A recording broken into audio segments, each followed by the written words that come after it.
Chapter 501, Second Round of Exams. In the end, Michael decided this was something worth exploring in depth. But not now. There would be time later to peel apart every layer of Jester's analysis, to run tests, to see just how far his body's strange potential could be pushed. For now, it would remain one more puzzle piece in the growing mosaic of his abilities. Still, he understood enough to know that the topic wasn't closed. He and Jester would need to speak about it again, preferably when there were fewer unknowns and more answers. At the moment, however, Michael's focus was drawn to something else entirely. Another object. Another potential project. The damaged coffin of the forgotten. Also Master? Yes. Why did you lose consciousness? Asterisk. Seems like this one will take a while. Back in Aurora. Michael muttered with a faint frown as his other body worked on refining the massive coffin. It wasn't exactly surprising. A 3-star epic grade item was bound to be an entirely different experience compared to refining the spear. With little else to do there beyond overseeing the slow refinement process, Michael shifted his focus back to his body in the real world. Fortunately, the line ahead of him had shortened considerably, and it wouldn't be long before his turn came. Sure enough, a few minutes later, Michael, along with several other Awakeners participating in the college exams, was called forward to enter the hall. Inside, the space had been rearranged, now bearing a faint resemblance to the reception area of a Supers Association branch. Several partitions divided the room, forming booth-like stations where exam candidates were being processed. One of the attendants gestured for Michael to step into a booth. Inside, a woman sat behind a sleek desk, her attention fixed on the floating displays of her holographic system. She glanced up, offered him a polite greeting, and then, without wasting time, began asking her questions. "What's your name?" she asked, her tone professional yet courteous. "Michael Norman," he replied evenly. She nodded and began typing, the faint hum of the holographic system filling the small booth. Without looking up, she gestured toward a small scanner embedded into the desk. "Thumb, please." Michael placed his thumb on the pad, feeling the brief warmth as it scanned his print and sent the data flashing across her floating display. A few seconds later, she finally looked up. Only this time her expression had shifted. Her smile, already pleasant before, was now strikingly radiant, her tone lighter and more welcoming than it had been moments ago. Michael raised a brow slightly, unsure what had caused the sudden change. What he didn't know was that, in the span of those seconds, she had completed his verification as an Awakener and seen his level. Level 40. Her surprise was well hidden behind professional courtesy, but inwardly she was impressed. Level 40 was extremely high. She doubted there would be much chance for them to interact again after this, but there was no harm in leaving a good impression. If she had known that Michael had only awakened a little over 3 months ago, perhaps she would have done far more than simply smile. Whether that would have been admiration, curiosity, or something else entirely was another matter altogether. "I can see you've recently updated your status with the supernatural branch," she said, glancing back at her display. "That means there's no need for another evaluation today." Michael gave a small nod, satisfaction flickering in his eyes. He was glad he had taken the time to handle that update yesterday. It had seemed like a minor errand at the time, but now it was saving him precious minutes. He leaned back slightly, more at ease, his mind briefly wandering to the coffin still refining in Aurora. But the woman drew his attention again, her voice clear and professional. "Now," she continued, "let me explain the content of the next round." Her tone shifted subtly, still polite, but with the formality of someone reading instructions.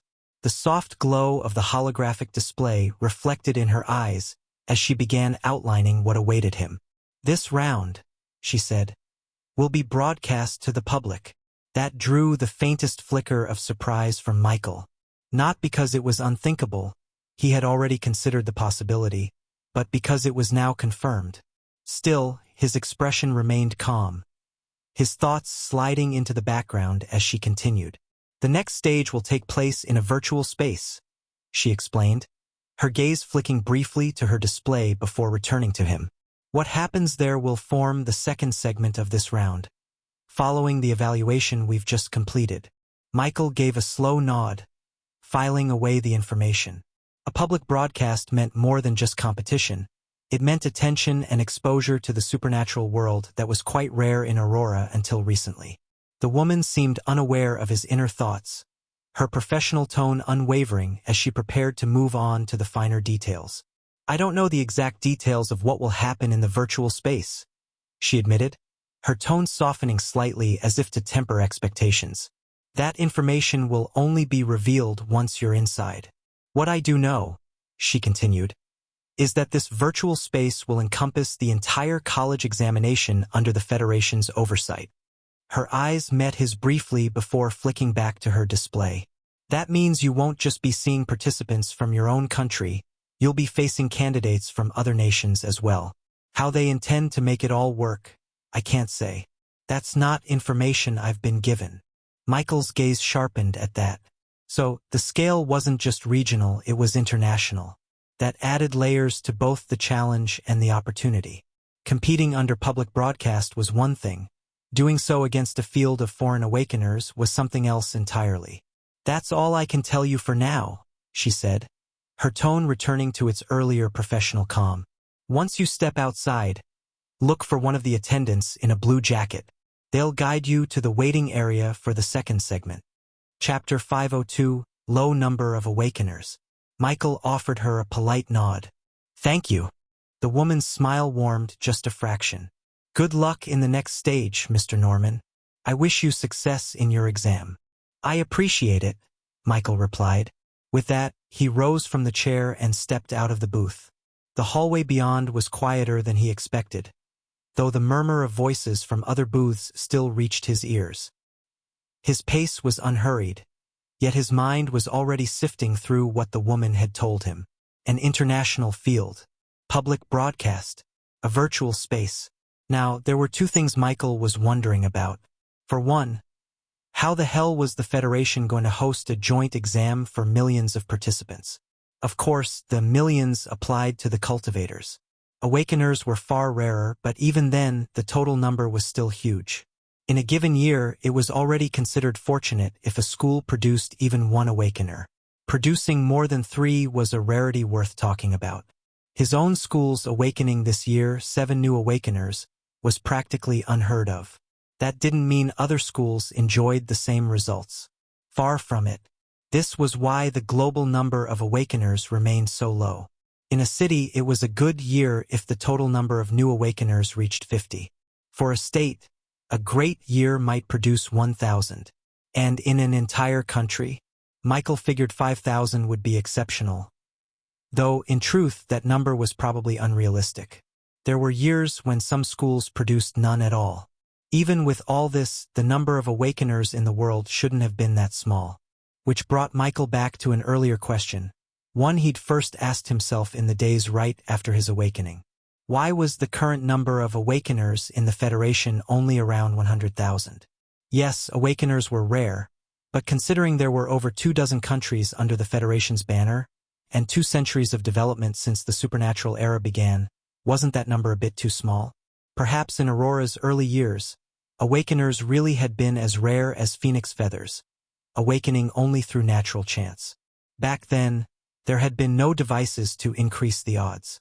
But even now, with awakening devices improving success rates, the number was still inexplicably low. Or was it something else entirely? Something killing Awakeners in large quantities? The thought lingered like a shadow. Michael leaned toward the latter. Though he was still a newcomer in the world of supernaturals, he wasn't a complete novice without any grasp of how things worked. There were things he knew for certain, things even high schoolers were aware of, despite the Federation's deliberate suppression of supernatural knowledge. For one, Aurora wasn't the only world. The demon incident that had forced him to leave Woodstone City still burned in his memory. Who knew what was happening outside? As for why he didn't think most Awakeners were dying in the land of origin, his own experience with Jester during their first encounter had already taught him that Awakeners were far from immortal there. But that, he was certain, wasn't the norm, at least not for everyone. Not everyone should be unlucky enough to run into something like that. Still, the possibility lingered. What if, at some point, the no-death advantage of Awakeners simply stopped working? Who was to say that certain thresholds, certain levels of power, didn't come with risks that even their so-called immortality couldn't protect against? After all, he was still just a lowly rank 2 Awakener. If he couldn't match a god, he had no business claiming he was sure of anything. Though Michael's thoughts had strayed, his original question still remained. How the hell was the Federation going to handle millions of participants? By his own estimate, the number shouldn't exceed 3 million, since not every college exam participant was a cultivator. But still, millions was a lot. There were 21 countries under the Federation's banner, and each ran things differently. Some used a president and governor system much like certain Earth nations in his past world. Others were run by ministers, where power rested in councils and committees. A handful were monarchies where a royal family directly ruled the nation. And then there were those with royalty in the cultural sense. Noble bloodlines that held status, wealth, and influence with actual ruling power aside from the royal family. Michael's home country, Vesara, belonged to the first category. It was a republic in name with elected presidents and regional governors. Each system brought its own quirks, inefficiencies, and strengths to the Federation table, which meant organizing an international joint exam wasn't just a matter of logistics. Still, Michael could help but find himself expectant of this exam. After all, if that lady wasn't wrong, there was a chance he might meet the foreigners of this world for the first time. It was an exciting thought, one he couldn't help but entertain as he walked. There might be new things to learn about. Michael passed through the hallway until he spotted the distinctive blue jacket the woman had mentioned. The staff member wearing it was a tall man with sharp features. His expression neutral, but his stance relaxed. Catching Michael's approach, the man gave a small nod. Awakener or cultivator? Awakener, Michael confirmed. Good. Please, this way. The man turned without further explanation, his long strides carrying him through a side corridor. Michael followed, boots clicking faintly against the polished floor. The path took them away from the booths and deeper into a section of the building clearly meant for examinees. The air was quieter here, the noise from the main hall fading until only the sound of their footsteps remained. You'll be in Waiting Hall C, the man said over his shoulder. From there, attendants will brief you on entering the virtual space. Your group will move together when the time comes. Michael inclined his head. How long until it starts?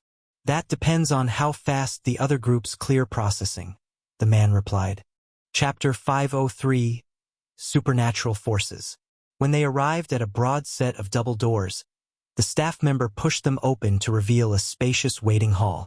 Dozens of other Awakeners were already inside, some chatting in low voices, others keeping to themselves. Holographic displays floated in the air, showing news feeds and so on. Wait here until called. Michael nodded once. Got it. As he stepped inside, the doors closing behind him, he could feel the subtle shift in atmosphere. Michael's brow furrowed the moment he stepped inside. No less than 10 pairs of eyes turned toward him almost at once, their stares carrying a weight that was hard to ignore. An uncomfortable sensation prickled at the back of his neck. Detect skill? It was only a passing thought, until he caught the subtle shift in several expressions. Faces that had been neutral moments ago now carried hints of surprise, caution, even wariness. That was all the confirmation he needed. Unfortunately, though he found the gesture rude, now understanding Teacher Brian's reaction, there was nothing he could do but find a place to sit and mind his own business. However, while Michael preferred to be left alone, the same couldn't be said for others. Across the vast room, 2 boys had their eyes locked on him, one tall, the other short. Level 40? That's some insane leveling speed. I wonder if he awakened a year ago or 2. I'm betting on 2 years. Even monsters have limits, the short one muttered, earning a nod from the tall boy. Had Michael used detect on them, he would have seen Knight, LV-36 on the short one, and Hunter, LV-38 on the tall one. They were among the strongest Awakeners in the room, both having awakened on their very first attempt 2 years prior. That alone explained part of their current strength, But their rapid rise owed far more to something else entirely: the powerful backgrounds that had fueled their progress. With the rise of the supernatural in Aurora, it was only natural for supernatural organizations to emerge as well. The Federation was one. The Super Association was another.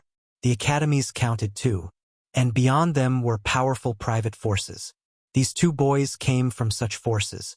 Specifically, a king rank family, a title meaning their lineage boasted at least one king-level cultivator, along with several master rank experts. Families of this caliber were referred to as cultivation families. As for whether awakener families existed, no. Awakening could not be artificially manipulated. Even if both parents were awakeners, their children were not guaranteed to awaken. At best, they inherited a higher chance of being talented, and even that depended heavily on the parents' levels. Thanks to the two youths' powerful backgrounds, their cultivation resources and training conditions far surpassed those of the average awakener, allowing them to advance rapidly. But even with strong backgrounds, rapid progress wasn't as simple as it seemed. For awakeners, the greatest limiting factor in leveling speed was experience points, and the amount needed grew exponentially as one became stronger. The only reliable way to gain them was through killing. With a constant stream of enemies to fight, it was possible for an awakener to level quickly. But even then, the smarter ones rarely rushed. Instead, they deliberately slowed their leveling to build their foundation. Leveling up did make an awakener stronger, yes, but the truth was that the gains from each level were small. The real leaps in power came only when advancing in rank. That was when their bodies, abilities, and skills underwent significant growth. Because of this, many awakeners intentionally held themselves back, focusing on increasing their stats through cultivation methods or by consuming natural treasures. It was a slower road, but one that laid a far more stable base for future breakthroughs. This was why there were often enormous differences between awakeners of the same level and rank. Setting aside factors like class and race, background mattered. A strong family or faction could provide access to what most awakeners could only dream of: almost unlimited access to dimensional cracks rich in monsters, rare treasures that permanently boosted physical attributes, personal trainers who were master rank or above, and environments designed to accelerate growth. These two youths had all of that and more. With a king-rank cultivator in their family, they never lacked resources or opportunities. Their paths had been smooth, perhaps too smooth. Of course, this kind of accelerated progress came at a staggering cost in both wealth and manpower. But would the forces behind them hesitate? Yes, they would count the cost. Would they regret it? Absolutely not. It wasn't simply because awakeners were rare. Rather, it was because of their nature, how they gained power at a rate cultivators could only envy. In just 2 short years, these boys had already surpassed a large number of master-rank cultivators. People who had spent decades, even lifetimes, reaching that level. And if they stalled at the peak of rank 2, they could still be elevated by special means to a level where they could be considered a pseudo-king rank. For most factions, that was already a massive return on investment. Awakeners, after all, were the hope of any force lucky enough to claim them. They were weapons that could be sharpened far faster than traditional cultivators, and so long as the potential was there, pouring resources into them was a gamble worth taking. Naturally, after seeing Michael, they assumed he was the same as them. Another product of wealth, influence, and carefully curated resources. How else could someone be level 40 at his age? Even for them, that gap of 2 to 4 levels wasn't trivial. Closing it would take weeks, maybe months of constant combat, and that was with their privileged access to the best cracks, mentors, and treasures money could buy. If anything, some part of them suspected he might come from an even stronger family than their own. King rank backing was impressive, but there were higher peaks. Families with multiple kings, or a single emperor whose influence could tilt entire regions. If Michael was the heir to something like that, well, it would explain his speed. Chapter 504, Two Youths. Only heaven knew what expressions those two would make if they learned the truth, that what had taken them 2 years to achieve, Michael had already surpassed in just 3 months. Would it be disbelief? Outrage? Maybe an odd mix of admiration and jealousy. Whatever the case, it would be colorful, that much was certain. And the most ironic part? Michael didn't even come from a cultivation family. Not even one of the more common mortal families with minor supernatural connections. No, his was a perfectly ordinary mortal family. Before Michael awakened, the breadwinner of the household was his aunt, a chef earning barely $3,000 a month. A far cry from the limitless resources and political pull the boys across the room enjoyed. The two boys kept their eyes on Michael for a while, exchanging quiet comments between themselves. At first, it was simple curiosity.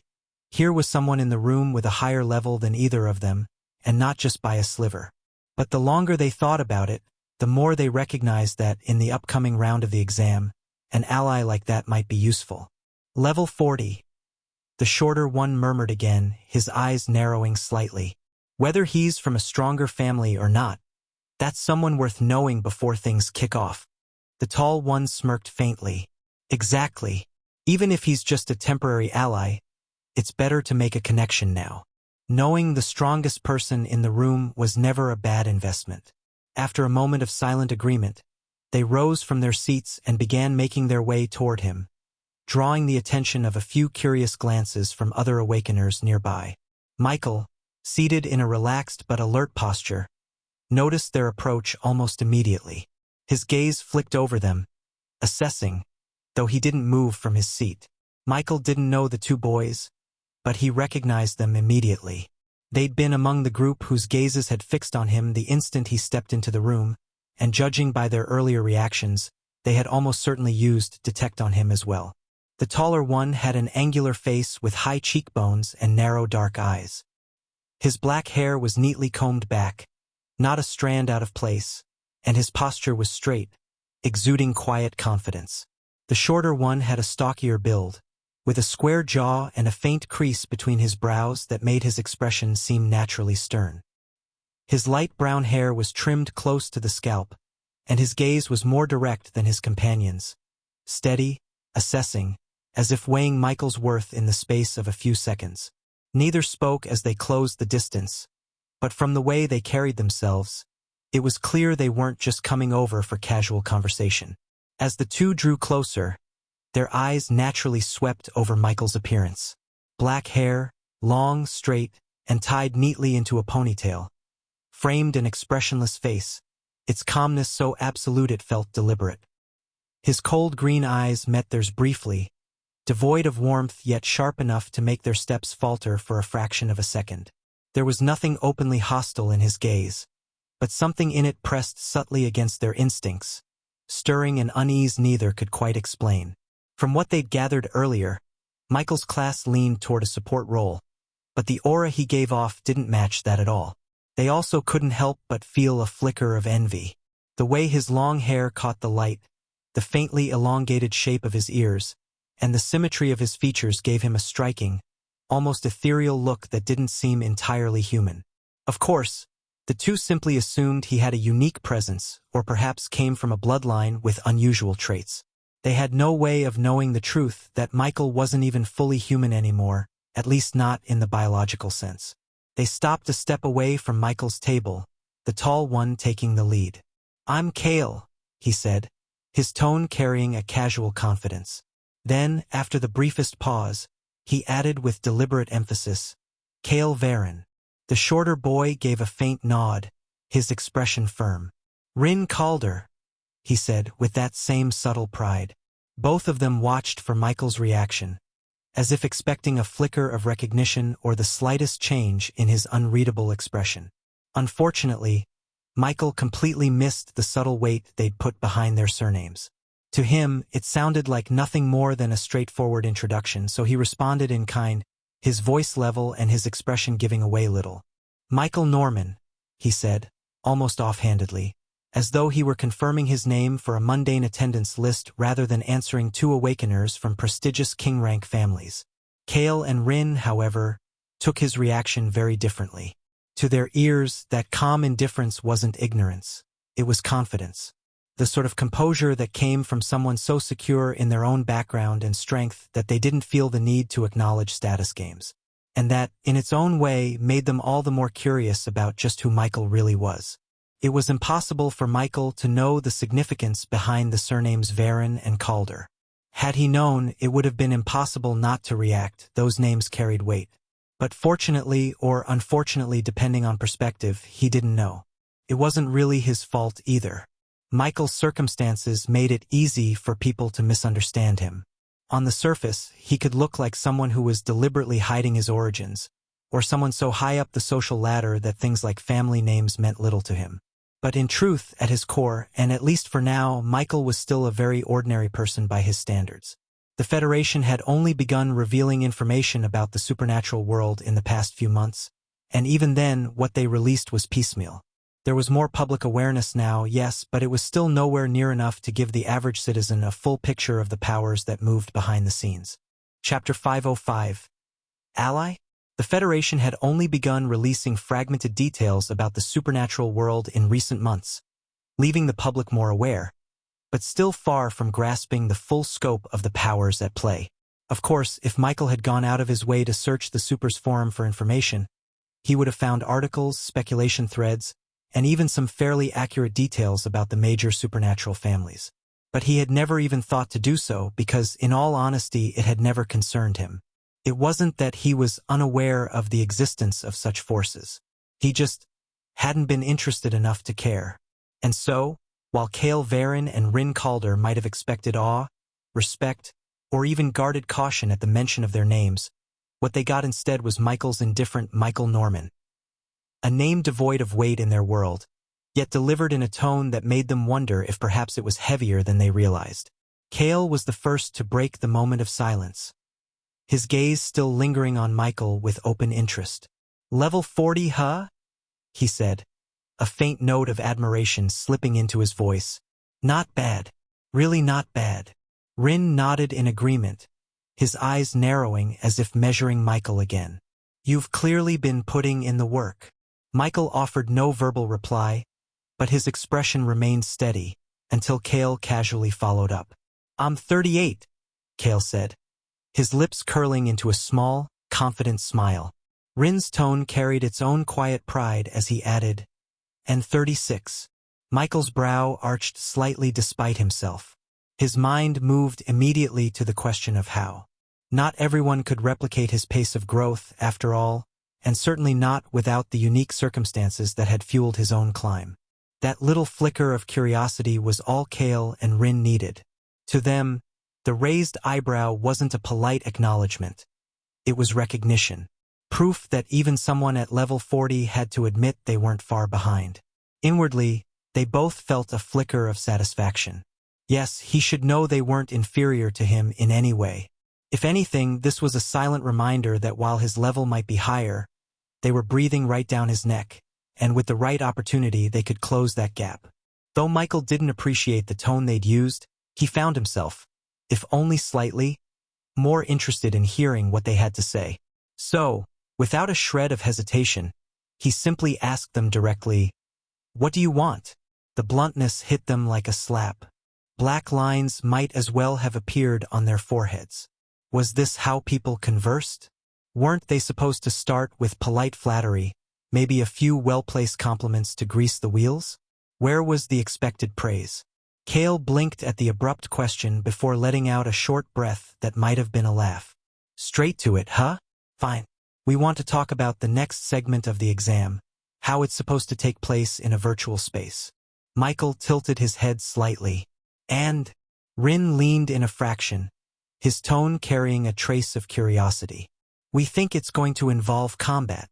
Michael's eyes narrowed, not in doubt, but because the thought had already crossed his mind. "Why?" he asked, though his voice carried a hint of agreement. Kale shrugged. If the college exams for supernaturals didn't include anything physical, it would be strange. This is the second day already, and so far, no direct contact tests. Rin nodded. "Exactly. And if you look back at previous years, there's usually at least one combat-related trial. If it's not this, then what else would they need a virtual space for?" Michael's gaze flicked briefly between them. He shared the same suspicion. Combat in a controlled, simulated environment made sense. No risk of death, but still enough to measure skill. Still, he kept his expression carefully unreadable. "There's one day left," Michael said after a moment, his tone even. Who's to say the combat test isn't tomorrow? Kale and Rin exchanged a glance before nodding. That's true, Rin admitted. We can't make assumptions. Every year there are small changes to the college exams. It's not a bad thing to be mentally prepared, Kale added. Even now, new Awakeners were still trickling into the hall, but there wasn't a single staff attendant in sight yet.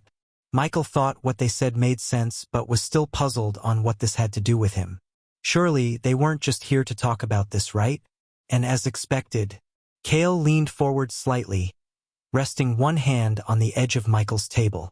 We figured, if it is combat, then forming a temporary team now might be smarter than scrambling for one when the test starts. Rin crossed his arms. You're strong. We're strong. The simple math. The way we see it, we'd have a better shot if we joined forces, at least until the segment ends. Michael regarded them in silence for a beat longer than was polite, his expression unreadable. On the surface, their offer made sense. Michael leaned back slightly in his chair. I'll think about it, he said at last. It wasn't a yes. It wasn't a no. But it was enough to keep them from pushing further. Kale's lips curled into a faint smile. That's all we ask. The two of them stepped back, giving a short nod before turning away. Michael's gaze followed them only until they rejoined their previous seats. Michael exhaled quietly, the corner of his mouth twitching upward for the briefest moment. On some level, Michael could acknowledge that what they said made sense. If the next phase really did turn out to be combat, going in with a coordinated group would offer an edge. Of course, that was if this option was available. It was still too early to be making plans, at least not with people he'd known for all of 5 minutes. Besides, he preferred to see what the actual test entailed before deciding anything. Chapter 506. Academy Trio. More Awakeners continued to file into the waiting room, and before long, Michael spotted a few familiar faces. It was the trio he'd first met at Bright Academy when he'd just arrived. One was a martial disciple, another an archer, and the last a water mage. If his memory served him right, the martial disciple had been at level 29 back then, already at rank 2, which had left an impression on Michael, who at the time was still some distance from the peak of rank 1. The youth's class had stood out to him for another reason as well. It reminded him of Lillian, his former classmate who shared the same profession. As for the other two, they had been far lower in level at the time. One at level 16, a water mage, and the other, an archer, was at level 13. That had been more a month ago. So naturally, Michael couldn't help but wonder how much progress they'd made since then. He decided to start with the martial disciple. A quick use of detect revealed. Martial disciple, level 31. A 2-level increase in a month. Michael wasn't entirely sure whether that rate of growth was considered exceptional, but given the looming college exams, he doubted the youth had slacked off. Level 31 was respectable, only 9 levels behind him. Not bad at all. Next, he turned his attention to the other two. Since plenty of people had used detect on him the moment he walked in, he saw no reason not to return the courtesy, especially now that he was mildly curious. In truth, he could have done this earlier, but he hadn't been interested in anyone else until now. Most of his attention had been occupied by his other body in the land of origin, still hard at work refining his class-bound item. The girl, the archer, had reached level 22, while the water mage was now level 19. Michael wasn't sure how to feel about that. He figured they'd probably tried their best. Well, maybe one of them had. After all, there was only so much that could be done in a single month. In that light, the martial disciple's growth was actually impressive. The higher the level, the harder it was to advance, and while the water mage had technically gained more levels on paper, the actual experience required told a different story. If their XP gains were swapped, the water mage would be close to peaking rank 1, while the martial disciple would still be sitting at level 29. The three seemed to have formed a tight-knit group, sticking close together as they entered and found seats. It made sense, they were from the same school after all. They noticed him too. The martial disciple gave a proud little snort in his direction, a reminder of the youth's naturally arrogant temperament.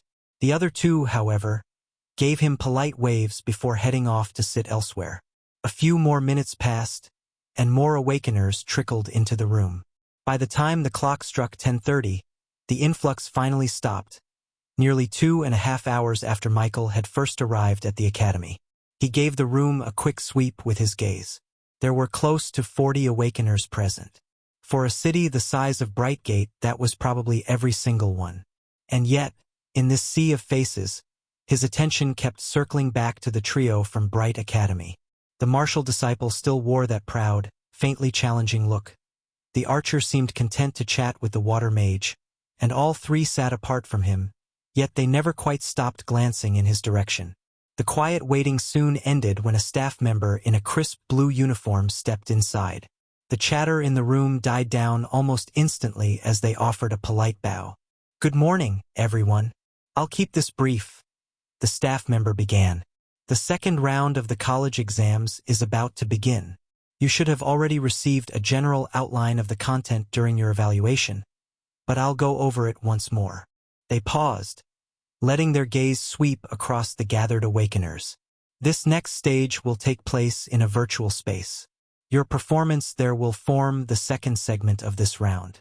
It will also be broadcast publicly, as the Federation is aiming to create more awareness."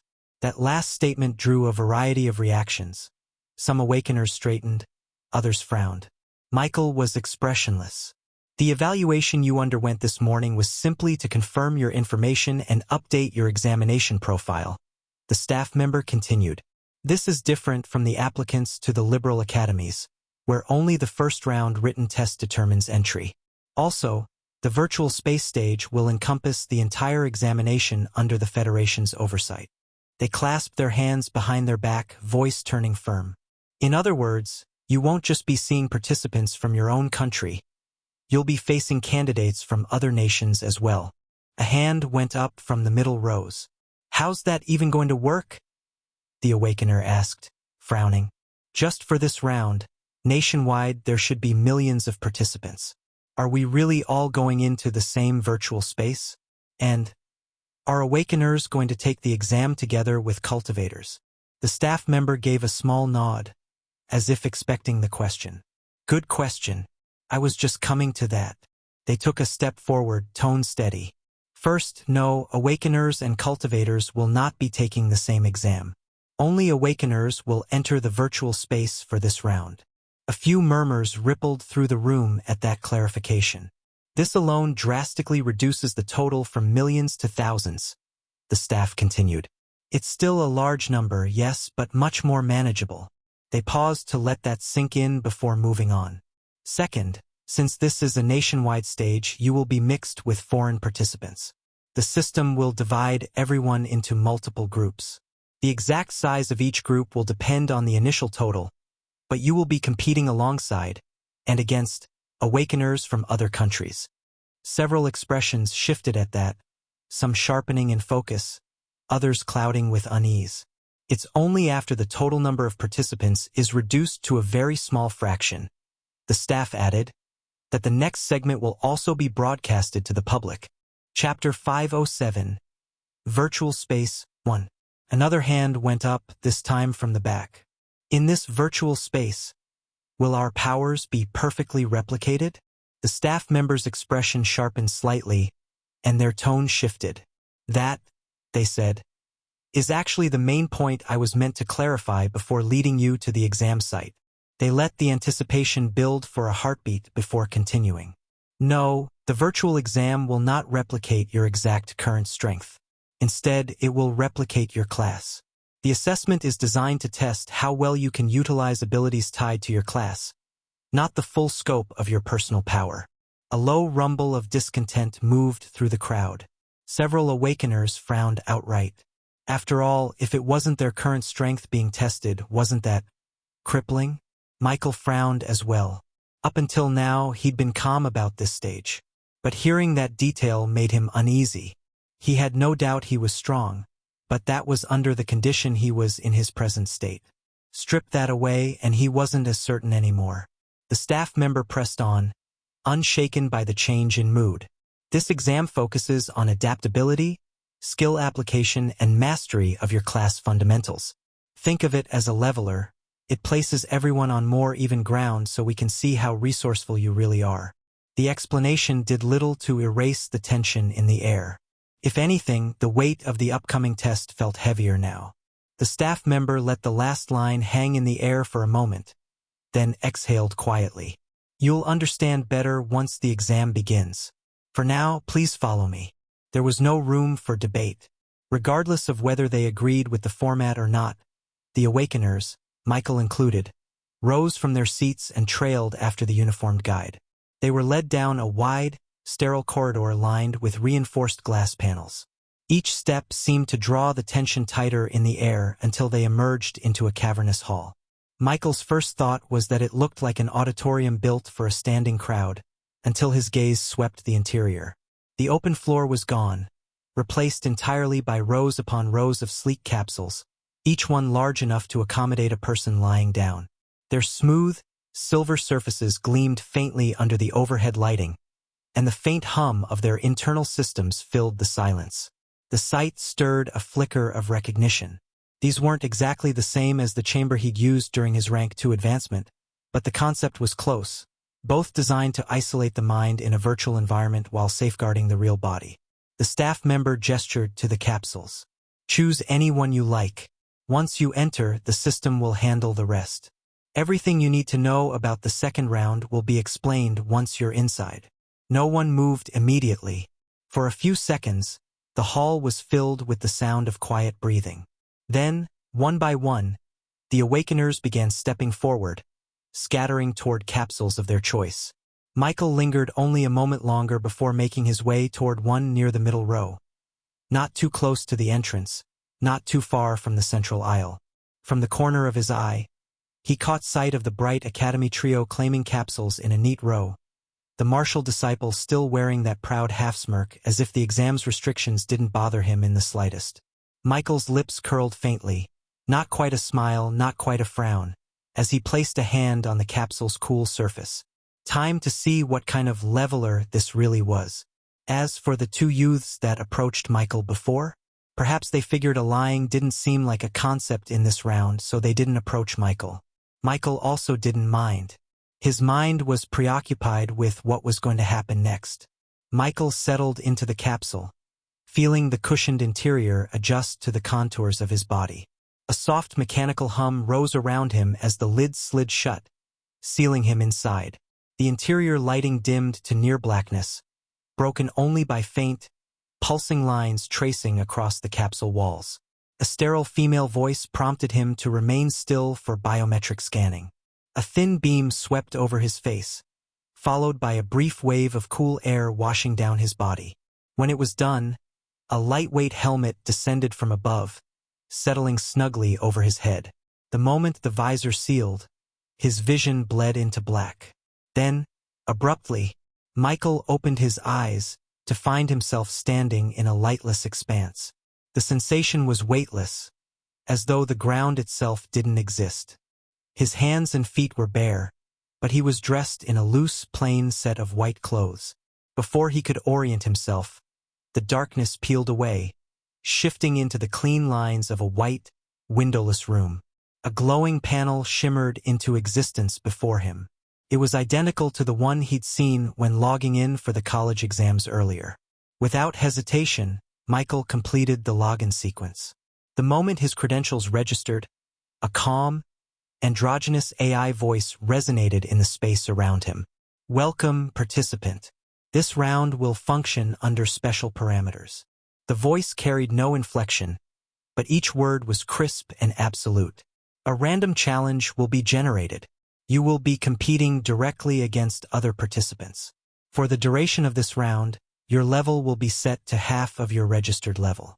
All base stats, strength, agility, constitution, and intelligence will begin at 100.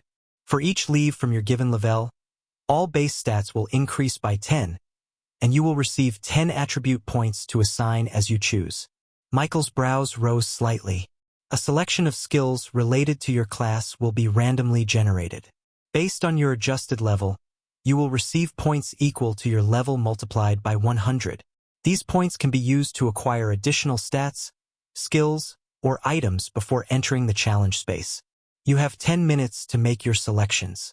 If you do not finalize your choices within the allotted time, the system will assign them for you at random. As the words faded, a glowing countdown appeared in the air before him. Time remaining, 10 o'clock. Chapter 508 Handicap. As the numbers on the glowing timer ticked down, the AI voice spoke again. Additionally, due to the nature of this challenge, this is not an elimination round. It is a screening round, designed to assess participants in unfavorable conditions. The objective is to evaluate adaptability. Michael's gaze narrowed slightly, so they were intentionally handicapping everyone. He didn't like this one bit, and he was sure it was the same for a other lot of Awakeners. The voice continued. Because of this round, the content of the next round will be revealed in advance. The following stage will be identical in format to this one. However, it will take place in a location where all Awakeners can utilize their true strength, the land of origin. This round also serves a secondary purpose. The AI continued, to raise public awareness of the supernatural world. Hence, while your performance here can influence your final score, it will not directly affect your qualification outcome. So, in other words, it was half a show for the Federation's PR efforts, half a stress test to see who could thrive without their usual advantages. However, Michael's attention was quickly snagged by something else. The land of origin? The Federation had a way to extend its influence into that place. How? The land of origin was vast. So vast and so mysterious that even with the time he had spent there, Michael couldn't imagine anyone truly gaining an advantage over it. Then again, perhaps he was thinking about it the wrong way. This was a magical world. Things that seemed impossible in one moment could become reality in the next. Maybe the Federation didn't need to control the land of origin directly. Maybe someone powerful enough was working behind the scenes to make the next round happen there. The thought didn't ease the knot in his stomach. His mood soured further. In the blink of an eye, he had gone from being one of the strongest in the room to being dragged down to a much weaker state. Maybe not the weakest, but there was no denying that he was heavily handicapped. Still, in the end, he could only accept his fate. This was the exam, and no amount of grumbling would change it. Fortunately, there was tomorrow. If today went badly, if this screening round stripped him down and made him look like an amateur, then the next stage in the land of origin would be his chance to redeem himself. Time remaining, 8:02. He exhaled, steadying his thoughts. First, he had to deal with the task in front of him. The real fight could wait until tomorrow. Michael skimmed over the virtual panel, taking in the numbers with a mix of detachment and irritation. Asterisk. Name: Michael Norman. Class: Necromancer. Level: 20. Half of registered level 40. Strength: 300. Agility: 300. Constitution: 300. Intelligence: 300. Attribute points: 200. Skills: Summon Undead, Slow Curse, Blind Curse. Custom points: 2,000. Asterisk. Even without thinking too hard about it, he could tell exactly how the numbers came about. The AI's earlier explanation matched perfectly. Base stats started at 100, and for each level from the first, every stat increased by 10 points. Since his adjusted level was 20, that meant 20 increases. The 200 attribute points were also explained. The AI had said 10 points per level. At level 20, that meant 20 times 10 is equal to 200 free points to assign wherever he wanted. As for the 2,000 custom points, the math was just as straightforward. The AI had stated your level times 100 as the calculation. So, 20 times 100 is equal to 2,000 points to spend on extra stats, skills, or items. Michael's mood eased slightly as he studied the numbers. Yes, he was handicapped, but he wasn't crippled. If anything, his situation was still far better than what most of the others here would face. His original level was 40. Half to 20, it still put him ahead of most Awakeners. From what he'd observed earlier in the waiting room, the majority were between level 20 and level 30. The martial disciple from Bright Academy was level 31 in reality, which meant in this space, he'd be adjusted down to level 15 or 16. The others would fare even worse. Unless Brightgate's group was somehow the weakest in the Federation, a possibility Michael doubted. The national average couldn't be much higher. Anything above 30 was rare. Anything above 35 was almost too rare at their age. By that logic, Michael's level advantage, even cut in half, still made him one of the strongest here. And in a setup like this, raw stats and base capabilities could mean the difference between domination and elimination. He let out a slow breath, tension bleeding out of his shoulders. As long as he wasn't matched against some prodigy or an international monster with a terrifying class, he should be fine. Michael's gaze drifted lower to the skills list, and a strange expression tugged at his face. Of the three, two were instantly familiar: Slow Curse and Blind Curse, spells he had already mastered in reality. But the first one, Summon Undead, was subtly different from his own undead summoning. Curiosity piqued, he mentally selected one of the curses. A translucent icon appeared in front of him, and the skill fired exactly as if it were a button in a game, instant, rigid, and completely detached from his usual casting process. He could neither weave his own mana flow into it nor adjust its intensity. Michael's brow furrowed. That felt limiting. But then, a thought sparked. What if I tried casting it the normal way? Not through the system interface, but using my own mana manipulation knowledge. Closing his eyes briefly, he pushed aside the hovering skill prompt and instead recalled the familiar structure of Slow Curse. His hands moved almost instinctively in the casting pattern, even in this virtual space. The system didn't interfere. Instead, his magic flared to life, raw and malleable, just like in reality. The curse anchored onto an empty point in the white room, sluggish black ripples distorting the air. Chapter 509. Character Configuration. Michael was a little taken aback. After using Slow Curse, he went on to cycle through several other skills in quick succession. In the brief span of a minute and a half, he tested Spearmanship, Acid Shot, Bone Spear, Blind Curse, Bone Armor, Acid Ball, Mana Arrow, Death Ray, Basic Martial Art, followed by Bull Strength, Iron Skin, Limit Burst, Spirit Eyes, Mana Shield, Acid Bomb, Berserk, and Ghost Wind Steps. There were still some skills he didn't bother with, Undead Summoning and Undead Revival chief among them. The latter was useless without a corpse, and the former... Well, Michael had already examined the space he was in. While it seemed to mimic certain aspects of the real world, it was still only a virtual construct. And truthfully, it wasn't as though he tested every ability in full. He was simply confirming whether his own casting methods and knowledge could function here, and so far they did. In a way, this handicap wasn't a complete one. Yes, it was extreme, especially when compared to his true state, but looked at from a different angle, it could even benefit certain classes. After all, the reduction simply dragged participants back to a level they had already experienced before. And unlike in the past, they now had better control over their abilities, far more refined combat instincts, and a wealth of experience. For some, that meant they might actually be stronger than they were at that earlier stage. Michael considered that quietly. However, he didn't have much time to think about a lot of things as a certain countdown was still running. The first thing he navigated to was his stats menu. He took a glance to run the numbers in his head. With 200 free attribute points, there were countless ways to distribute them, but only a few that would give him the best return for this particular challenge. Here, raw numbers still mattered. And while his handicapped state meant less sheer power than he was used to, the ability to allocate points at will was an advantage most participants would waste with poor decisions. A small, wry smile tugged at his lips. It was almost ironic. This so-called leveler stripped away the very things that defined him, and in doing so, showed him exactly how unremarkable he could be without them. In this state, Michael wasn't a qualified necromancer.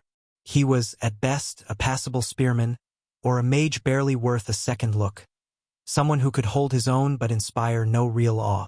That realization landed heavier than any handicap. It wasn't just the blow to his pride. It was the stark reminder of how much further he had to climb. If he'd been able to operate as a true submage, capable of flexibly wielding magic without leaning on what he got from his talent, then this test would have been far less of a disadvantage. But he wasn't there yet. Of course, it wasn't Michael's fault. Aside from the fact that it had only been 3 months since he'd first stepped into the supernatural world.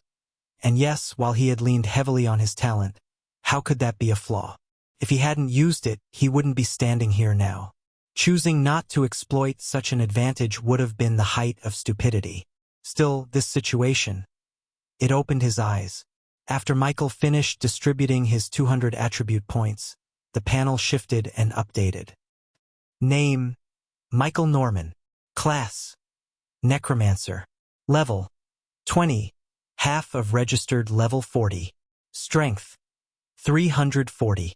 Agility: 320. Constitution: 360. Intelligence: 380. Attribute points remaining: 0. Skills: Summon Undead, Slow Curse, Blind Curse. Custom points: 2,000. He had gone for balance, but with a clear lean toward intelligence for spell potency and constitution for survivability. Strength and agility were given enough to keep his melee competence respectable, but nothing more. Michael's eyes shifted from the updated stat panel to the glowing custom points. 2,000 line. With a click, he opened the item list, and rows upon rows of options bloomed before him, each neatly categorized. Weapons: Bone-etched spear, 500 points, lightweight, slightly boosts piercing damage. Runed short staff, 600 points, modest intelligence boost, improves spell control. Black steel dagger, 400 points, high agility scaling, bonus to critical strikes. Armor: light bone armor, 700 points, basic physical defense, minor resistance to curses. Padded mage robes, 500 points, low physical protection, moderate magic resistance. Reinforced leather vest, 600 points, balanced physical and magical defense. Consumables: lesser mana potion, 50 points each. Lesser healing potion, 50 points each. Explosive flask, 100 points each, small AoE fire damage. Utility items: Summoner's Pouch, 300 points, holds temporary skeletal minions, up to 3 uses. Charm of Focus, 800 points, reduces casting time by 15%. Hunter's Talisman, 600 points, increases agility slightly, improves tracking skills. Scrolling through, Michael quickly noticed the variety wasn't overwhelming, but the pricing meant there was no way to grab everything. A full weapon and armor loadout could easily eat up half his budget, leaving little room for utility or consumables. He tapped his fingers against his thigh. His fingers hovered over the purchase list, but his mind drifted for a moment. The way the system operated still had an undeniable, game-like quality. It all felt like something ripped straight out of an RPG interface. Sure, the virtual space had been impressively configured to match the real-world textures, movement, weight, even the feel of his mana was eerily accurate, but this layer of structured, numerical convenience reminded him that it was still a simulation. Unknowingly, this realization reduced Michael's tension. Michael's lips curved into the faintest smirk. If they wanted him to play it like a game, then he'd treat it exactly like one, min-maxing included. He locked in his choices quickly. For his main weapon, he went with the bone-etched spear. At 500 points, it was cheap enough to leave room for other purchases, and it paired well with his spearmanship skill. He could have chosen a staff, but Michael was evidently used to close combat. He couldn't just abandon that now to a mage, though a mage fighting close combat was odd for several reasons. For armor, he chose the light bone armor for 700 points.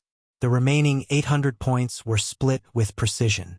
3 lesser mana potions, 150 points, 3 lesser healing potions, 150 points, and 2 explosive flasks, 200 points, for emergencies. That left exactly 300 points, which he used on the Summoner's Pouch, a gamble.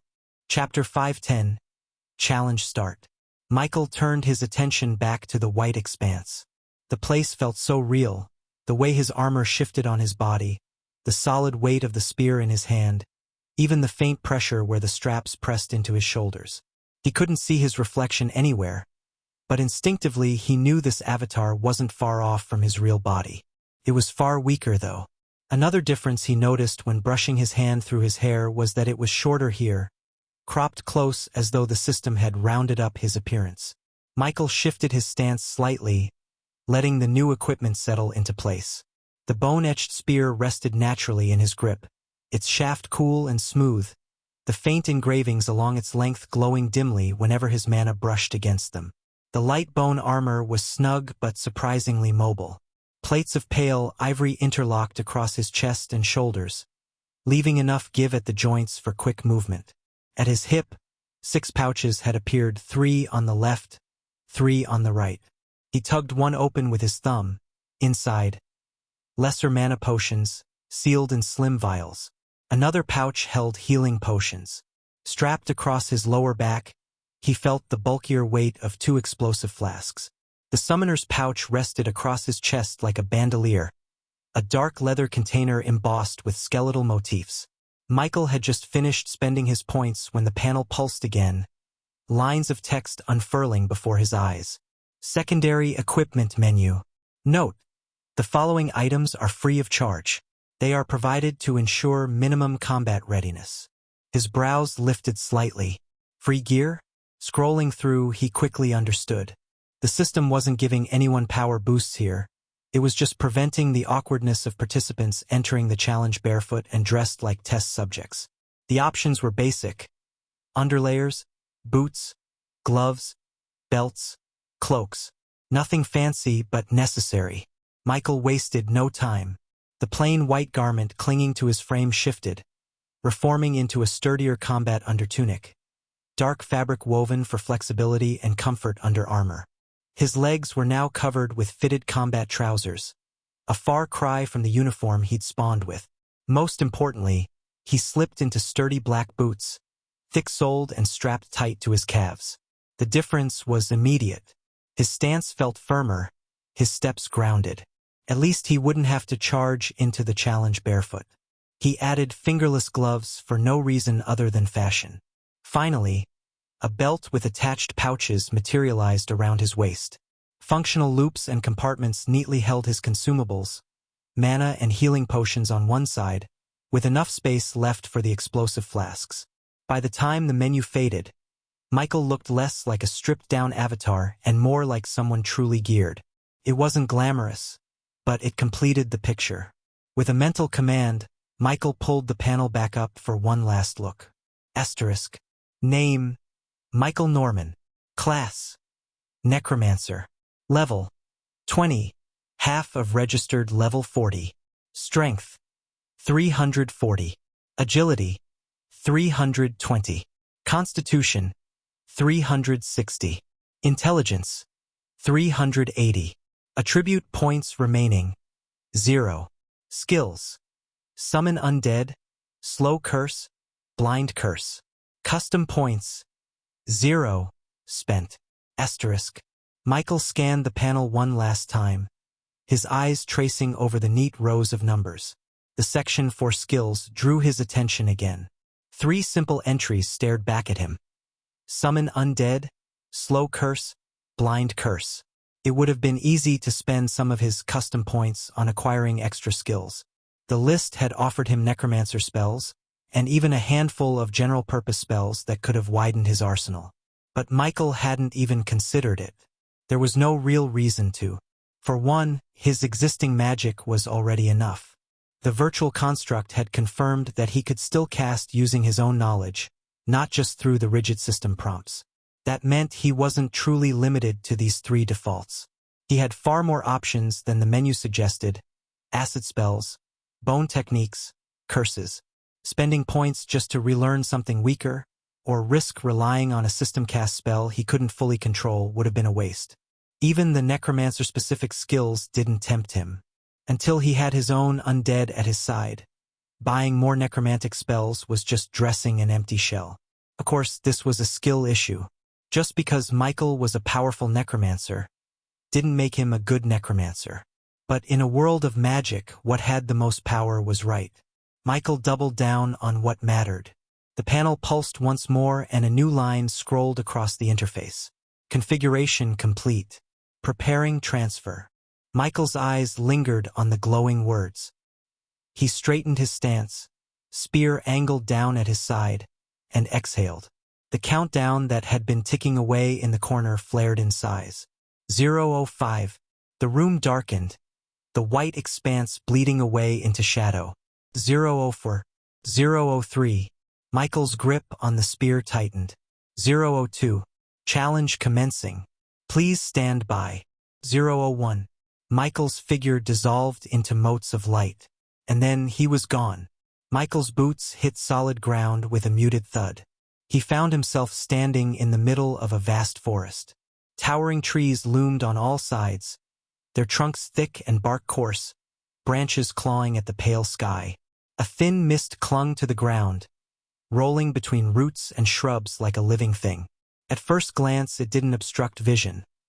Michael could see the trees stretching on for dozens of meters. But when he extended his senses, it was muffled, as if the mist swallowed everything beyond arm's reach. A translucent panel blinked into existence before him. Challenge objective. Acquire 100 points. Points are gained by eliminating other challengers. Each challenger eliminated equals 1 point. Current participants in this space: 10,000. Current active count: 5,000. Updating in real time. Michael's eyes narrowed as he watched the active number tick down steadily: 4997, 4994, 4,992, like a merciless clock. Already, battles were happening elsewhere in this vast expanse. It was also increasing too, creating an odd sense of balance. His grip tightened on the bone-etched spear. Chapter 511, Archer. However, Michael hadn't even fully adapted to his new surroundings when every instinct in his body screamed at once. A prickling sensation crawled across the back of his neck, the unmistakable weight of danger pressing down. Though this was a virtual construct, it mimicked reality almost too well. The weight of the spear in his hand, the uneven earth beneath his boots, the whisper of the forest breeze. All of it carried an edge of authenticity. Aurora's technology had advanced frighteningly far in the last centuries. Michael pivoted sharply, head snapping to the right. A hiss cut through the silence. An arrow. It sliced the air with deadly precision, weaving past his cheek close enough that he felt the faint brush of displaced air against his skin. It buried itself into the trunk of a tree behind him with a solid thunk, vibrating from the force of impact. Michael's grip on the spear tightened. So soon? His eyes narrowed, scanning the direction the arrow had come from. The mist warped the forest around him, swallowing shapes and muting sound, making distance hard to gauge. But his instincts told him what his eyes couldn't. Someone was out there, hidden in the haze, and they had already decided to hunt him.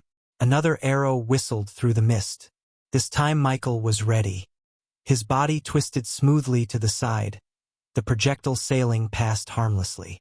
But before his boots even settled back into the earth, a second hiss reached his ears, followed by a third, then a fourth. Rapid fire. Michael's eyes sharpened as he stepped, ducked, and rolled between the streaking shafts. The arrows came in relentless succession, forcing him to weave like a shadow through the trees. Each impact echoed behind him, embedding deep into bark with lethal force. His mind raced even as his body moved on instinct. Archery could be learned by any awakener. He himself had picked up spearmanship that way. But there was a difference between learning and belonging. Only someone with the archer class could unlock its full power. Michael recalled a discussion thread he had skimmed weeks ago. A skill belonging exclusively to archers. Rapid shot. A chained ability that loosed multiple arrows in quick succession. Other awakeners could learn it, sure, but they would always start from basic mastery. An archer, however, started from intermediate mastery at minimum. The skill would flow naturally, like breathing. If his unseen opponent was truly an archer, that explained the precision and speed. But another possibility gnawed at him. What if the challenger wasn't an archer at all, but someone who had trained extensively in archery? If that was the case, Michael knew he was up against a dangerous opponent. Someone whose awakening was likely a year or even 2 before his own. After all, why spend time on other skills when you have your own class skills? Though it was very easy for awakeners to level up skill mastery though. In any case, if it was an early awakened, it meant his halved level advantage would mean very little here. Hidden in the shifting mist, a young woman crouched low, bowstring drawn tight against her cheek. Her breathing was steady, eyes locked on the distant silhouette through the trees. The first arrow had missed barely. The second, third, and fourth had been dodged outright. Her lips pressed into a thin line. A panel flickered faintly before her eyes. Asterisk. Name: Clara Valen. Class: Archer. Level: 15. Half of registered level 30. Strength: 210. Agility: 340. Constitution: 230. Intelligence: 220. Skills: Rapid Shot, Eagle's Focus, Piercing Arrow. Attribute points remaining 0. Custom points: 0. Spent. Asterisk. The girl's fingers flexed against the string before drawing again. She had awakened only a year ago, an ordinary background, an ordinary class. No prestigious family, no divine talent, no monstrous gifts. Just a bow and the grit to grind her way forward. That was why her foundation was solid. Unlike others who rocketed upward with shortcuts or safety nets, she had clawed step by step. Every stance, every draw, every skill, hers alone. Her rise to rank 2 in a single year had been carved out of stubborn effort, not privilege. The girl frowned as she loosed another arrow and watched the shadow ahead weave between the shafts.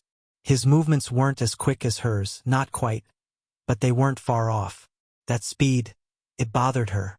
Slightly slower than her, yes, but that only meant one thing. He wasn't going to be an easy opponent. If he closed the distance, the advantage of her bow would erode quickly, and though distance was supposed to be safety for an archer, this mist changed everything. The haze warped sound and swallowed outlines. Even with her class's sharp senses, she couldn't make absolute assumptions here. Her jaw tightened. Standing her ground meant gambling against the unknown. And she wasn't here to gamble. Her gaze flicked to the edge of her vision. Points: 15. She had already done well.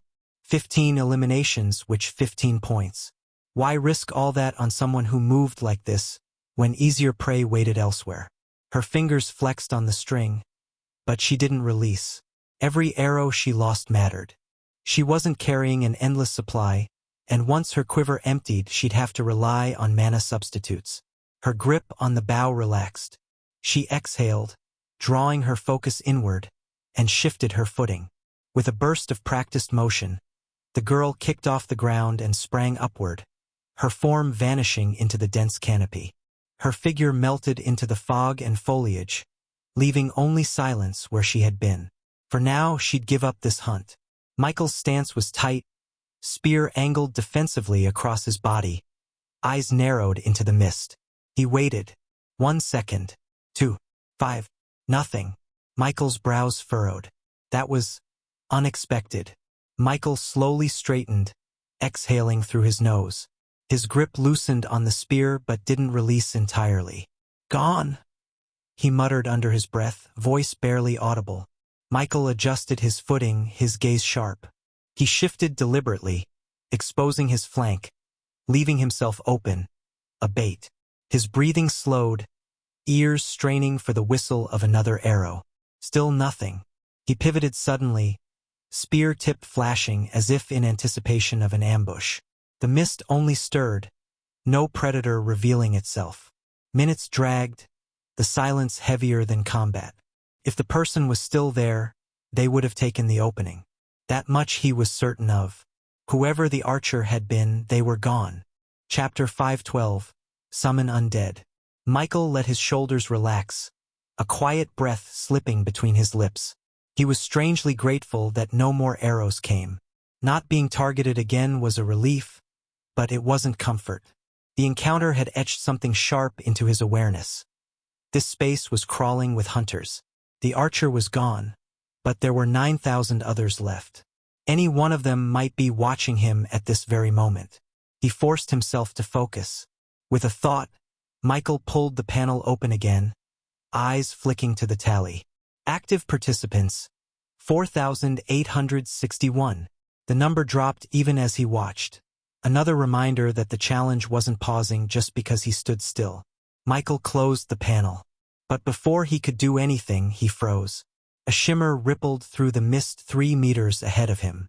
Michael's dazed eyes locked on the distortion as it coalesced into shape, limbs, armor, the faint gleam of steel. A figure materialized in front of him. Another awakener, one who had just been dropped into the challenge. The figure that materialized barely had time to adjust when cold steel pressed against his throat. His eyes widened, panic flooding him.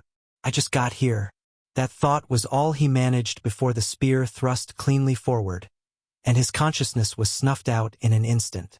To the vast challenge and its shifting numbers, he was nothing more than a tick downward on the counter. The body dissolved into motes of white light before him, scattering like dust on the wind. The spear in Michael's hand remained steady, but his eyes lingered on the space where the Awakener had stood. The counter at the edge of his vision pulsed. Points, 1. Michael exhaled slowly, lowering the weapon. His expression didn't twist in triumph. If anything, his gaze was conflicted, shadowed by the weight of what had just happened. The Awakener hadn't even had time to draw breath before his life was extinguished. This exam setup was brutal, ruthlessly efficient at cutting down numbers. Something Michael suspected was the real reason behind it, especially when one considered the endpoint being public awareness. To be honest, the way it was arranged, coupled with the fact that tomorrow's exam for Awakeners would take place in the land of origin under the exact same conditions, made him more than a little suspicious. Was the Federation simply looking for cheap entertainment fodder? With how unfair the test felt, it certainly seemed that way. Still, whatever their intentions, it didn't matter. His job wasn't to question the rules, but to play the game as best he could. Expecting everything to favor him was impossible and unrealistic. Tomorrow, when it truly counted, he would show them what the real Michael could do. And then Michael noticed something else.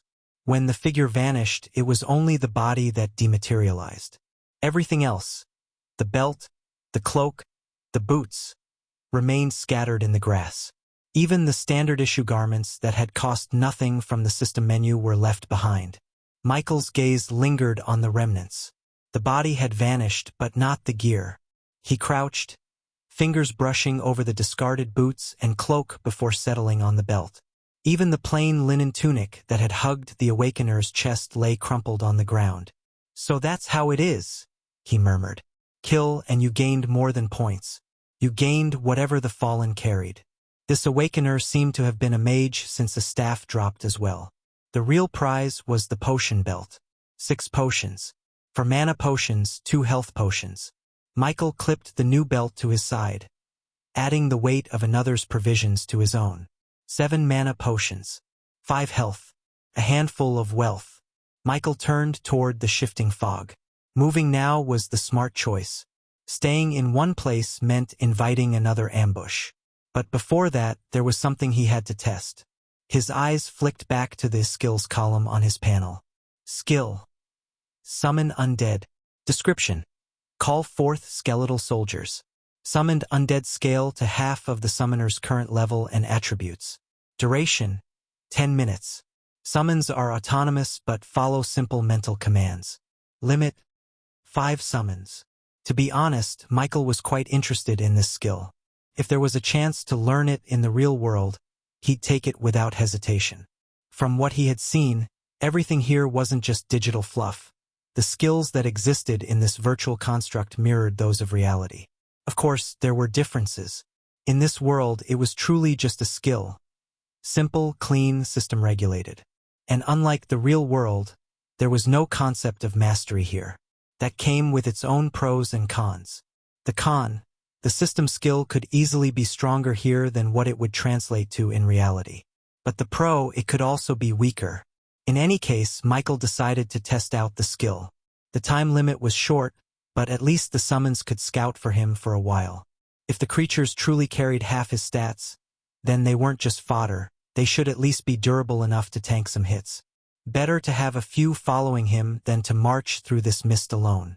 With that thought in mind, Michael extended a hand and activated the skill. The air in front of him rippled, faint lines of gray light threading upward from the soil. The mist itself seemed to recoil as the ground split open with a brittle crack. Skeletal fingers clawed through the dirt first, long, pale bones tipped with jagged nails. A second later, two skeletal soldiers hauled themselves into being. Their eye sockets burned faintly with baleful blue light, their forms lean but balanced, carrying bone-forged short swords. Armor? None. But their movements weren't clumsy. They stood ready, heads tilted toward him as though awaiting command. Michael tapped the butt of his spear into the earth. The two skeletons shifted in unison, their heads jerking toward him like dogs awaiting orders. Scout forward. 20 meters. Circle back. The thought alone was enough. The summons lurched into motion, their footsteps eerily silent for creatures of bone. They vanished quickly into the fog. Chapter 513. Another one. A few minutes passed. Michael's eyes tracked the faint connection he felt with his summoned soldiers, thin threads of awareness tugging at the edge of his mind. It wasn't vision exactly, more like knowing where they were at all times. Then one thread snapped. Michael froze. One of the skeletons was gone. His grip on the spear tightened, a flicker of unease crawling through his chest. The creatures weren't invincible, but for one to simply wink out that quickly meant something had gotten the jump on it. And that something might still be nearby. He could have turned back. Losing a scout was warning enough. But Michael wasn't here to scrape by.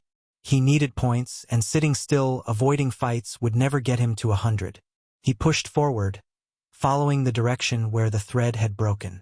The mist thickened as he advanced, wrapping around his boots like coils of smoke.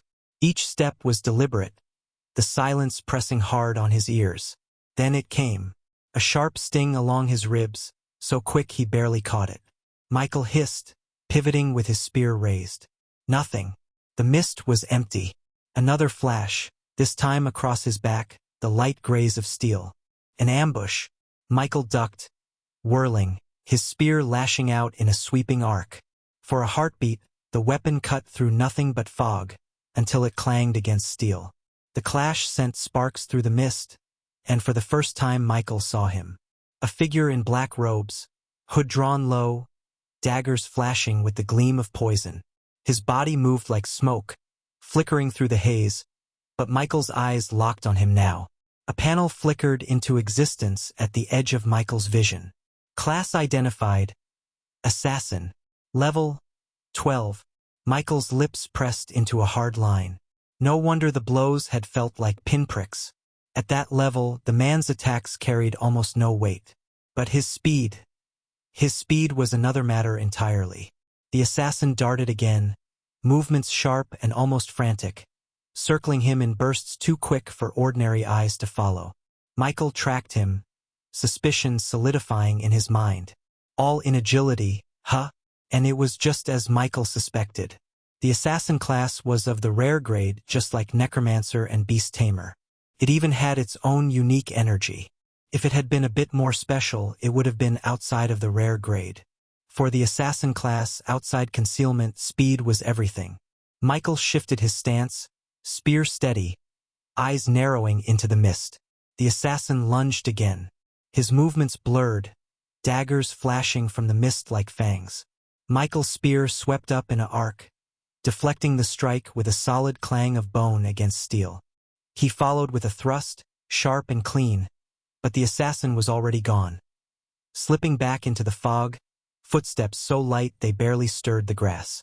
A sting along Michael's shoulder, another across his thigh. However, none caused damage. Upon the first point of contact, Michael had already activated Iron Skin. It consumed mana, and with 10% of his mana already gone from summoning 2 skeleton warriors, this only further reduced his reserves. But it was better to be safe than not. The assassin pressed harder, his daggers flashing in quick, shallow arcs. To him, the battlefield was perfect. Every strike was a gamble, and he knew it. The Necromancer's level was higher, far higher, and yet, levels meant little if one could land a single critical strike. Constitution wouldn't matter if the blade sank deep enough in the right spot. That was how he had killed an Awakener with an original level of 30. One blow. One weakness found in the fog. That was why he hadn't run yet. His daggers whispered against the Necromancer's side again. But instead of flesh, there was only the hard grind of steel against something unyielding. Sparks spat into the mist. The assassin's eyes narrowed. A defense skill? So, the Necromancer had reacted quickly. That made him cautious. He dipped back into the haze, circling wide. His body little more than a shadow blur. Each strike was sharper, faster, driven by the hope of piercing through. But none found purchase. The spear always seemed to be there, sweeping, thrusting, catching him just close enough to break his rhythm. Worse still, every movement now carried weight. He could feel it. The Necromancer had locked onto him. Not perfectly, but enough. The window was closing.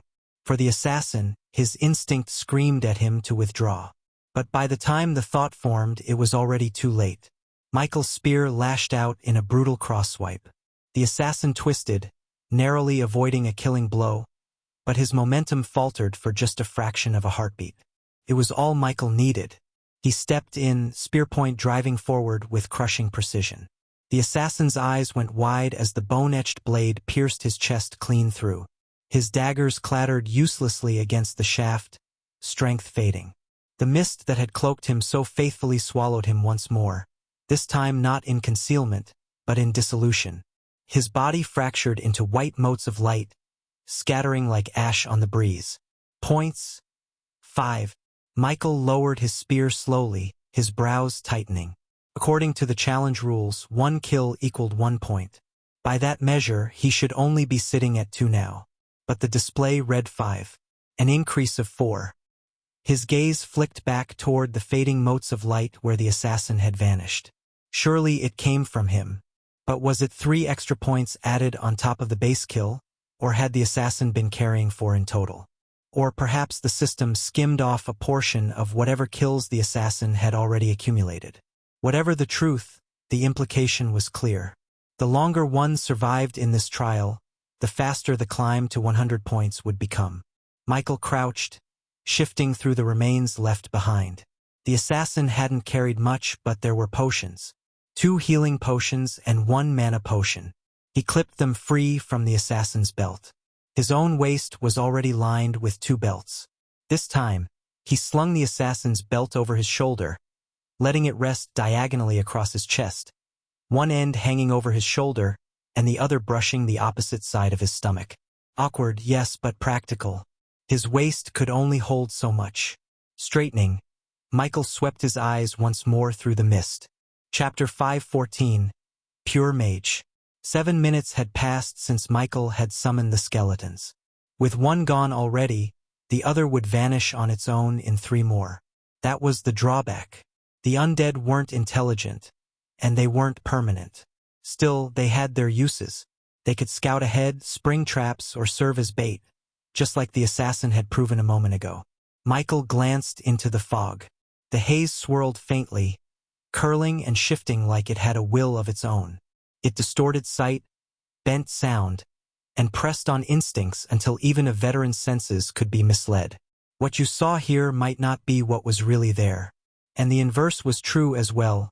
What was real could vanish into nothing if the mist decided to conceal it. That made the thought itch in the back of his skull. Perhaps the assassin hadn't killed his skeleton by mistake. Perhaps it had been bait, a lure to draw him closer. If so, then it had worked. Though the end result hadn't been in the assassin's favor. An hour and a half later, Michael's panel flickered at the edge of his vision. Points. 75. He hadn't expected it to climb this fast, but the climb hadn't come free. The high-level advantage he carried wasn't an illusion, but the advantage didn't make him untouchable. 3 different times he'd been forced to run. Not out of cowardice, but survival. Against a warhammer-wielding brute whose close-range pressure threatened to smash him flat. Against a swordswoman whose footwork was so sharp that even his spear barely kept her at bay. And against a storm of flame from a trained mage. The reality was clear. His strength could carry him far, but not through everything. Of course, all these people were just 3 levels at most away from him at most. Active participants. 218. The number was falling quickly. Michael knew once it hit 100, the challenge would end. 75 points. He only needed 25 more. If luck held, 1 or 2 opponents might be enough. Michael pressed forward, pace quickening, boots crunching faintly on the mist-damp ground. Minutes passed. Then the world lit up. A sphere of roaring fire burst out of the haze, slamming toward him with violent force. Heat seared the air, the mist hissing as it boiled away. Michael dove aside, the blast smashing into the ground where he'd stood a heartbeat earlier, leaving a scorched crater. His skeleton warriors behind him was torn to pieces by the blast. An Awakener stepped out of the thinning fog, staff raised, eyes cold and calculating as they continued to cast more spells. Class identified, Fire Mage. Level 20. Michael narrowed his eyes. Level 20. Same as me. In real life, this opponent was just like him, a level 40 Awakener. But that was just it. Unlike him, this was a true mage. Their spells chained seamlessly together, one flowing into the next without pause. Fireball to suppress. A wall of flame to cut off angles. Blinding sparks to cover movement. It was the rhythm of someone who had chosen the mage path fully, not someone split between magic and steel. Pure mage. Michael couldn't help but feel a flicker of envy. If not for his undead feeding him significant feedback every time they advanced, if not for the sheer physical power of his race, this was the kind of mage he might have been. One entirely devoted to spells, not half-branching into close combat. But then again, Michael clenched his spear tighter. Though imperfect, it almost made him perfect. A mage with strong close combat was just as terrifying as a strong combat supernatural with strong magic to boost. And he was just that, though a mere prototype currently. Another fireball streaked toward Michael, and this time Michael didn't dodge. He slammed his spear into the ground, his hands in the air, his fingers then lit with mana, drawing circles in the air as he conjured a shield of mana. The impact shook him, flames crackling across his defenses before the shield shattered. The mage frowned, clearly surprised he'd taken it head-on. "Not bad," Michael muttered, eyes cold. "But not enough." Michael surged forward, spear tight in his grip, even as his free hand carved glowing circles through the air. The runes snapped into existence in a flare of pale light, his mana coiling into them like blood into veins. The fire mage's staff whirled, flames spiraling outward in a blinding cascade. "Acid shot," Michael barked, hurling green bolts from his fingertips. They sizzled through the fog, forcing the mage to pivot sideways, cloak whipping from the heat of his own spellwork. The mage answered instantly, fire runes bursting to life as he thrust his staff forward. A fire lance tore toward Michael with precision. Michael slammed his heel into the ground, glyphs exploding around his boots. Bone spear. A jagged shaft of pale energy erupted from the soil, colliding with the lance in an ear-splitting crack. Mana residue sprayed like sparks from clashing steel. Persistent bastard, Michael thought grimly, already sketching the next circle mid-charge. Blind curse. Black smoke spiraled from the runes he traced, surging toward the mage's eyes. But the man didn't even flinch. His staff snapped once, twice, brilliant sparks flared, and his pupils glowed with unnatural sharpness. Eagle's sight. The counter was immediate, instinctual. Michael pressed harder. Bone armor. Ghostly plates clamped around his chest and arms, rattling as flames crashed into him. The mage hammered him with spell after spell. Fireball, firestorm, sparks. Each one flowing into the next, runes igniting and dying in flawless rhythm. His casting speed was monstrous, his mana seemingly bottomless. The clash turned into a storm. Michael hurled an acid ball. The mage countered with a flame wall. Michael conjured mana arrows in a brutal rain, each dissolved in jets of searing fire. When Michael poured mana into a sharp, brutal beam, death ray, the mage rolled aside, cloak singed but body intact, already sketching the next circle before the smoke cleared. Michael gritted his teeth. If he couldn't outspell him, then he'd overpower him. He drove mana into his veins, his muscles swelling, his bones hardening. Bull strength, iron skin, limit burst. Veins lit like molten rivers under his skin. Another circle flared at his palm. Mana shield. Sparks shrieked as a fireball detonated harmlessly across its pale surface. Still the mage did not falter. Michael lunged, spear cleaving in a brutal arc, but the mage backpedaled, staff glowing, another spell already forming. Michael growled, his body screaming under the strain. Then he pushed further. Berserk! The world bled red. His muscles quivered with monstrous power, his movements blurring. Each step tore through the firestorm, ghost wind steps, the ground buckling under his speed as he closed the gap. The mage raised his staff in desperation, half a circle still hanging incomplete in the air. But Michael was already there, spear gleaming bone-white, cutting down through flame and smoke to end it. But just as his spear was about to hit, an arrow appeared in front of his face. Chapter 5:15. Challenge End. An arrow of pure mana streaked from the fog. It wasn't aimed at only him. Just behind the arrow aimed at Michael was another one. Michael's instincts howled. Even with iron skin active, his body tensed in a way he couldn't ignore. This arrow was far more lethal than ordinary projectile. His gut screamed that to take it head-on would be fatal. Rage sparked in his chest too. Fisherman. Someone had waited, biding their time in the mist, letting him do the hard work before striking. But it seemed the heavens still favored him. Michael twisted, body snapping to the side with ghost wind steps. The arrow grazed his shoulder as he barely dodged. The mage was not so lucky. Though he tried to replicate Michael's movement in his own way, the arrow tore into his right side as his arm was consumed, the limb vanishing into glowing particles. Michael didn't lose sight of what mattered. There was a reason he fought so hard this time.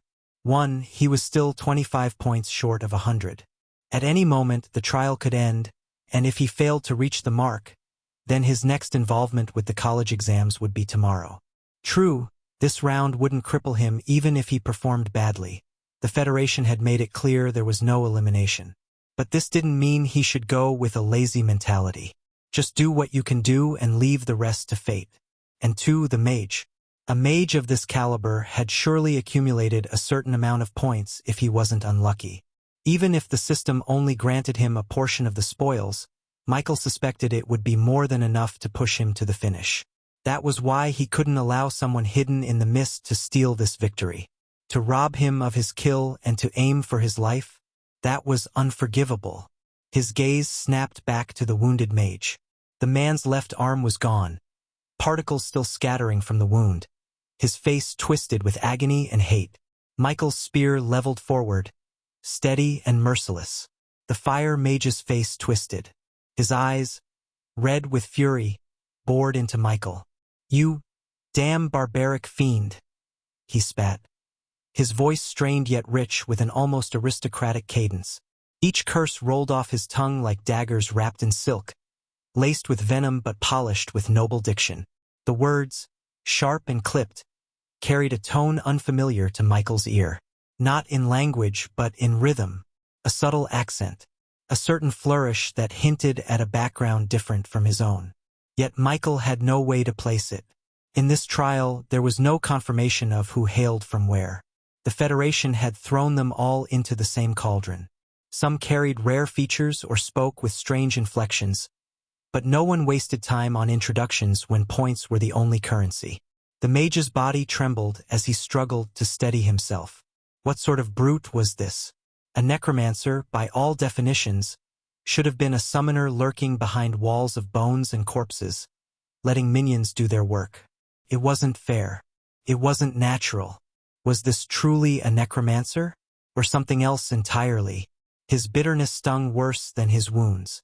It was one thing to see a mage dabble in melee, it happened. Some leaned on blades when their mana was gone. But this man wasn't dabbling. He was thriving. His casting was rough, yes, delayed, imprecise compared to a true mage, but it was still enough to pressure him. A hybrid. One who could play both sides well enough that even a specialized mage found himself cornered. And that thought made the fire mage's stomach churn with hatred. Michael's eyes narrowed as the noble's curses dripped into the fog like venom. His words incomprehensible in meaning but clear in intent. Michael didn't pause. The mage's noble venom meant nothing compared to what Michael saw, the opening. He surged forward, spear thrust low, the mist parting in his wake. The mage tried to lift his remaining arm, but Michael was already there. The spear punched through his abdomen, cutting short the spell. The mage's breath hitched, his eyes wide, disbelief and fury tangled together. His body broke apart into shimmering fragments, scattering into the fog as his points transferred. Michael's panel chimed. Plus 37 points. He didn't even have time to check the tally before another sharp twang cut the air. Another arrow. And another. 2 more bolts of pure mana ripped through the fog, their glow like lightning tearing open the sky. Michael's body moved before thought. Ghost wind steps tore across his legs, his figure blurring as he shifted sideways. The first arrow whipped past, grazing his ribs, sizzling against the bone plates of bone armor. The second he knocked wide with a brutal swipe of his spear, the shock rattling his arm to the elbow. He didn't hesitate. Michael charged at a certain location. And then, the world ripped. The fog peeled away in a single sweep, replaced by the blinding pallor of an endless white space. Everything stilled. Michael's spear hovered in mid-swing, his chest heaving, his blood hot with rage and momentum that had nowhere to go. Then a soft chime echoed. Challenge complete. Active participants. 100. Michael froze. The fisherman. He had been one breath away. Michael suspected this might be the same person that first attacked him in the challenge space when he just arrived. And yet, the trial had ended. His panel flickered to life in the blank space. Final points. 112. Michael's lips curled faintly. It was not quite a smile, not quite bitterness, but something taut and sharp between the two. He had made it. Just barely. Chapter 5:16. Next round. A clear and familiar mechanical voice descended. Congratulations. You have achieved the qualifications to advance to the next round. The voice continued. In a short while, a timer for the next round will commence. Use this interval for preparation. From the points accumulated in this round, your total will be multiplied by 10. This value will be converted into custom points. Michael's vision flickered as a new panel opened before him. Final points. 112. Conversion rate. x10. Custom points. 1,120. Custom points may be allocated to increase personal attributes, acquire skills, or purchase items. All choices made here will carry over into subsequent challenges. Choose wisely. The words dissolved into silence. Michael's return to the white space was jarring, like stepping out of a battlefield only to find himself reborn. It was as though the system had stripped him down, reset his vessel, and reformed it. His mind wasn't in the mix, though. A faint lingering fog clung to his thoughts. Michael then glanced down at himself. Everything he had worn in the challenge remained. His armor was torn in places, but his spear was still steady in his grip. Around his neck hung the summoner's pouch. He hasn't used it. His belts rattled faintly with the weight of glass. They were the potions he had on him. Michael's hand moved instinctively to check them. There were 3 healing and 3 mana points. That was all he had left. The rest gone. Shattered in the storm of fire that had ended the last challenge. He could still recall the sound of them bursting, glass breaking under heat and shockwaves, precious resources turning to nothing but useless ash. Michael's first words cut through the sterile white quiet. Was that it? Is the next round the one they'll broadcast to the public? The thought lingered on his tongue, sharp and uncertain. If the next trial was the public event, then it would mean one thing, the last challenge of the day. But if it wasn't, then there were still more rounds ahead. Between the two, Michael found himself hoping for the first option. His gaze slid toward the shimmering panel of custom points. 1,120, but his mind drifted far beyond it. What was happening outside right now? While pondering on how the Federation would go along with their plans, he also thought of how to customize his character for the next round. Something Michael didn't know was that a good part of the public was aware of this public event. Michael was a youth who only logged onto the Supers Association forum. He never bothered with idle chatter, entertainment sites, or the broader internet. But outside, awareness had already spread a bit. News programs across the Federation had been pushing it hard, and not just in their normal late-night reports. Popular streamers, celebrities, and influencers had picked it up, citing it in their own feeds. Even schools had started murmuring about it. The younger generation already knew it was coming. But the atmosphere wasn't exactly one of explosive excitement. The Education Council's announcement had been vague. They said they'd be displaying the abilities of some of the students. That was it. Enough to stir curiosity, yes, but not enough to create a festival-like hype. The Federation itself was partly to blame for that lukewarm reception. Years of deliberate news suppression meant that to the average citizen, supernaturals weren't cultural icons or demigods. They were people stronger than average. People who can live longer. Sure, there were whispers. Some supernaturals could move faster than lightning, or strike hard enough to break through stone. But unless you had personal ties to a supernatural or had experienced something like the demon outbreak in Woodstone City, those tales were little more than background noise. The Woodstone outbreak had been devastating for its victims, but even that incident was quietly buried. The official records on the internet were sparse, heavily scrubbed by Federation censors.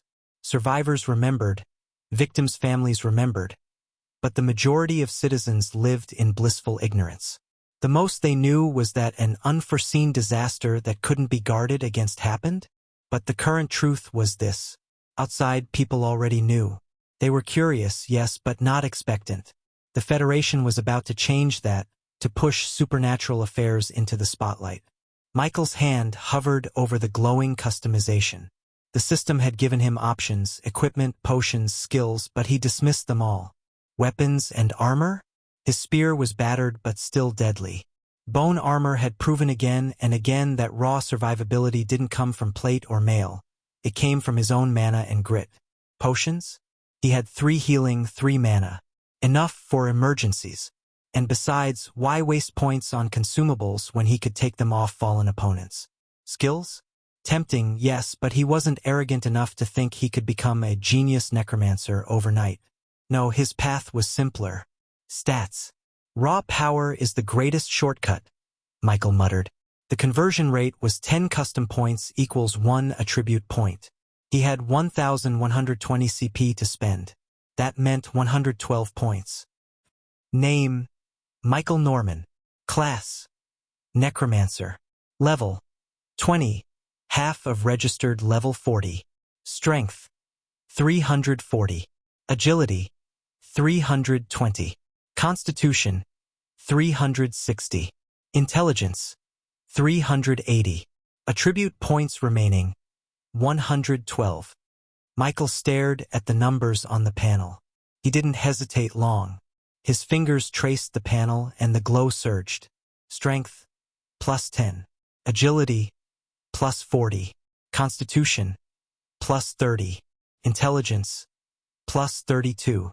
Asterisk. Updated status: Name: Michael Norman.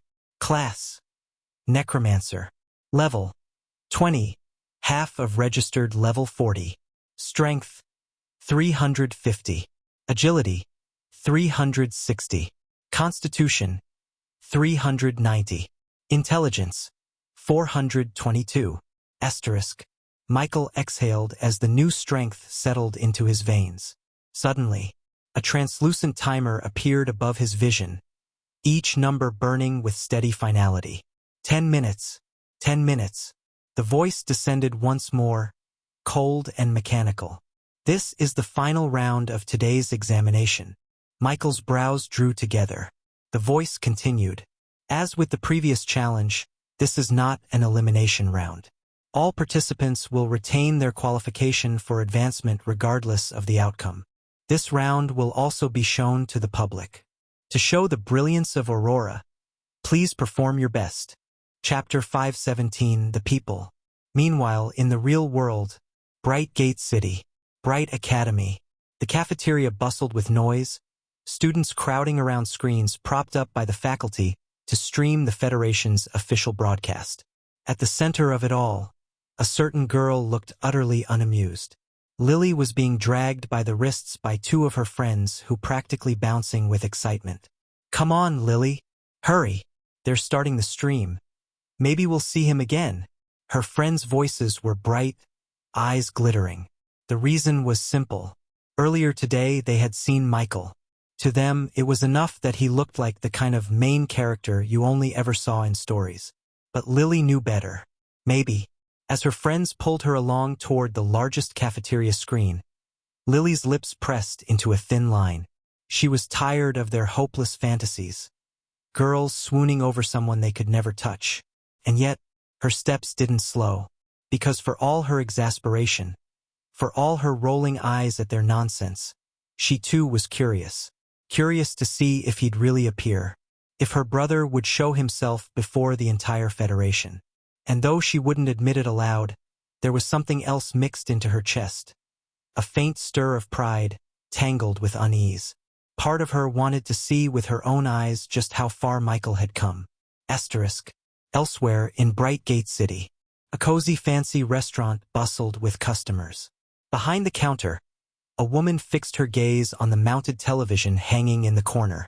Mia, Michael's aunt, stood frozen, her usual cheerful demeanor tempered by something deeper. Her eyes lingered on the broadcast feed. The news anchors were discussing the Federation's announcement, hinting that the selected participants would soon be revealed in the live trial projection. Mia's lips pressed together. She had always been curious about her little boy.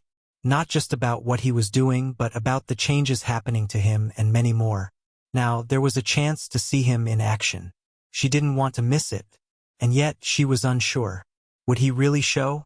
The reporters had said the displayed participants were chosen, that not every examinee would appear on screen. Even so, Mia couldn't help the anticipation building in her chest. If Michael appeared, even for a moment, she wanted to be there to see it. But Lily and Aunt Mia weren't the only ones. Across the Federation, similar scenes unfolded. The truth was simple. A portion of the population was already hooked, but many others still treated it as background noise. What was uncertain, what no one could predict, was whether this divide would remain. The cafeteria of Bright Academy buzzed with chatter, but the volume dipped as the giant wall screen flared. 2 reporters filled the feed, one a sharply dressed man with a confident smile, the other a woman with keen, clear eyes and an air of practiced poise. "Good evening, citizens of the Federation," the man began, voice smooth and polished. "In just a few minutes, the Education Council will be bringing us a broadcast, one that showcases the promise of tomorrow's talents." The woman nodded. "That's right, Darius. For the first time in years, the public will be given a direct glimpse into the examination trials. Normally, these are sealed events, recorded only for official review. But today is different. A select number of participants have been chosen for display." Lily's friends leaned forward eagerly, whispering, their eyes glued to the screen. Lily crossed her arms, pretending indifference, though her heartbeat quickened.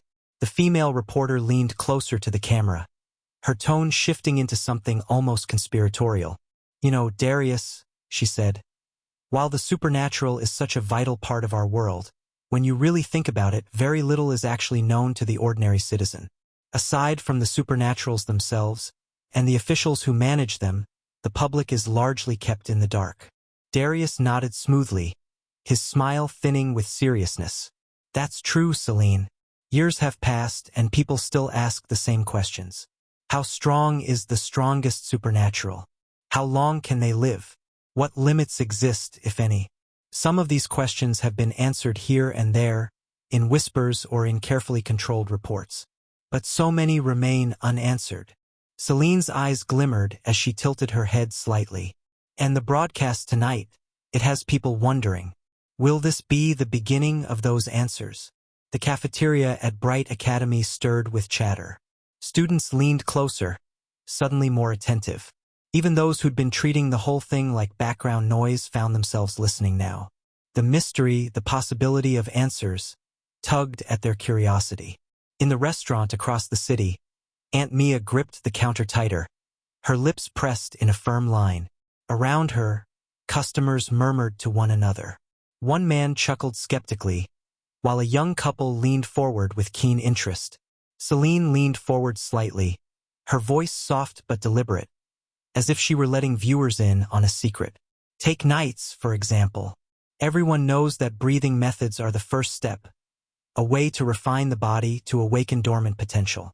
From there, one can ignite a life seed and officially become a knight. But beyond the raw increase in physical strength, how much more do they truly gain? The average citizen sees them as warriors with stronger muscles. Yet, is that all there is? Darius' smile tightened with a thoughtful nod. And what about mages? We hear the word often, we see clips online, glimpses of fireballs of ice walls, but even those videos, impressive as they are, leave us with the same impression. They are strong, yes, but stagnant. Their power looks the same as it did 10 years ago or 20. Which begs the question, is that really the whole story? Or is there more to these paths that the public never sees? Chapter 5:18. The Situation of the World 1. Celine's tone softened, almost contemplative. But at the end of the day, Darius, we, the media, can only speculate. If the public truly wants to understand supernaturals, wouldn't it be better to hear it directly from them? Darius nodded, smiling faintly. That's exactly right. Which is why, for today's broadcast, we've invited a special guest. Please welcome Professor Alaric Valen of Dawn Liberal College. The camera shifted smoothly, revealing an elderly man seated beside them. His hair was snow-white, his posture slightly stooped, but his eyes carried a sharpness that belied his age. He wore a simple suit. Celine offered a small, respectful incline of her head. Professor Valen, thank you for joining us. The professor gave a small nod, voice steady and calm. It is my honor. Unlike the academies for cultivators or awakeners, which remained closed to public scrutiny, only making themselves known to young supernaturals during their college entrance exams when they sent out offers or in the Supers Forum, liberal colleges had always been known to the people. Dawn Liberal College was a state university. Dawn is the state in which Woodstone and Brightgate City are under. Celine's expression sharpened as she leaned in. Professor Valen, if I may, do you know why the Education Council decided to pull such a big move during this year's college exams? What's different now that wasn't before? The old man adjusted his glasses, his gaze briefly distant. Inwardly, his heart sank. It's because they need more people, more youths striving to become supernaturals. If they do not, if the tide continues as it has, then when the worst comes, this world won't have enough to protect it. But when he finally spoke, his lips curved into a polite smile. It's actually not the Education Council of Dawn State, nor even our country of Vesera, that made this decision. Darius blinked. Oh, Professor Valen's voice was calm, deliberate. The decision came from higher, from the Federation Council itself. All nations of Aurora agreed to this. Today's display is not a local, it is an international one. For a beat, silence spread. Then Celine cleared her throat softly. Professor, we were aware the Education Council was working with higher bodies. But you're saying this was not their initiative? Valen's eyes glimmered faintly, like steel hidden under cloth. That's right. The camera lingered on him for a long second. Across Bright Academy's cafeteria, chatter stilled into murmurs. In the restaurant, Aunt Mia frowned, her hands tightening around the counter. In living rooms, bars, and roadside diners across Aurora, the words sank like stones into water. The Federation Council. To the people of Aurora, the Federation had always felt like a distant colossus. A grand government formed of different rulers, bound together by agreements too vast for ordinary citizens to see. They didn't know how many representatives sat at that table, nor how much power they commanded in detail, but they knew one truth. The Federation was absolute. Whenever its name appeared, it was never trivial. And now, for it to step directly into education, to touch the college exams that had always been matters of state, that was something new. Voices in the crowd turned quieter, more focused, as if unconsciously leaning closer to the screen. Celine's tone matched the mood, quieter now, almost reverent. So this is bigger than anyone expected. Professor Valen only nodded. Had Michael been outside watching the news, he would have been very surprised. unlike what he had assumed, that the Federation only wanted to raise awareness little by little, enough for the public to begin to understand more about their world. This was far bolder than he expected.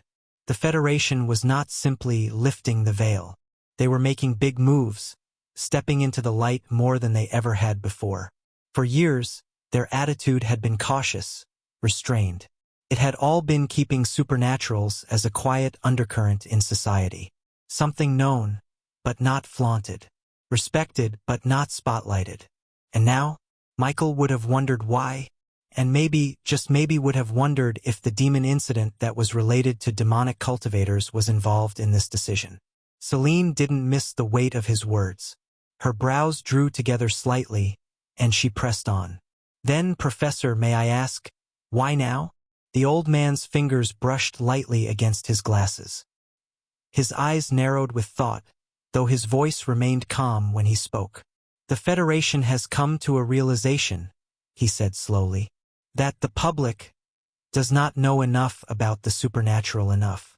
And yet, the supernatural has always been a deep part of our roots, a foundation of who we are. To see it slipping away, misunderstood and neglected, that is a result the Federation does not want to see. A murmur rippled through the cafeteria at Bright Academy. Students shifted in their seats. Even those who had not cared much before found themselves caught on those words. Slipping away, Valen continued, his tone edged with quiet steel. In recent years, something troubling has emerged. When a student fails to awaken or fails to enter a cultivation academy, many of them give up cultivation altogether. At first glance, this can be seen as acceptance of reality, and perhaps there is merit in that. But, more troubling still, there are now youths who do not even attempt. They grow lazy, placing all their hopes upon the chance of awakening, while neglecting the path of cultivation entirely. Celine's lips parted faintly. You mean? Yes. The professor gave a solemn nod. They forget that cultivators make up a vast portion of the supernatural academies. They forget what they were taught in school, that while awakeners shine brightest in the public imagination, it is the cultivators who form the backbone of our defense. It was taught but never emphasized. And so, a generation of students began to place their lives on a single gamble, while leaving behind the surest path of all. The words settled over the cafeteria like a weight. Chapter 519. The Situation of the World. 2. Lily's two friends, who had been so giddy just moments ago, shifted uncomfortably. Their excitement dimmed, and they glanced at one another guiltily. Next year would be their first awakening attempt. They talked about it endlessly, fantasizing about soaring straight into power. But cultivation? They had always brushed it aside. It was hard. It was boring. Day after day of slow-breathing methods, long hours of body training, straining to move even a fraction of an inch forward. And for what? Sure, cultivation gave strength. But aside from that, what did it do in daily life? None of them had ever heard of cultivators landing glamorous jobs. The best they could picture was becoming a bodyguard.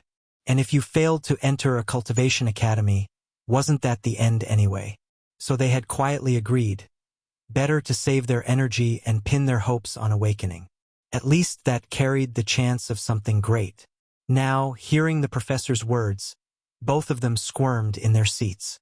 His calm voice cut through their childish reasoning with ruthless precision. As for Lily, she sat with her arms folded, expression cool.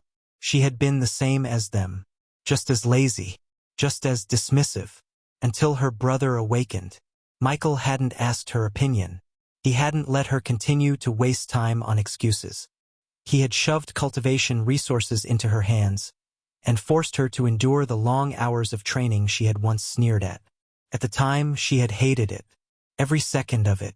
But now, listening to the professor's words, she realized something. Without Michael's heavy hand pushing her forward, she would have been no different from the friends beside her. Maybe even worse. Darius gave a short, uneasy laugh and leaned back in his chair. Professor, I have to admit something. We're guilty of this too. Despite our age, neither Celine nor I are even official knights. We trained for a while in our youth, but when we didn't qualify for any academy, we put cultivation aside completely. Celine offered a wry smile, her expression soft but tinged with embarrassment. Yes, that's true. We both assumed it was normal. Most people who don't get into academies do the same. It never seemed like a problem. Professor Valen's expression didn't shift. His gaze was steady, calm, but his words carried weight. I understand, he said gently. You're not alone in that. Most people, when the door of an academy closes, simply put cultivation aside. For many, it feels natural, even reasonable. But this habit has led to a steady reduction in the number of active supernaturals across the years. His eyes narrowed faintly, his tone tightening with an edge of gravity. If I am being honest, this approach has its merits. It ensures that those who do reach the higher stages are truly qualified, not wasting resources on the unfit. But his voice dipped lower, deliberate. As the years go by, the overall number of supernaturals has been steadily dropping, and that is worrying. The camera lingered on his expression. His words seemed to stretch across the airwaves, seeping into living rooms, cafeterias, and roadside diners alike. Celine's brow furrowed, her curiosity sharpening. But, Professor, why? Why should the decline worry us? From what we can see, aside from the dimensional cracks, places that need clearing of monsters, there's little need for so many supernaturals, is there? Not everyone is meant to be a fighter, after all. Most citizens live normal lives without ever needing such power. Darius nodded in agreement, his eyes glinting as he leaned toward the professor. Exactly. We've been taught to view supernaturals as specialists, guardians of cracks, guardians against disasters. But those incidents don't happen every day. To the average person, life goes on quietly. Why, then, should more supernaturals be necessary? The question hung in the air, pressing down on the studio like a stone dropped in a still pond. Professor Valen's eyes flickered, the faintest shadow crossing them. His lips parted slightly, as though he were weighing how much truth to reveal. Inside, however, he almost laughed, though it would be bitter and hollow. These children, these reporters, they speak as though the world has always been this quiet, as though dimensional cracks are the beginning and end of all dangers. They don't know. Unlike most liberal college professors, Alaric Valen had walked the path for real. Once, decades ago, he had entered a cultivation academy. Barely. He had clawed his way past the entrance threshold, only to stagnate year after year. His talent was too low, his progress too slow. While others advanced to brilliance, he remained mired. Eventually, he left the academy in shame. Now he was old. At his peak, he had managed to step into the elite stage of knighthood. An achievement, yes, but one far too small for the burden of the times. The public believed that supernaturals were just guardians of cracks and monsters. But history told another story. History whispered of what happened when ordinary society became too enamored with the supernatural. When admiration curdled into worship, and worship into arrogance. Supernaturals had once declared themselves above the common folk. Better, more deserving. They demanded tribute, privilege, reverence. And when society resisted, they split. The proudest, the darkest of them became something else entirely. Demonic supernaturals. Those who saw normal life as meaningless before their power. That age had ended in blood. But the stain had never truly washed away. That was why Valen himself belonged to the faction in the Federation that resisted public exposure. In his heart, he believed the ordinary people had no business peering too far into the supernatural world. The more they involved themselves, the more the supernatural would involve itself back. And history had proven how badly that ended. But even he could not ignore the truth. The worries from beyond the realm were growing too heavy. The pressure of foreign powers, the whispers of devouring forces pressing against the edges of Aurora. If the Federation did not increase its strength, if more young supernaturals did not rise, then when the worst came, their world would be nothing but prey. He smiled faintly at the reporters, his face calm, his tone gentle. But beneath it, his thoughts were steel. You want to know why more supernaturals are needed? Because if we do not grow stronger, all of Aurora will be eaten alive. Chapter 520 Challenge Rules. Before the professor could speak, a sharp chime cut through the air. Celine's earpiece flickered, and her expression shifted instantly. She leaned forward, her practiced poise returning as she addressed the camera. "Apologies, Professor. We'll have to pause here."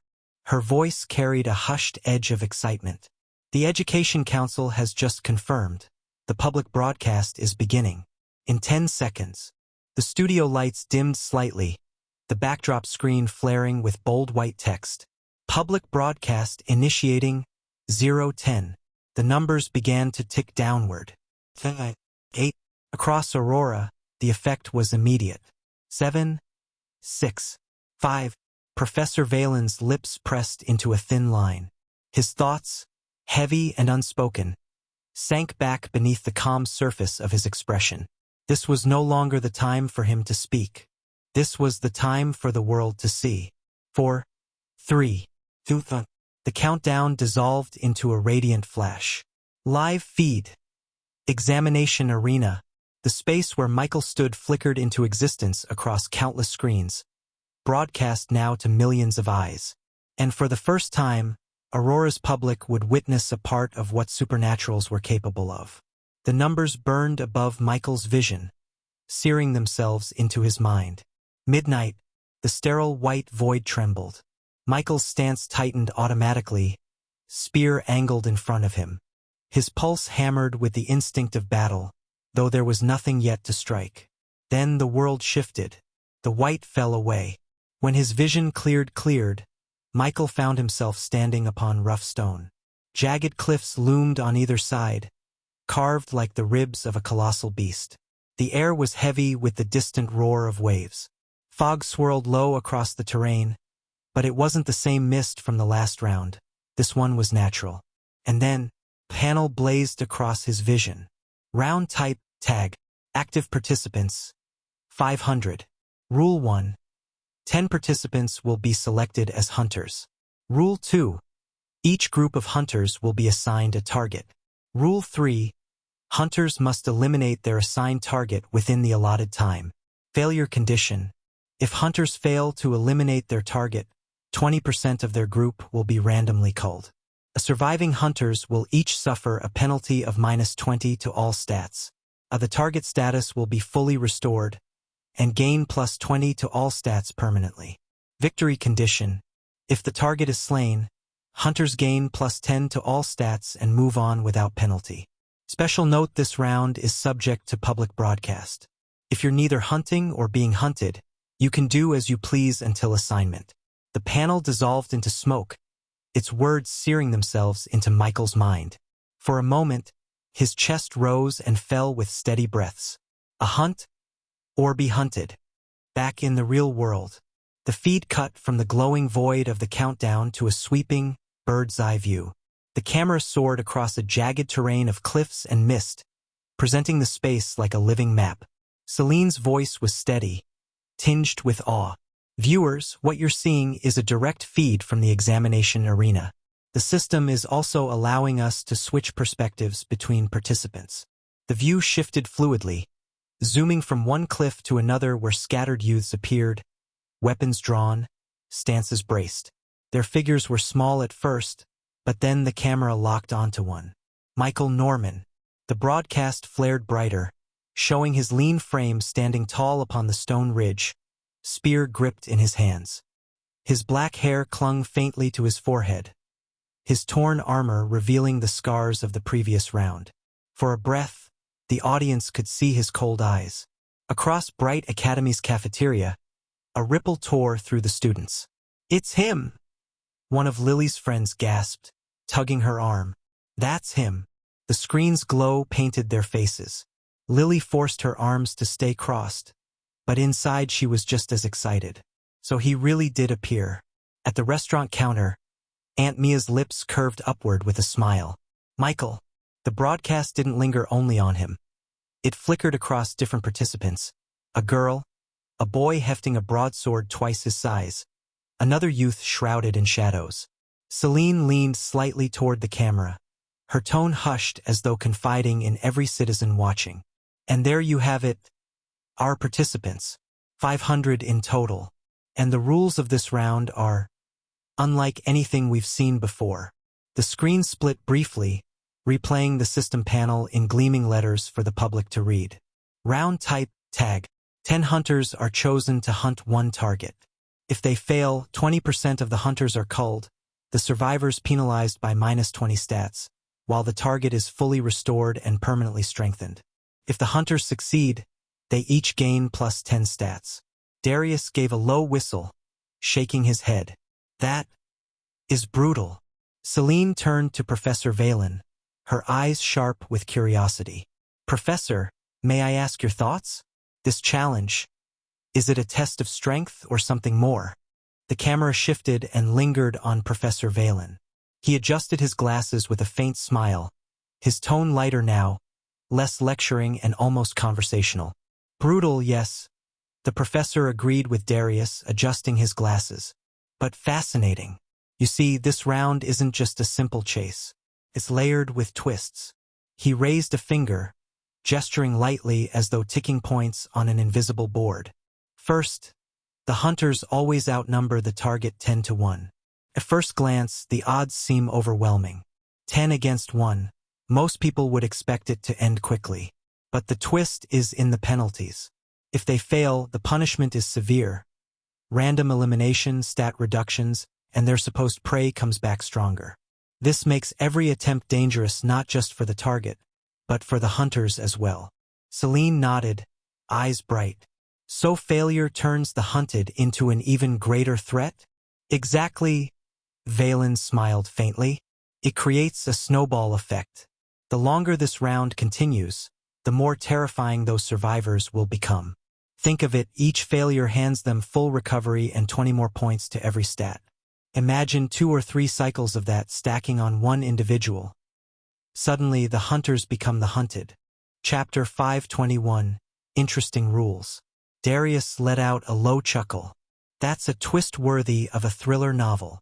The professor leaned back slightly, tone still calm but with a flicker of humor in his eyes. And second, the randomness of elimination. When hunters fail, 20% of their group are culled at random. It doesn't matter if you fought bravely or held back. It could be anyone. That unpredictability forces every hunter to give their best, because no one wants to gamble their life on hesitation. Celine leaned toward the camera, her voice hushed. So this round pushes teamwork, but also tests nerves, luck, and even character. Well said, Valen replied warmly. It's not just strength on display. That is why this round is so fascinating. On the broadcast display, a panel shimmered again into existence, reorganizing into something structured. Across the battlefield feed, a massive glowing table appeared with a map. Names arranged themselves into 3 distinct columns. Hunted unlucky participants marked in crimson. Hunters. Dozens of names aligned with each hunted target, glowing in sharp gold. Free. The fewest column, white text listing the unassigned participants free to move as they pleased. As for what the participants saw based on their role. For hunters, a map flared across their vision, dotted with glowing markers.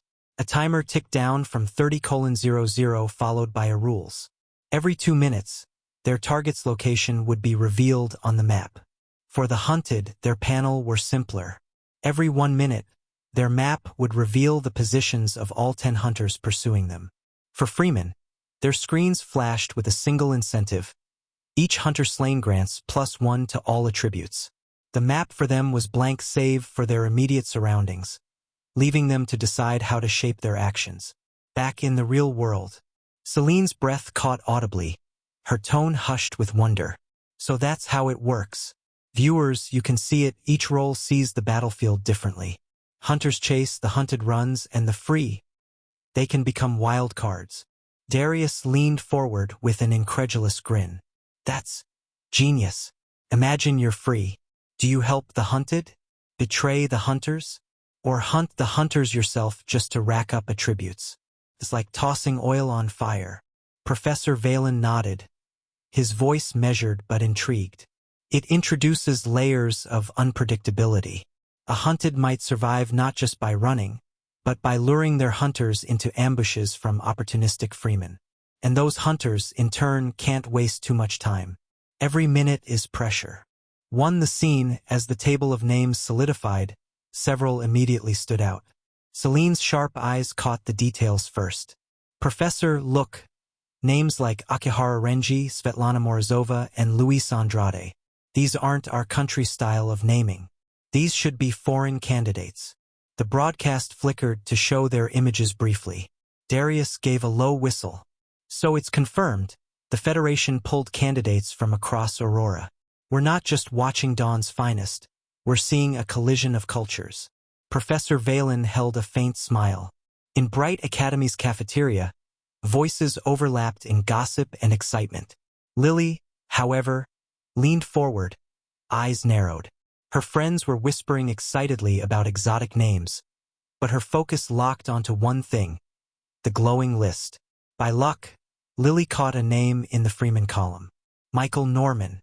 The broadcast panned wide across the cliffs and valleys, a haze of fog rolling between jagged ridges. Small lights flared above each participant's head, color-coded to their role: gold for hunters, crimson for the hunted, and white for the freemen. Celine leaned closer to her monitor, narrating for the public. Viewers, what you're seeing now are the system's designations. Each of them may tilt this battlefield in ways we can't predict. Darius chuckled, shaking his head. The freemen might be the most dangerous of all. They're not bound by rules, just chaos walking. Professor Valen adjusted his glasses, his tone calm. At first, it may take time before eliminations begin.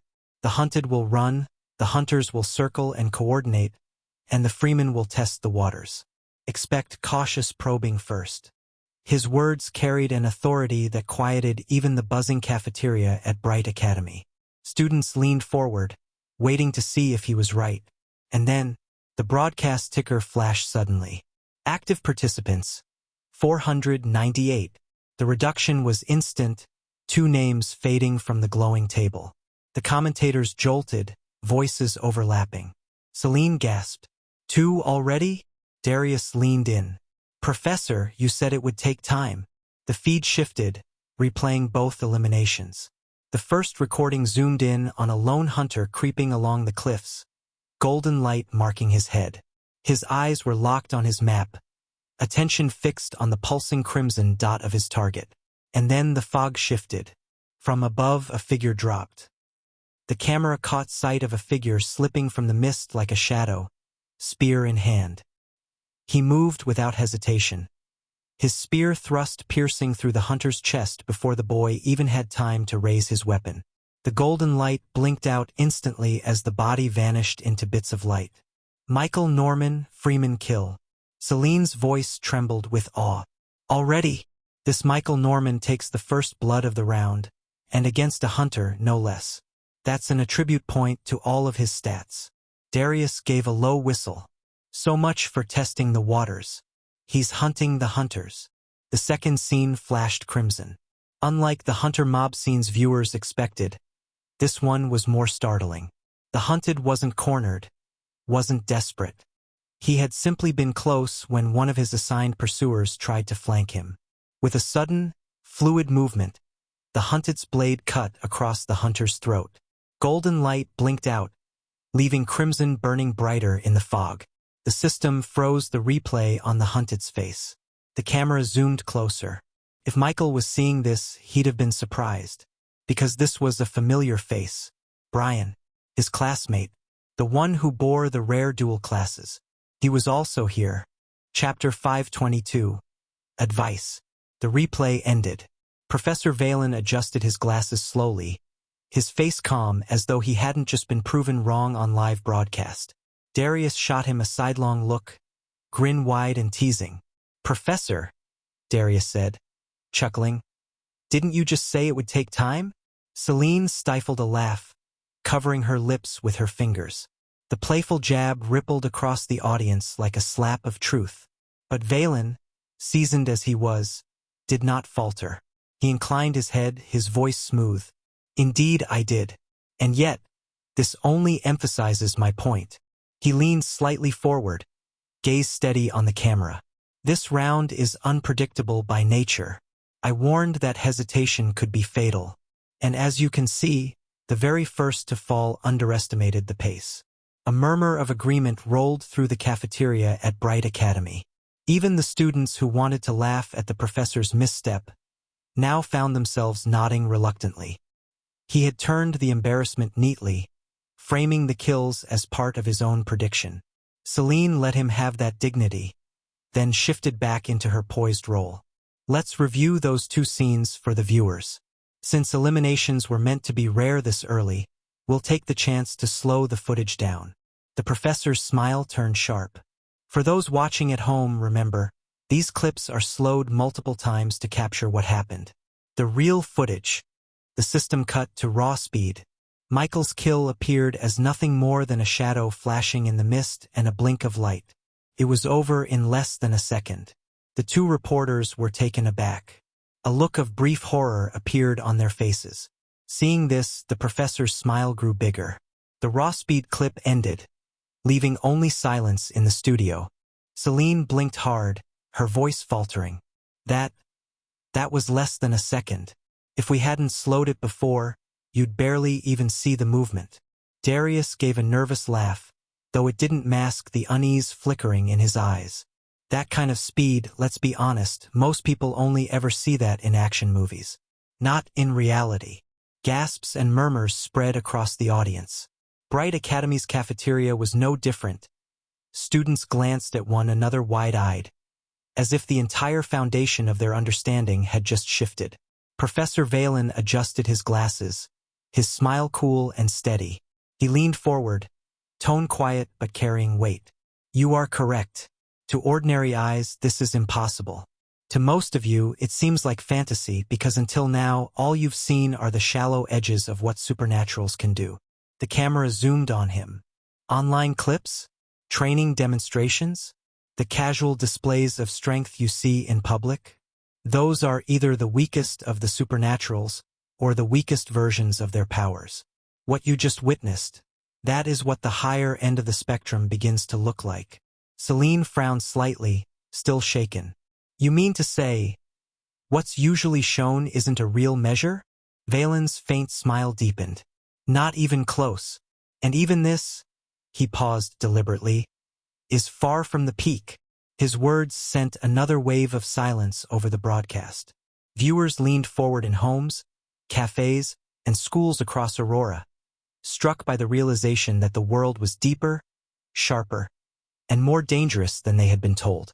At the cafeteria table, Lily's arms stayed folded, her expression steady. She wasn't shocked. Not really, because she had seen a glimpse of her cousin's strength before. And she knew, deep in her gut, that his ability could never be reduced to something as simple as a bit stronger than a normal human. The hush after his words lingered, heavy in the studio. Professor Valen allowed it to stretch, then leaned back slightly. And I should remind everyone, what you are seeing now are awakeners, but do not forget the other path, cultivators. Their road is longer, yet those who persist can reach this same level and surpass it. Celine blinked, startled. Surpass this? Professor, surely that's an exaggeration. His gaze held steady. It is not. Yes, talent matters. Yes, progress may take decades instead of years. But power is power, regardless of how it is earned. Tell me, who among you would refuse the ability to appear at your workplace from home in a single second? Darius let out a nervous laugh, half joking. Teleportation? You mean that's possible? Professor Valen's smile turned razor-thin. Not only possible, achieved. Do not mistake the images on your screens as the peak of humanity's strength. What you are seeing is only the beginning of what is possible if one does not falter. The revelation rippled outward like a dropped stone in water. Viewers across Aurora leaned closer to their screens. The cafeteria at Bright Academy was a storm of whispers. For some, the professor's words were like fire poured into their veins. And somewhere, in a modest apartment in Dawn City, a weary man turned to his wife, eyes bright for the first time in years. Maybe I should start cultivating again. What if I really can? But his wife shook her head, resting her hand gently over his. Her voice was soft, warm, unshaken. You've already given enough years to chasing impossible things. Why waste what little time you have left to live? Better to spend it with me. The man fell quiet, lips parting, then closing. The fire dimmed, replaced by a fragile smile. He tightened his grip on her hand instead. Back in the studio, Celine's voice carried the awe of a million households. So you're saying, if fate allows, even someone like us could one day reach that? Professor Valen inclined his head. His smile softened, becoming almost gentle. If you are fortunate enough and stubborn enough, then yes. One day you might. Across the city, countless hearts swelled with chicken soup hope. Professor Valen didn't let the awe fade before he pressed further. And this, he gestured faintly toward the frozen screen of Michael's lightning-fast strike, is not the only benefit. Power is not only speed or strength. It is also life itself. Life, yes. Consider the average man today. With wealth, he can afford strengthening medicine, perhaps extend his health to his late 90, maybe 100 if fortune is kind. But even so, he is likely bound to a chair most of the time. His body withers, his time runs dry. He paused, adjusting his glasses. His gaze was heavy, as though addressing not just the two reporters, but every citizen staring through their screens. But cultivators, awakeners, they live past 100 and remain vigorous. Imagine reaching your 100th year and still moving as if you were 40. That is the difference. A stunned hush filled the studio. The words rolled across Aurora like a wave. In Bright Academy's cafeteria, students shifted uneasily, some biting their lips. The thought of living longer burned through their minds. Professor Valen straightened, his expression steady, his voice clear. And this is why, he continued, the Federation has decided something very important. Celine tilted her head, caught off guard. Decided? Yes. His tone softened slightly, but the weight in it only grew heavier. They do not want this generation or any generation to lose their chance. So, for those who fail this round of college exams, take heart. There will be another opportunity. The council has agreed. Beginning next month, there will be a chance to rewrite. You will not be cast aside after one failure. Valen wasn't finished. He adjusted his glasses, his gaze sweeping the cameras. And that is not all. From now on, schools will be granted greater resources, better medicines, better manuals, better environments, better education about the supernatural, to make cultivating easier. This is the Federation's promise. If the citizens do not give up on cultivation, then the Federation will not give up on them either. The words landed like thunder. Across Aurora, the effect was immediate. In living rooms, parents glanced at their children with renewed determination. In dingy taverns, young men and women straightened their backs, fists tightening around cups and chopsticks. Even the weary sighed with a spark of something they thought long extinguished. Somewhere, a young boy muttered under his breath, "Then I still have a chance." And in the same room, his older brother scoffed, "Don't be stupid. You'll just waste your time." But the boy's eyes shone brighter, unshaken by doubt. Back in the studio, Celine's hand rested on the table, her voice trembling with the awe of a million listeners. So this is truly a new age. Valen inclined his head, his tone calm but resolute. It must be, because if we do not rise together, then sooner or later, we will fall together. Chapter 523, Unique Existences. Michael's vision cleared as the golden particles of the slain hunter faded away into nothing. A crisp notification flashed across his panel. +1 attribute point to all stats. His chest rose and fell in a slow breath. But inwardly, a small sigh of relief escaped him. So I was right. The rules for Freeman had been clear. Each hunter slain grants +1 to all attributes. But clarity didn't always mean certainty. He had gambled on the participant's roll, and his gamble had paid off. The corner of his mouth tugged faintly. Michael dismissed the panel and raised his eyes again to the terrain. Like the others, he had a map. It hung before him in faint, translucent light. But unlike the hunters or the hunted, his was almost blank.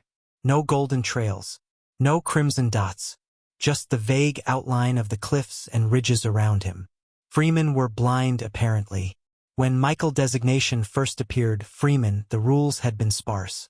Each hunter slain grants +1 to all attributes. Simple. But no word on what would happen if he killed a hunted. Or another Freeman. Nothing. He had taken a chance. If the boy he had cut down had been anything other than a hunter, he might just trigger something instead of instant elimination. He hadn't been willing to let the chance he spotted from the top of the cliff slip away. Kill was strength. And strength was the only thing keeping him from being trampled here or exposing his current qualities as a necromancer. This time, the gamble ended well. Even so, the unknown gnawed at him. What happens if I cut down the wrong person next time? Michael dismissed the glowing text and focused on his surroundings. Like the others, he had a map. It hovered faintly in the air, translucent and ghostly. But where hunters and hunted saw their prey or pursuers marked in bright sigils, his was almost bare. Just vague outlines of terrain. Michael's eyes scanning the fog-draped valleys below. From his spot, he could see little more than a restless tide of gray shifting between broken stone. Somewhere in that haze, 499 other participants were moving. But he didn't know where. His fingers tightened around the spear. If everyone's map looks like this, then this challenge just got harder. For now, only those given roles knew what they truly entailed. Hunters had glimpses of their targets. Hunted had glimpses of their predators. And freemen, they had freedom, yes, but also ignorance. When the round advanced, when the system cycled the roles, only then would the others begin to understand the different perspectives. Thinking back to the boy he'd just cut down, Michael flicked his panel open again. Active participants, 498. His eyes narrowed. 2 were gone. That meant it wasn't just him. Before my role switches, I need to rack up a few more kills. The challenge rules were clear. At certain intervals, roles would rotate. If that happened before he'd built up enough strength, he could easily be the one marked crimson, 10 hunters bearing down on him like hounds. Michael shifted his stance, body lowering as he prepared to descend the cliffside. Unbeknownst to him, thanks to coming to the spotlight early, his movement was still being broadcast to the world. The professor and reporters spoke over the feed, filling the silence with words about cultivation. But in the background, Michael and Brian figure remained on screen. On the screens, 2 figures shifted through the mist. Celine leaned in toward her monitor, her sharp eyes catching their movements immediately. Her voice carried a spark of excitement. "Professor, it seems these 2 aren't slowing down. Both Michael Norman and this other participant, Brian, I believe, are pressing forward. Look at that speed. This virtual space looks pretty huge too." Darius tapped his pen against the desk. "Speaking of which, let's not forget, all of these youths are Awakeners. Professor, could you explain for the audience just how Awakeners grow so powerful? What exactly makes them so unique compared to, say, cultivators?" The camera pivoted to Professor Valen. He adjusted his glasses, the reflection of the screen shimmering across his lenses. His voice was calm but carried the weight of a lecture hall. "A fine question," he said. Professor Valen's gaze swept between Celine and Darius. "Tell me," he said softly, "what do you 2 know of Awakeners?" Celine straightened, her poise returning as she answered carefully. "Awakening happens between the ages of 16 and 18.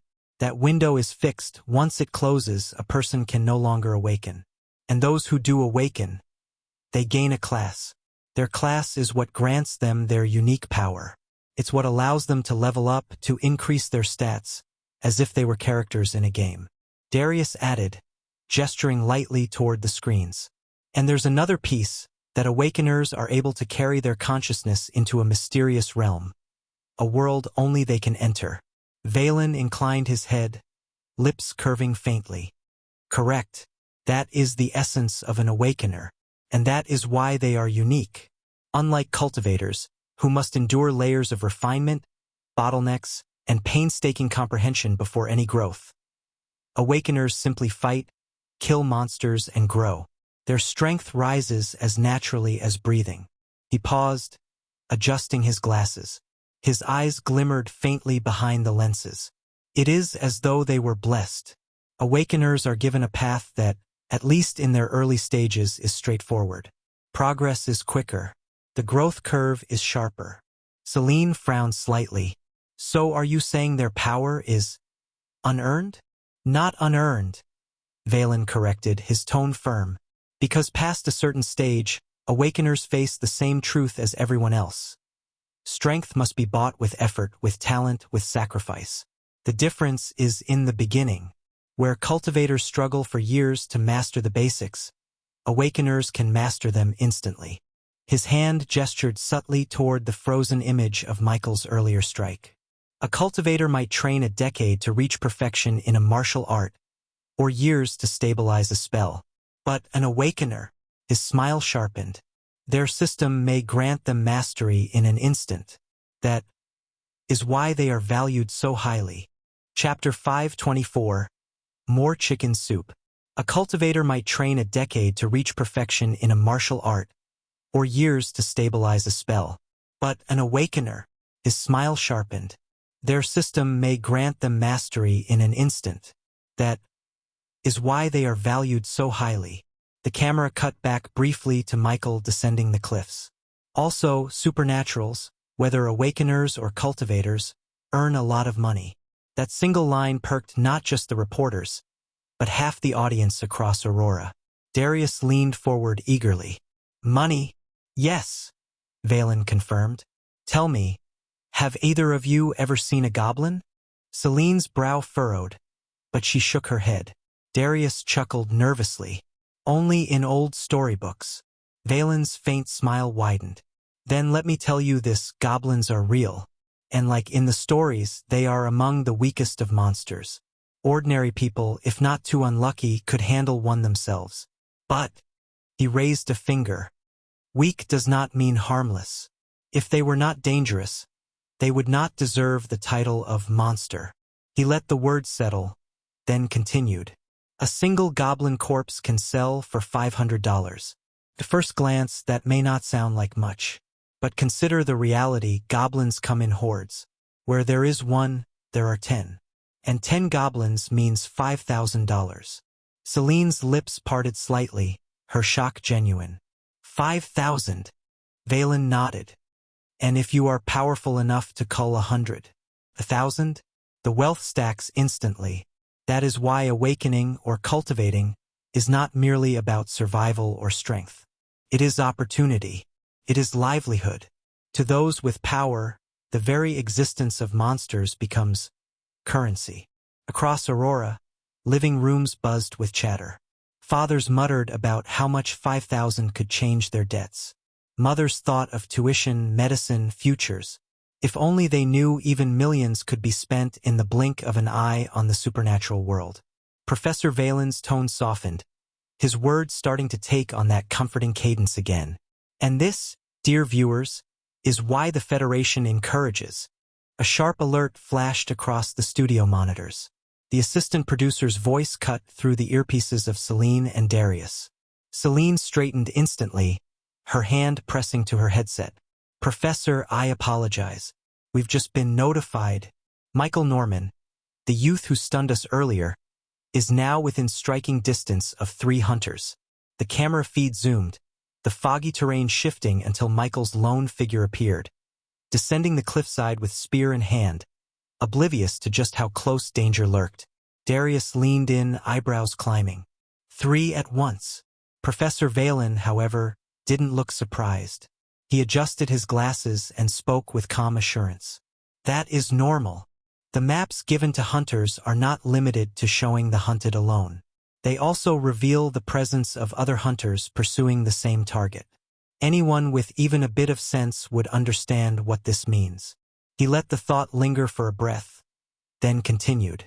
If 2 or 3 hunters see they are after the same prey, they know that working together creates greater effect. 3 blades against 1 quarry. Unless His glasses glimmered as he tilted his head. Unless one has such confidence in their strength that they see no need for allies, or unless they are too wary of betrayal to share the hunt. Also, can you check the class of this Michael? Seeing as he uses a spear, I wonder if his class is related to one. Evidently, this professor was indeed a knowledgeable man. Celine's fingers danced across her console, her eyes narrowing as the system pulled up the requested detail. A heartbeat later, the feed highlighted Michael's status for the studio and for the world. Michael Norman's class is Necromancer. Darius blinked, his brows climbing almost to his hairline. Necromancer? Then what's he doing with a spear?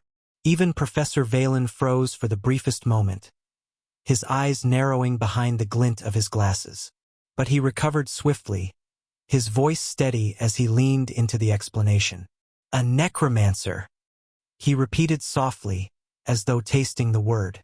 Now that is interesting. His gaze flicked to the frozen image of Michael, spear in hand, descending into the fog. On the surface, this seems contradictory. Necromancers are not known for close combat. At least in the cultivator system, their power lies in commanding the dead. Celine tilted her head, curiosity evident. So why does he use a spear? Because, Valen replied smoothly. This must be an awakener who understands the advantage of his gift. His tone deepened, carrying weight.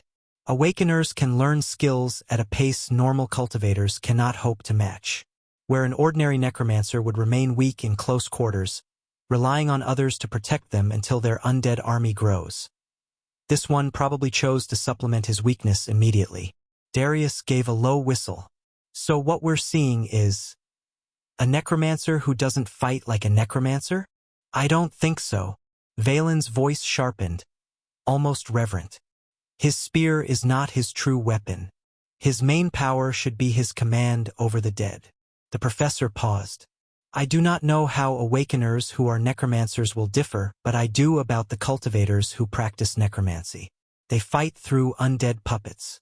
What the professor just never expected was to be slapped in the face again. A few seconds later, Darius asked the professor, do necromancers also use spells? Asterisk. Michael's boots scraped against loose stone as he descended the cliffside, the spear shaft steady in his grip. The mist curled thick around him, muffling sound and swallowing light, and for a fleeting moment it felt as though he was walking into the throat of some great beast. Michael flexed his fingers around the spear, his body low as he picked his path between jagged stones. If I were a hunter, where would I be waiting? It was then he noticed the ripple of movement.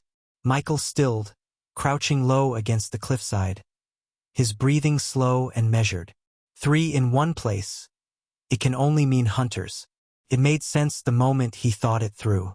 A freeman like him had no reason to know where anyone was, let alone link up. Michael's lips pressed thin, eyes narrowing on the gray below. Chapter 525. Is this a necromancer? Michael's lips pressed thin, eyes narrowing on the gray below. His grip on the spear tightened. A single hunter had given him a boost across all attributes. 3 more would push his stats. It was tempting. Michael exhaled slowly, the mist swallowing his breath. Can I take them all? If it was 1-on-1, he had his confidence. 2-on-1? Risky but manageable if he placed his cards right. 3-on-1? Michael felt a bit of irritation. If he could use his undead, he wouldn't even be thinking of this and would have struck at first sight. Unfortunately, he was currently in a crippled state. Michael crouched lower, weighing the odds. A frontal clash didn't seem wise. He wondered what he could do as he went through his list of abilities. One plan was to use his summon skeleton skill to attract them, but this plan had a lot of holes. He figured a surprise attack would give the best results. Michael's fingers brushed against the air. Bone armor activated. A faint crackle rolled through his body as jagged plates of pale bone slid across his skin, forming a second layer beneath his clothes. Bull strength activated. Iron skin activated. A metallic sheen rippled faintly across his flesh, bone and skin hardening into something more resilient. Limit burst activated. Ghost wind steps. Activated. Michael slipped from the cliffside like a shadow untethered, his figure vanishing into the rolling fog.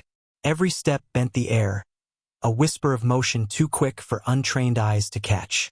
The three hunters were close now. Michael's shadow melted into the fog. The system flickered faintly before his eyes, tagging the classes of the three figures ahead. Knight, Wind Mage. Knight. Michael's eyes narrowed. 2 knights. Another mage. His character thrummed with power. This was his moment. The knights were up front, shields raised, their heavy boots crunching stone in steady rhythm. Behind them, the mage moved with quick, sharp steps, robes swaying, a faint shimmer of wind magic swirling about his palms. Michael didn't give them the chance to spot him. He erupted from the mist like a spear loosed from a bowstring. The first knight barely managed to raise his shield before Michael slammed into him. The impact cracked bone and metal alike, bull strength twisting his muscles with monstrous force. The knight staggered back, shield dented. Then Michael's spear punched through his chest plate with brutal precision. Hunter eliminated. +1 attribute to all stats. Michael ripped the weapon free, spinning instantly. The second knight roared, blade flashing. Michael met it with his spear. His spear then darted low, smashing the knight's knee. The man collapsed with a guttural cry. Michael didn't hesitate, he drove the spear down. Hunter eliminated. +1 attribute to all stats. The mage finally reacted, hurling blades of condensed wind that shrieked through the fog. Michael twisted, ghost wind steps carrying him sideways, the air tearing inches from his cheek.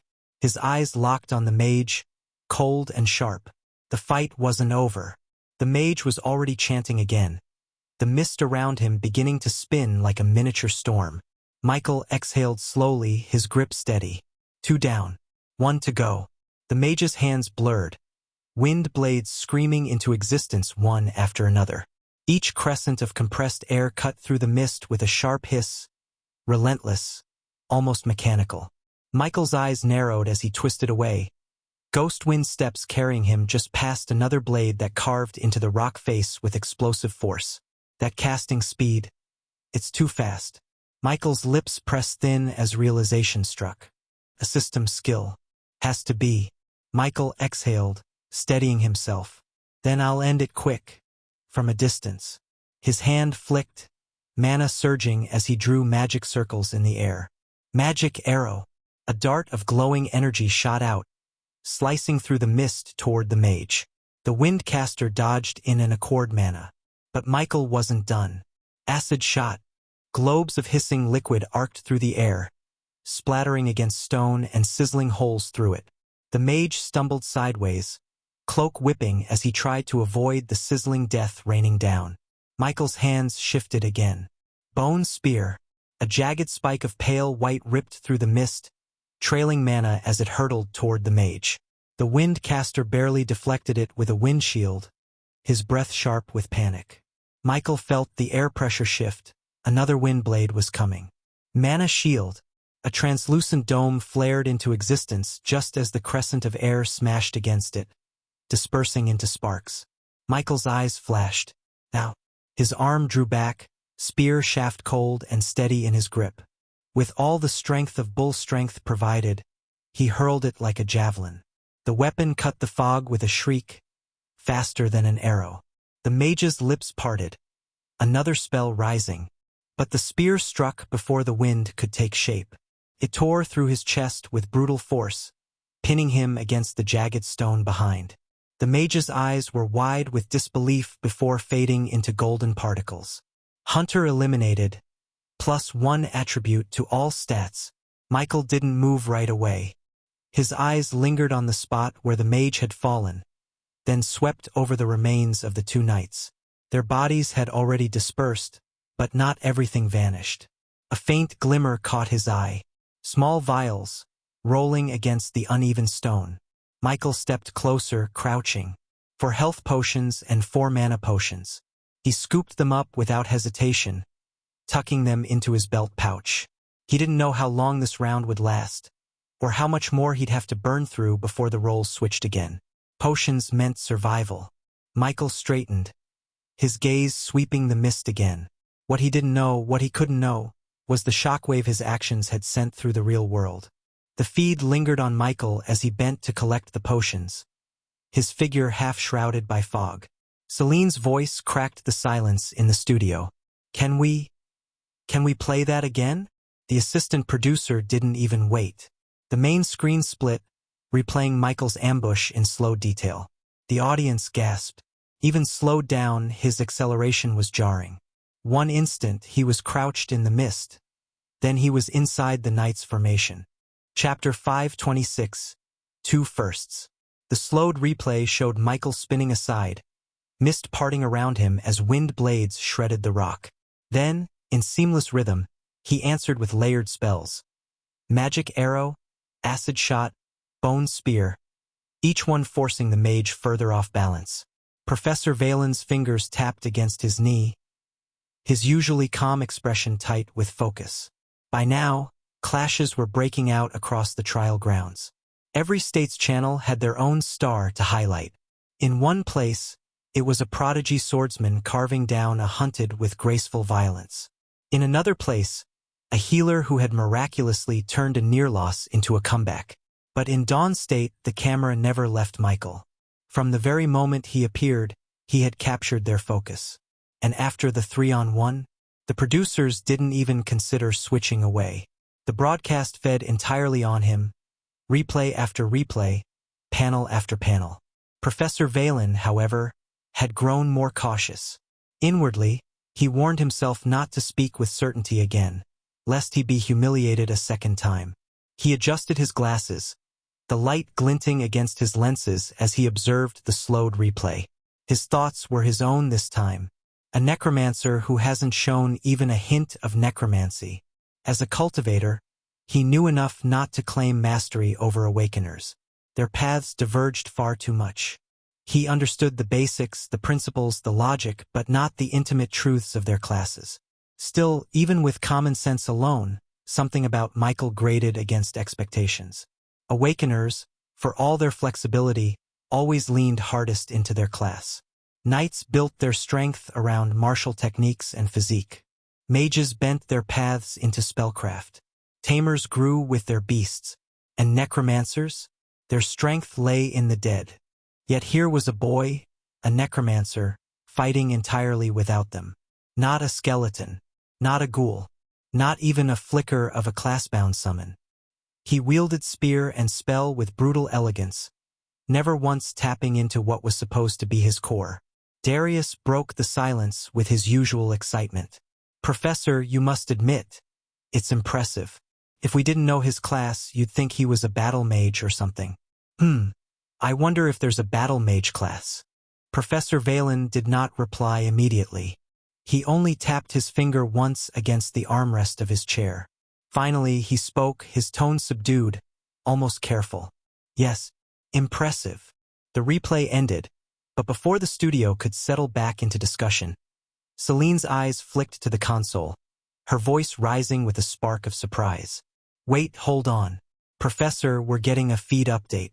Another participant is closing in on Michael. The camera shifted, the misty terrain dissolving into a wider view. Two figures appeared on separate ridgelines, their paths converging through the fog. The assistant producer's voice echoed in their ears. Confirmed, Michael Norman and Brian. Darius straightened in his seat, a grin spreading across his face. Brian? The same Brian who eliminated his opponent right at the start. Celine nodded, her lips curving faintly. Yes, both of them struck down their opponents in the opening minutes, almost at the same time. The studio atmosphere sharpened instantly, the tension palpable. It looks like fate is nudging them together, Darius murmured. Professor Valen's expression stayed calm, but his eyes betrayed a flicker of intrigue as he leaned forward. Interesting, very interesting. The two earliest eliminators, crossing paths so soon. The live feed zoomed closer, showing Michael moving with his steady, deliberate stride. Across the mist, Brian's figure emerged. A sword in hand, his steps confident, eyes sharp as though he already sensed another predator. The scene carried an uncanny symmetry. Celine's tone carried a tremor of excitement. This looks like a rival's encounter. Darius chuckled. Professor, what happens here? Michael is a freeman. Brian is a hunted. But Michael's designation only allows him to eliminate hunters, not the hunted. What if he strikes Brian down? Darius's grin faltered as the question hung in the air. And on the other hand, what if Brian, as a hunted, eliminates Michael? The uncertainty rippled across the broadcast. Professor Valen adjusted his glasses, his expression unreadable. It could mean anything. Disqualification. Instant elimination. In any case, we'll know soon. Right? Asterisk. Brian's jaw clenched as he trudged through the fog, the sword tight in his grip. He cursed under his breath. Hunted. Ha! What rotten luck. Of all the roles the system could have given him, it had thrown him the one that painted a target on his back. Every minute his map flared, golden lines streaking across the mist, marking his hunters. He was forced to move, but Brian wasn't weak. Far from it. His lips curled in a thin smirk, though his eyes stayed sharp. If it had been anyone else, maybe he'd be worried. But he had confidence in his strength.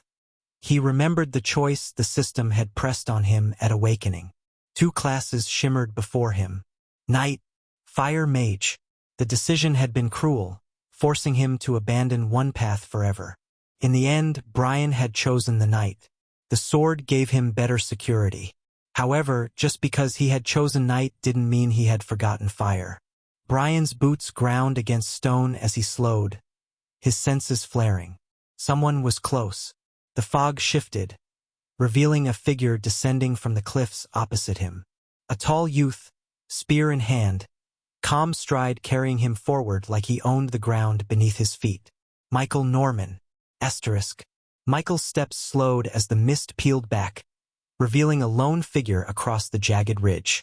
His fingers tightened instinctively around the spear. Brian. Recognition hit instantly. At the same time, Brian's pace faltered, his eyes narrowing as he too recognized the figure emerging from the gray. Michael Norman. For a breath, neither moved. Michael's chest rose with a controlled inhale, his gaze locking with Brian's through the shifting fog. What are the odds? Brian's lips pressed thin, irritation flickering beneath his confidence. Chapter 527. Impressive spell casting. Michael's steps slowed as the mist peeled back, revealing a lone figure across the jagged ridge. Brian. Recognition hit instantly. He didn't know him personally, had never exchanged more than a passing word in the academy. But he knew of him. Everyone did. Brian wasn't just another student.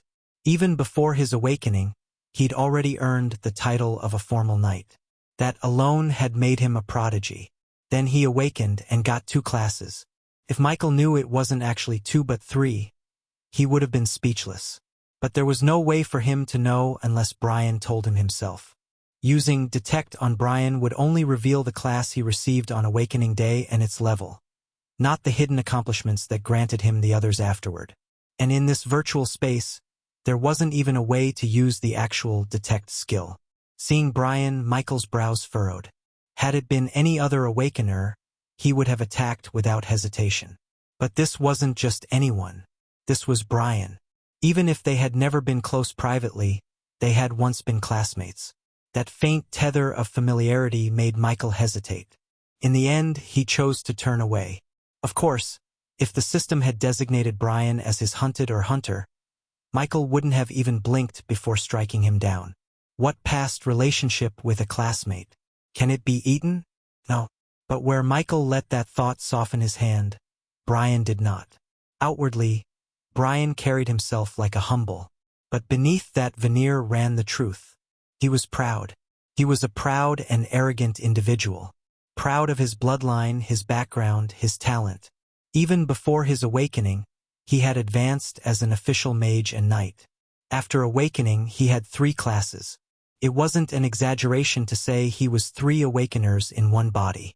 There weren't many people Brian respected after that day. Why should he? He had what most dreamed of. Dual-class talent at worst. Triple-class reality at best. To him, others were tools. Even Mira, though she started to become something more to him. Her talent was what initially attracted him. One that made her explosive creations double in destructive force. In her, he saw not just potential but something desirable. Something worth claiming. But all she ever spoke of was him. Michael this, Michael that. Brian's jaw tightened as a sour taste filled his mouth. Was he so special? Was a necromancer so praiseworthy? Yes, it was a rare class. Yes, it was powerful. But who was he compared to Brian? He was nothing but a boy hiding behind undead puppets. Wasn't he? Yet Myra's eyes always seemed to follow that name. Always glowing when the subject turned to Michael Norman. Even after he changed cities for her, it was still the same thing. Michael this, Michael that. The worst thing was that Michael didn't even seem to value anything with her. Now here he was, standing across the fog, a spear in hand, calm stride carrying him forward like the world bent beneath his feet. Brian's eyes narrowed. Seeing Michael did not make him happy. It ignited something darker. Michael turned away, ready to vanish back into the mist. That was when the air behind him split with a sharp hiss. FWSSHH, a spear of fire, searing and bright, ripped through the fog toward him. Michael twisted instinctively, ghost wind steps carrying him aside as the spear exploded against stone, shattering it into molten fragments. His eyes widened, but the relief was short-lived. A second spear of fire came, then a third, then a fourth, then a fifth. One after another, streaks of crimson heat pierced the fog like relentless hunters, tearing into the terrain with explosive force. Michael's body blurred, weaving and twisting as each projectile missed him by inches, the heat licking against his skin, the shockwaves rattling his bones. His jaw clenched. It wasn't the quantity alone that shook him. It was the way they had been cast. Smooth, seamless, one after another, without even a hint of a magic circle drawn. Michael's mind raced. What kind of system skill is this? No, it didn't feel like one. Not exactly. This rhythm wasn't the same mechanical chain of a purchased system skill. It was polished. Michael's lips pressed thin as he ducked another blast, the rock wall beside him glowing molten red. Could it be? Brian's figure stood through the mist, sword in one hand, but his other arm still outstretched, heat rippling at his fingertips. His expression was calm, eyes sharp, as though the barrage hadn't cost him even an ounce of effort. Michael's heart thumped with something between frustration and disbelief. He already knew these spells, mastered them, to the point he no longer even needs to draw circles. The thought chilled him more than the fire spears ever could. Michael bit down hard, his steps darting, his body twisting as more fire streaked toward him. For the first time since the trial began, Michael felt himself pressed back, forced into helpless evasion. Michael twisted as another fire spear screamed past, close enough to burn a line across his cheek. His breath hissed out between clenched teeth. "Hey, why are you attacking me?" Michael's voice cut across the battlefield, ragged with disbelief. The only answer he got was another spear of flame. Brian stood through the haze, silent, sword gleaming faintly at his side while his other hand traced no circles, no seals. Only the air itself seemed to bend at his will. Each movement was smooth, precise, the fire responding like an obedient beast. Another spear roared out, exploding where Michael had been a heartbeat earlier. "Damn it!" Michael cursed under his breath, ghost wind steps dragging his body like a phantom just beyond the explosions. The ground was breaking apart beneath him, the fog glowing orange with each detonation. Why is he so powerful in spellcasting? Michael remembered Brian had awakened as a fire mage. On top of that, he had a second class. But still, he was a new awakener just like Michael. The sheer refinement in his spell use was staggering. Chapter 528. Retreat? Michael had skills at advanced mastery too. He knew what that meant. He could call them forth with a thought. This didn't mean magic circles were still needed. Without circles, the spell may be only 70% effective. Michael's mind scrambled for an explanation. 3 months since awakening. If this was the only skill he focused on nonstop, maybe it's possible. Possible, but still insane. Then the air rippled. Without warning, a fireball bloomed in Brian's hand. No circle. No delay. Just heat, raw and blazing, compressed into his palm before hurling forward. Michael's blood ran cold. That's not just fire spear. He barely managed to twist aside as the fireball slammed into the cliff wall, detonating in a wave of force that knocked him stumbling. Michael's eyes widened. The thought crashed through him like thunder. 2 skills. At advanced mastery. Both without circles. Asterisk. The fire spears lit the fog on screen like streaking comets. Every impact seemed to rock the feed with a thunderous crack. The studio audience erupted. Darius let out a low whistle. Coolest thing I've seen all day. Guy's like a walking cannon. Celine pressed her lips thin. But why is he attacking Michael? After all, at the current stage they don't have relation. The doubt lingered in the studio, but the firestorm on screen didn't leave much room for answers. Asterisk. Places across Dawn State were alive with voices. Families who'd been leaning forward since Michael's 3-on-1 now had their jaws slack. Some were shouting for him to fight back. Others just couldn't believe what they were seeing. In Bright Academy, some girls huddled together, eyes wide at the massive screen playing the feed. "Lily? Isn't that your cousin?" one of them whispered. Lily nodded faintly, her hands gripping the edge of the table so tightly her knuckles were white. She didn't even realize she was holding her breath. Her friends exchanged glances, nervousness creeping into their features. I mean, he's doing amazing, right? He beat 3 hunters before like it was nothing. But this Brian guy... The other friend bit her lip as another fireball exploded across the mist. He looks unreal. Lily's heart hammered. She didn't even blink as Michael blurred through another explosion, the shockwaves shaking the ground around him. Back in Aunt's Mia restaurant, a frown painted her face as she wondered why this familiar-looking boy seemed adamant on eliminating her boy. Was it because of a competition? Asterisk. Michael ducked another spear, his teeth clenched. Why is he attacking me? First he'd decided fine. If Brian wanted to strike, then he'd do him the favor of paying it back. But the truth became painfully obvious after only a few exchanges. Every step forward, another wall of fire pushed him back. Every attempt to draw a circle was interrupted by a flash of heat too fast, too precise. Brian wasn't just casting, he was controlling the field, bending it so Michael had no room to breathe. Damn it! Michael cursed under his breath, his body flickering just out of reach of another explosion.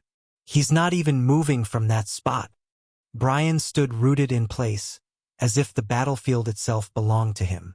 His sword hung idle, but his free hand never stopped weaving fire into existence. Spears, orbs, and streaking trails of crimson burned through the fog, hemming Michael in from every angle. Michael tried again. Fingers cutting into the air, mana stirring for a spell, only for a fireball to scream past. He's preventing me from casting, Michael realized grimly. His knuckles tightened around the spear shaft. He was being suppressed. Completely. Another blast rocked the cliff edge, forcing Michael to leap back or risk being swallowed whole. The realization clawed at him, sour and sharp. In this place, I can't beat him. His gaze flicked once to Brian's calm, proud expression through the haze. The fire mage didn't even bother to chase him. He just stood there, cutting him off like a wall of flame incarnate. Michael's chest rose and fell hard. Then, with one last glare, he pivoted sharply and bolted into the mist. His figure flickered, vanishing into the fog, ghost wind steps carrying him away from the suffocating firestorm. He hated it, running. But here in this crippled space, with half his true power sealed, there was nothing else he could do. Tomorrow, in the land of origin, his eyes hardened as he fled.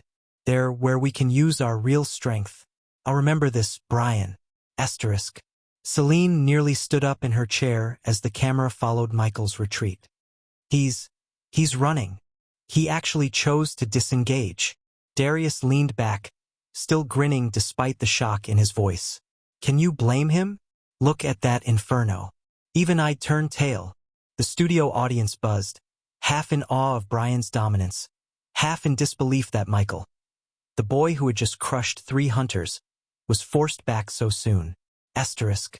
At Bright Academy, Lily's friends shifted uncomfortably as Michael's figure disappeared into the mist on the big screen. He's retreating. One of them whispered, voice tense. The other shook her head quickly. He's smart. Look at that guy, he's like a monster. Anyone would have done the same. Lily's hands trembled against the edge of the table, her eyes locked on the screen. A cousin she had always quietly admired, being forced to run. She bit her lip hard, swallowing down the knot in her throat. Asterisk. Michael's steps pounded against the stone as he slipped further into the fog, ghost wind steps pulling him like a wraith between shadows. But the bitter taste of retreat burned his tongue. Then it came. Boom! The sound ripped through the mist behind him, sharp and violent. Then another, closer. The ground beneath his boots trembled faintly with the shockwave. Michael froze mid-step. His head turned, eyes narrowing back toward the direction he had fled. Brian! The firestorm wasn't chasing him anymore. Instead, bursts of heat and light flickered far off through the fog, staining the gray with angry orange. Chapter 529. Regret? Michael's eyes narrowed at the distant bursts of orange and gold cutting through the mist. Brian. Just thinking of him made Michael's jaw tighten. Getting attacked for no reason by someone he knew was already infuriating enough. But what made it worse was the ridiculous strength Brian had displayed. If Michael hadn't known his own true strength, this humiliation alone might have been enough to shatter someone else. He hated to admit it, but Brian's display of power gnawed at him. For a newly awakened, it bordered on monstrous. With that level of power, skills alone couldn't account for it. Brian's class level had to be higher than most at their stage.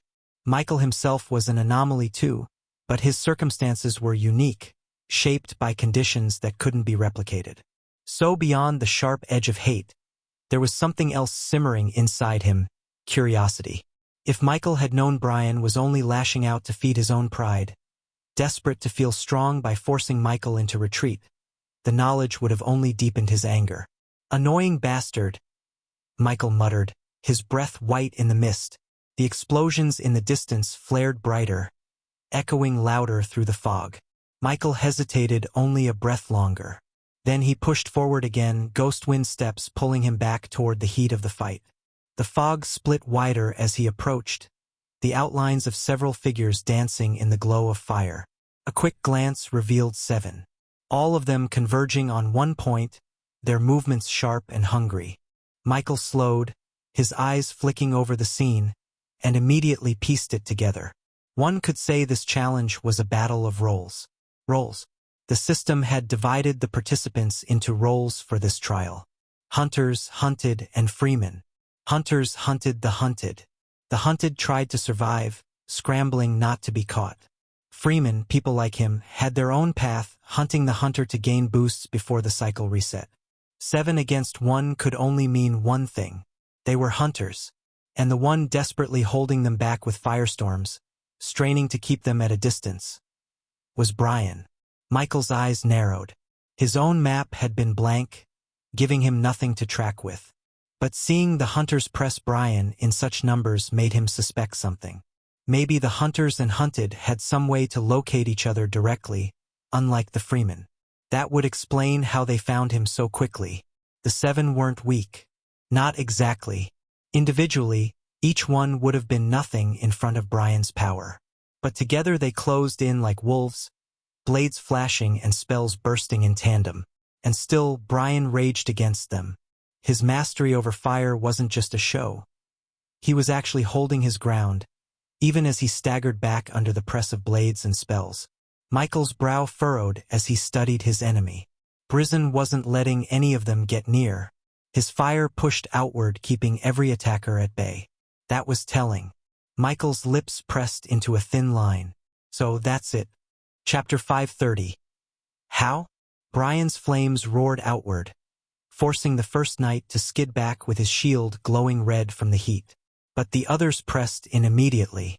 In this group there were 5 physical fighters and 2 mages. 2 knights, one wielded a spear and the other used a sword. 2 archers. 1 martial artist with dual blades. 2 mages. 1 wind mage and 1 earth mage. It was not a bad matchup. An arrow streaked from the mist. Brian twisted aside, his sword flashing up in one smooth motion. Clang! Sparks hissed as steel deflected wood and iron, the shaft breaking in half against his blade. He hardly had time to breathe before another arrow came whistling in, followed by a third. Brian's sword blurred, cutting the missiles aside even as he spread fire underfoot to keep the spear wielder at bay. The martial artist rushed in next, twin blades glinting. Brian's sword snapped forward with a sharp clang, catching one dagger on the flat before a gout of flame burst from his free hand, forcing the fighter to retreat with singed sleeves. The second knight charged, heavy sword raised high. Brian stepped sideways, agile as a cat, his blade turning the strike just enough for the weight to crash harmlessly into the ground. His heel snapped up, boot slamming into the knight's chest to send him staggering back, only for the earth beneath Brian's feet to tremble. Crack! Stones surged upward, jagged spikes ripping toward his ankles. The earth mage. Brian hissed through his teeth, fire erupting beneath him in a violent burst that launched him backward, boots skidding across stone. But the retreat carried him right into a spray of shimmering droplets.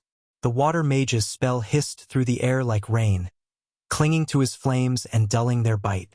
Che! Brian spat, thrusting his palm forward. Heat blazed from his fingertips, evaporating the water in a flash of steam. But in that moment the archers loosed again, 2 arrows in sync. Brian raised his sword, steel ringing as he barely deflected one, twisting his body as the other scraped against his shoulder. Damn pests! Flames curled tighter around him, fierce enough that even the martial artist flinched back. But Brian's mind was sharp, calculating even through the chaos. The 5 physical fighters weren't coordinated, their timing a mess, their rhythm sloppy.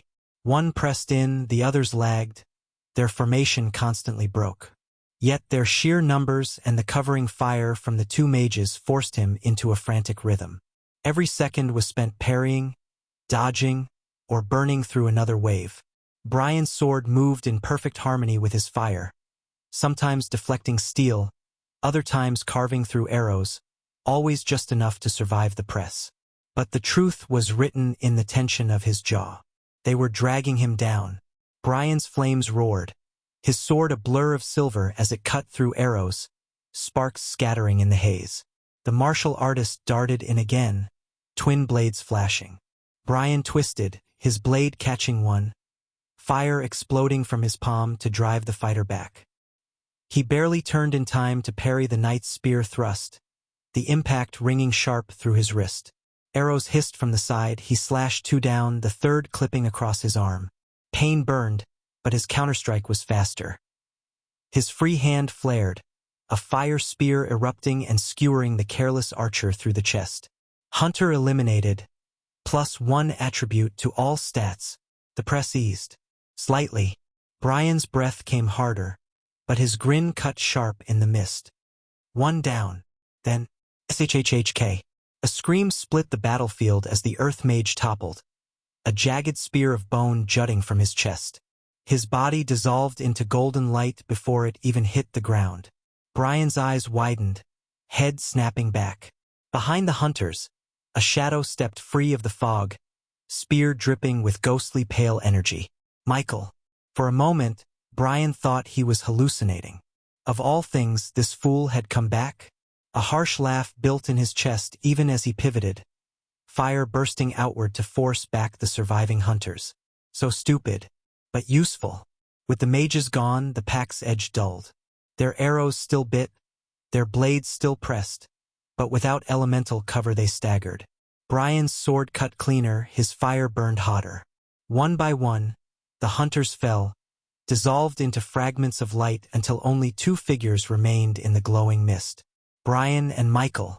Brian straightened, chest rising and falling. This virtual space had a way to even replicate weakness. His blade dipped, but fire still curled hot around Brian's hand. Across from him, Michael stood calm, spear in hand, his eyes as sharp as blades themselves. A scoff escaped Brian, followed by a low chuckle. "You really are a fool. Coming back here, thinking you'll take advantage of me now that I'm tired? Don't think I don't know your plan." His grin widened, savage. "Don't think I'll go down that easy." He thrust out a hand, mana surging, a fireball blooming bright and hot. The flames exploded forward, only for his senses to scream. "What?" Michael was gone. His attack detonated against empty fog. Brian's head snapped up, instincts blazing alarms through his chest. For some reason, his opponent wasn't where he had been, he was above. Through the haze, Michael's form dropped like a spear of shadow, cloak whipping, spear poised to strike. Teleportation. Brian's heart hammered, his eyes widening in disbelief. Asterisk. Michael's grip on the spear tightened, his eyes fixed on Brian through the haze. His chest rose slowly, steady and calm, but inside, his thoughts burned. This will be the first time I try it in real combat. A skill he had unlocked long ago, but never risked in a real fight, and here, against Brian, there was no better chance to test it. Michael exhaled. His body blurred faintly, the edges of his frame warping as though mist itself was sliding off him. Then he vanished. Phase shift. Chapter 531. Switch. Michael's grip on the spear tightened. Phase shift. It was not a skill he had purchased from the system. Not one that came naturally with his class. It was an ability that became his because of wisdom, the mutated owl he had tamed. A creature with infinite potential if properly nurtured. Phase shift wasn't exactly teleportation on how Michael saw it. It was more like forcing one's body to step into a thin fold between space and reappear elsewhere. Anywhere he could perceive, even without his own eyes, he could shift to. But with its short range, it looked closer to a blink skill if such a thing existed. Still, in the right hands, even that blink was deadly. The value was unquestionable. But so was the cost. Even with his original, enhanced body, phase shift always taxed him heavily. It consumed vast mana and chewed at his physique. Now, here, in this virtual space where he was no stronger than any other awakener, the price was even worse. The moment he activated it, he felt it. His body weakened, a tremor crawling into his limbs. His mana dropped like a stone, more than half drained in a single use. But it was worth it, because in the same breath, Brian's fireball detonated against nothing. The flames lit the fog in a violent bloom, but Michael was already gone. He appeared above, descending like a shadow spear out of the mist. His eyes were cold. Brian's alarm screamed. His head snapped up, eyes widening. Teleportation. Impossible! But the disbelief froze in his throat as Michael's bone spear, gleaming pale in the firelight, tore through his chest. Brian's eyes went wide as the bone spear drove through his chest. But before he could even react, his entire body began to break apart. Tiny motes of crimson light scattered into the air, dissolving him piece by piece until nothing lingered. Then, penalty applied. -3 to all stats. Michael froze. He was a hunted. The suspicion he had buried earlier was now confirmed. In this trial, hunters hunted the hunted. The hunted struggled to survive. And freemen like him could interfere, gaining power by slaying hunters. But killing a hunted came with punishment. The system itself had branded his act. With the 4 he had killed just now, plus the 3 from before and his very first target, Michael had eliminated a total of 8 hunters. That should have been 8 full points across all his attributes. But killing Brian had stripped it all down to 5. A sharp decline. One that made his jaw tighten with irritation. Yet, beneath that irritation, another feeling stirred. Satisfaction. Michael blinked at the thought, almost startled by it. Was he really that petty? To feel good about dragging Brian down with him?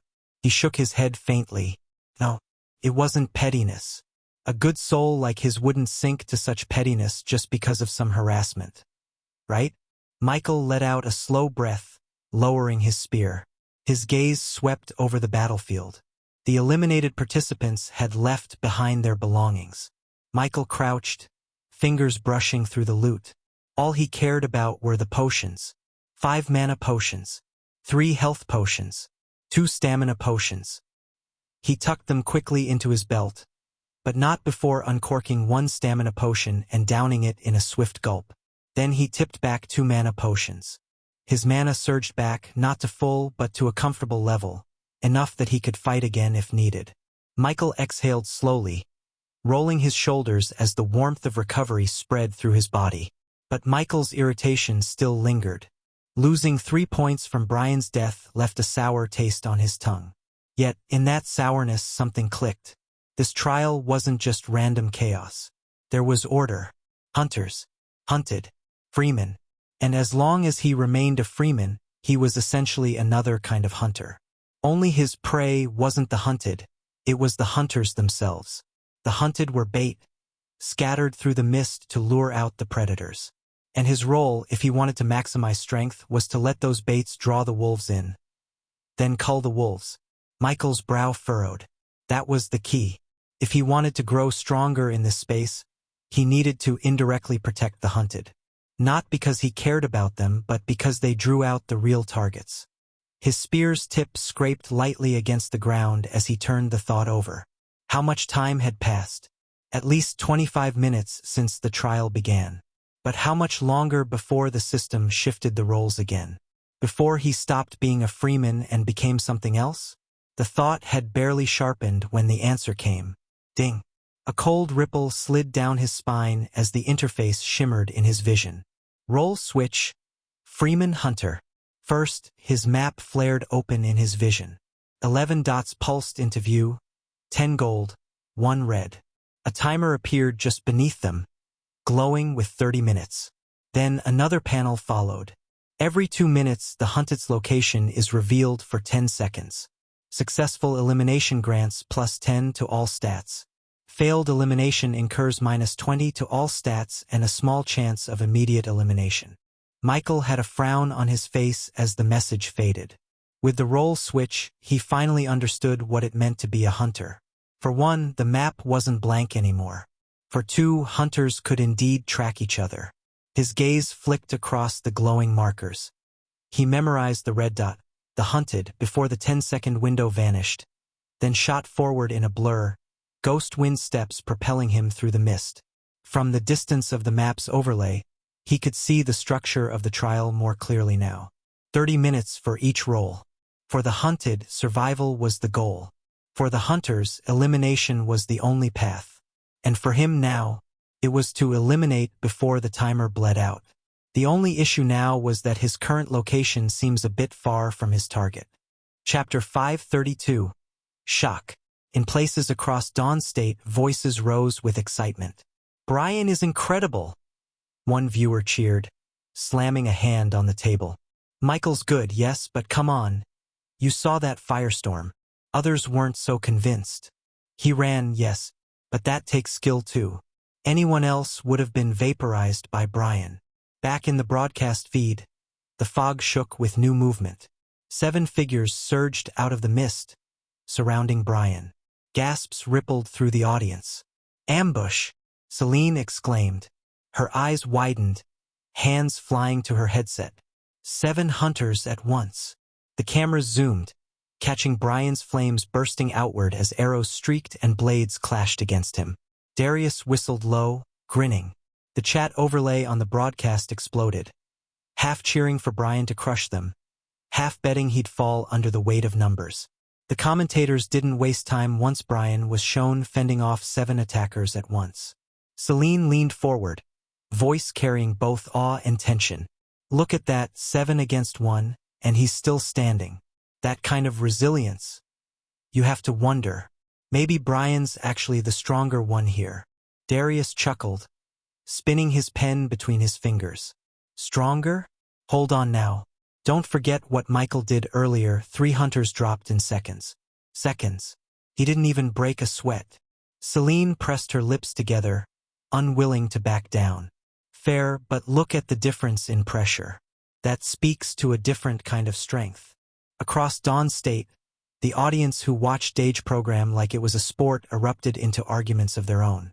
Brian's a monster. 7 at once. Michael couldn't handle that kind of press. Did you miss it? Michael didn't need to handle 7. He eliminated 3 faster than anyone blinked. If that's true, why did he retreat when Brian pressured him? Strongest wouldn't need to run. You're missing the matchup. Fire counters everything Michael tried. It's like comparing elements. Fire burns wood. Sure, but that doesn't make wood weak. It's just a bad clash. The debate spiraled online too, the chat flooding with tags.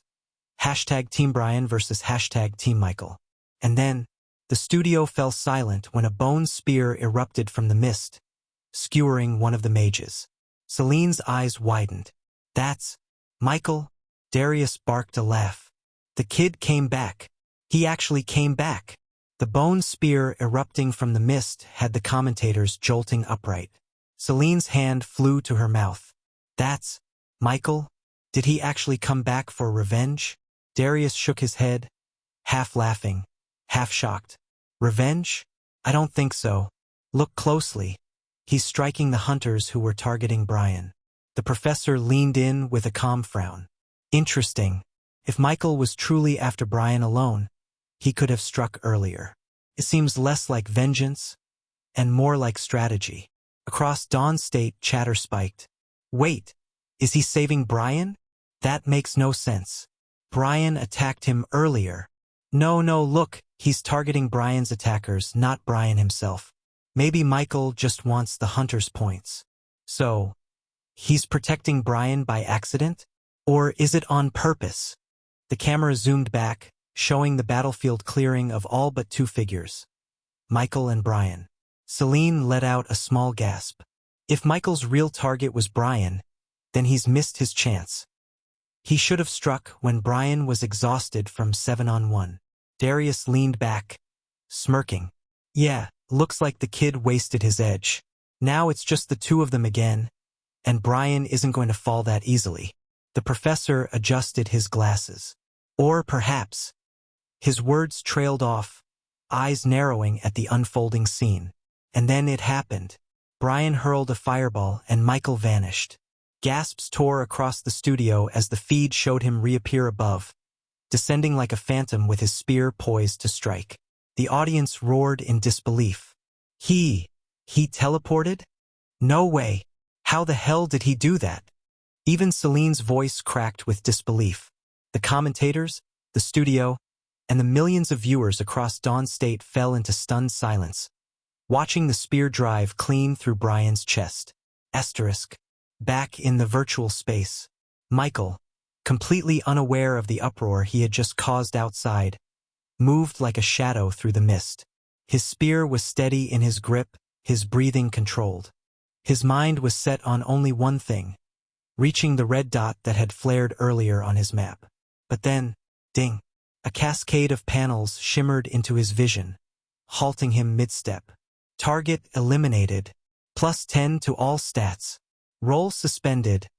Hunter. Temporary switch. Freeman. Michael blinked, his brow furrowing. The red dot he had been rushing toward vanished from the map, the overlay shifting back to the blank grid of a Freeman. His pace slowed as the realization sank in. So that's what happens, he murmured. Fulfill your role's task and you were removed from it, reset into neutrality until the next switch. Hunters who succeeded in eliminating their hunted didn't remain hunters indefinitely. Once the job was complete, the role was recycled. The panels faded, but the effect lingered in Michael's body. Strength, agility, vitality. Every fiber of him felt tuned higher. +10 to all stats. The system's prompt replayed in his mind, and despite himself, Michael allowed a small grin. That one completion was the same as hunting 10 separate hunter. A jackpot. Feels good. His spear twirled once in his hand, light and responsive, before he anchored it again at his side. 10 hunters' worth of strength. From a single elimination. The thought sent a thrill down his spine, yet the thrill quickly hardened into focus. Because if one hunted like Brian could exist, others might too. Michael exhaled slowly, mist curling from his lips. No, waiting won't cut it. If he was unlucky and the next switch placed him as the hunted, there would be nowhere to cry about wasted chances. Which meant the best way forward now was simple. Stack strength before the cycle reset again. Hunters were still out there, preying on red dots. And while the hunted acted as bait, those very hunters were Michael's stepping stones. He tapped his map interface again. It was blank now, but that didn't mean he was blind. The battlefield echoed faintly in the distance with roars of combat, flashes of skill, and the crack of steel. All he needed to do was trace the chaos. Michael's body blurred into motion, ghost wind steps whispering against the stone floor of the trial ground. Chapter 533. Challenge End 1. Time in the trial space flowed quickly. In the span of 3 hours, Michael cycled through all 3 roles. Hunter, hunted, freeman. When he was a hunter, he made sure his target never slipped away. He stalked the red dot with relentless precision, cutting through participants with a ruthless efficiency. When he became the hunted, however, he didn't even consider fighting. Instead, he ran. For 30 minutes, his only goal was survival. And when the timer finally dissolved into light and the system rewarded him, plus 20 to all stats, twice since he was unlucky to have become hunted twice in a row, Michael realized just how absurd the payoff for surviving as prey was. Twice the bonus of a hunter. By the end of the second cycle, his body thrummed with power. His stats were already high compared to most participants thanks to his level advantage, and it only grew as the moments passed. It was then Michael decided that no more passive running. From this point on, no matter which role the system assigned him, hunter, hunted, or freeman, he would hunt. As hunter, he'd complete his task. As freeman, he'd cull the predators. And as hunted, if pressed, he would strike back. Still, he wasn't arrogant. The memory of Brian being dragged under by sheer numbers was fresh. It was a lesson carved into his mind. The fog curled around Michael like a living shroud as he stepped into the clearing. Ahead, 5 figures fanned out with deliberate purpose, 3 knights and 2 archers. It was a direct clash. The knights moved first. Their boots pounded the stone, shields raised high, weapons braced for impact. At the same instant, the archers loosed. Twin arrows hissed through the haze, cutting the air in sharp arcs. Michael's spear flicked once. The first arrow shattered mid-flight. His body twisted into a blur as ghost wind steps carried him forward. He met the first knight head-on. Steel slammed against bone. The knight's shield caught his thrust, but Michael's strength was nothing like it had been hours ago. The force of the blow rattled the knight's stance, boots grinding against the floor. Michael pressed, spear vibrating as he pushed past the guard, only to have the second knight's sword sweep in from the side. Michael jerked his spear free and dropped low. The blade hissed above his head, sparks trailing where it clashed with the haft of his weapon. He kicked out sharply, his boot cracking against the knight's shin and forcing him to stagger back. Now! Michael burst forward. The third knight intercepted, spear braced like a wall. Michael's eyes narrowed. He shifted ghost wind steps once more, vanishing to the left in a blur, reappearing at the knight's flank. His bone spear thrust, catching the edge of the shield, only for the archer's arrow to whistle past his ear, forcing him to twist offline. The 2 archers weren't missing a beat. Every time he pressed, they shifted positions, firing in a staggered rhythm to cover their knights. Michael felt the pressure closing in. Clang! The first knight's sword hammered against his spear, the impact vibrating through his arms. He slid backward a step, sparks skittering underfoot, then pivoted sharply as another arrow cut toward his chest. He spun his spear mid-swing, crack, snapping the arrow in 2 before it could pierce deeper. Their coordination wasn't perfect, but the knights knew how to stall. Michael frowned. He needed to break their rhythm. He feinted toward the spear-wielding knight, drawing his shield up high, then abruptly shifted low. Ghost wind steps whispered under his feet, accelerating him past the shield wall in a blur. His spear lunged, not at the knight, but straight at one of the archers behind them. The archer's eyes widened. Too late. SHHHK. The bone spear drove clean through his chest. The youth's scream was swallowed by the system's cold light as his body disintegrated into golden motes, leaving only his bow clattering to the ground. Hunter eliminated. +1 attribute to all stats. Michael ripped his spear free, the glow of the fallen archer fading at his feet. His eyes flicked to the remaining 4. Michael's eyes swept across the 4 left standing. 3 knights still holding formation. Spear, sword, and shield, and the lone archer who had already adjusted, string taut and arrow gleaming with mana. Their faces were grim. The archer loosed instantly, the arrow a streak of silver through the fog. Michael's ghost wind steps flared. His body blurred, his afterimage left behind as the arrow passed clean through it. He reappeared to the side, spear lashing out in the same motion. The knight with the spear braced, shield snapping up. The impact cracked through the clearing like a thunderclap. Sparks flew where bone met iron. Michael twisted, sliding his spear upward, deflecting the knight's weapon just enough to slip past the guard. His boot slammed into the knight's chest, hurling him back 2 steps. "Don't falter," one of the others barked, charging. The sword knight struck next, blade swinging in a wide arc meant to force Michael back. Instead of retreating, Michael stepped inside.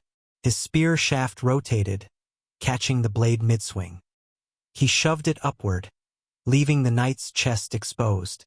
The tip of Michael's bone spear darted forward like a striking snake. Clang! The third knight, shield raised, barely intercepted, the impact sending a shudder through his arm. Michael's knee snapped upward, driving into the shield knight's gut. Air whooshed out in a choked gasp as the knight staggered back, leaving the sword-bearer vulnerable again. Michael twisted, spear spinning in a tight arc that clipped across the man's helmet. Metal groaned as he stumbled, his stance broken. The archer tried to capitalize. Another arrow hissed through the mist, its tip flaring red. Michael didn't even look. His spear blurred sideways. Crack! The arrow shattered into fragments that scattered harmlessly. Michael's eyes remained on the staggering swordsman. He surged forward, ghost wind steps carrying him into striking range before the knight could recover. His spear thrust like lightning. SHHHK. The bone blade pierced through the knight's chest plate with brutal precision. The man's eyes widened, a muffled cry escaping before his body disintegrated into golden motes. Hunter eliminated. +1 attribute to all stats. Michael ripped the weapon free, spinning it into guard as the remaining 2 knights roared in unison. They charged together, shield and spear leading the way. Chapter 534. Challenge End 2. Michael welcomed it. His spear blurred, deflecting the thrust of the spear knight even as the shield crashed toward his ribs. He twisted with the blow, letting it slide off, then slammed his own shoulder forward. The impact rattled both of them, and in that split second of imbalance, Michael stepped through the gap. The spear in his hands shifted into a reverse grip. He stabbed backward under his arm, catching the shield knight just beneath the ribs before his form unraveled into light. Hunter eliminated. +1 attribute to all stats. The last knight faltered. Michael pivoted, his spear sweeping in a wide, brutal arc. The blow caught the knight's weapon hand, disarming him with a crack of splintered knuckles. Before the youth could even cry out, Michael thrust upward. The spear punched through his throat, silencing him in a shimmer of gold. Hunter eliminated. +1 attribute to all stats. Only the archer remained. He stood frozen now. His bowstring trembled, arrow half-drawn. The longer one lasted, the stronger they were, but who was this monster? Michael didn't rush him. The archer panicked. He fired, 3 arrows loosed in frantic succession.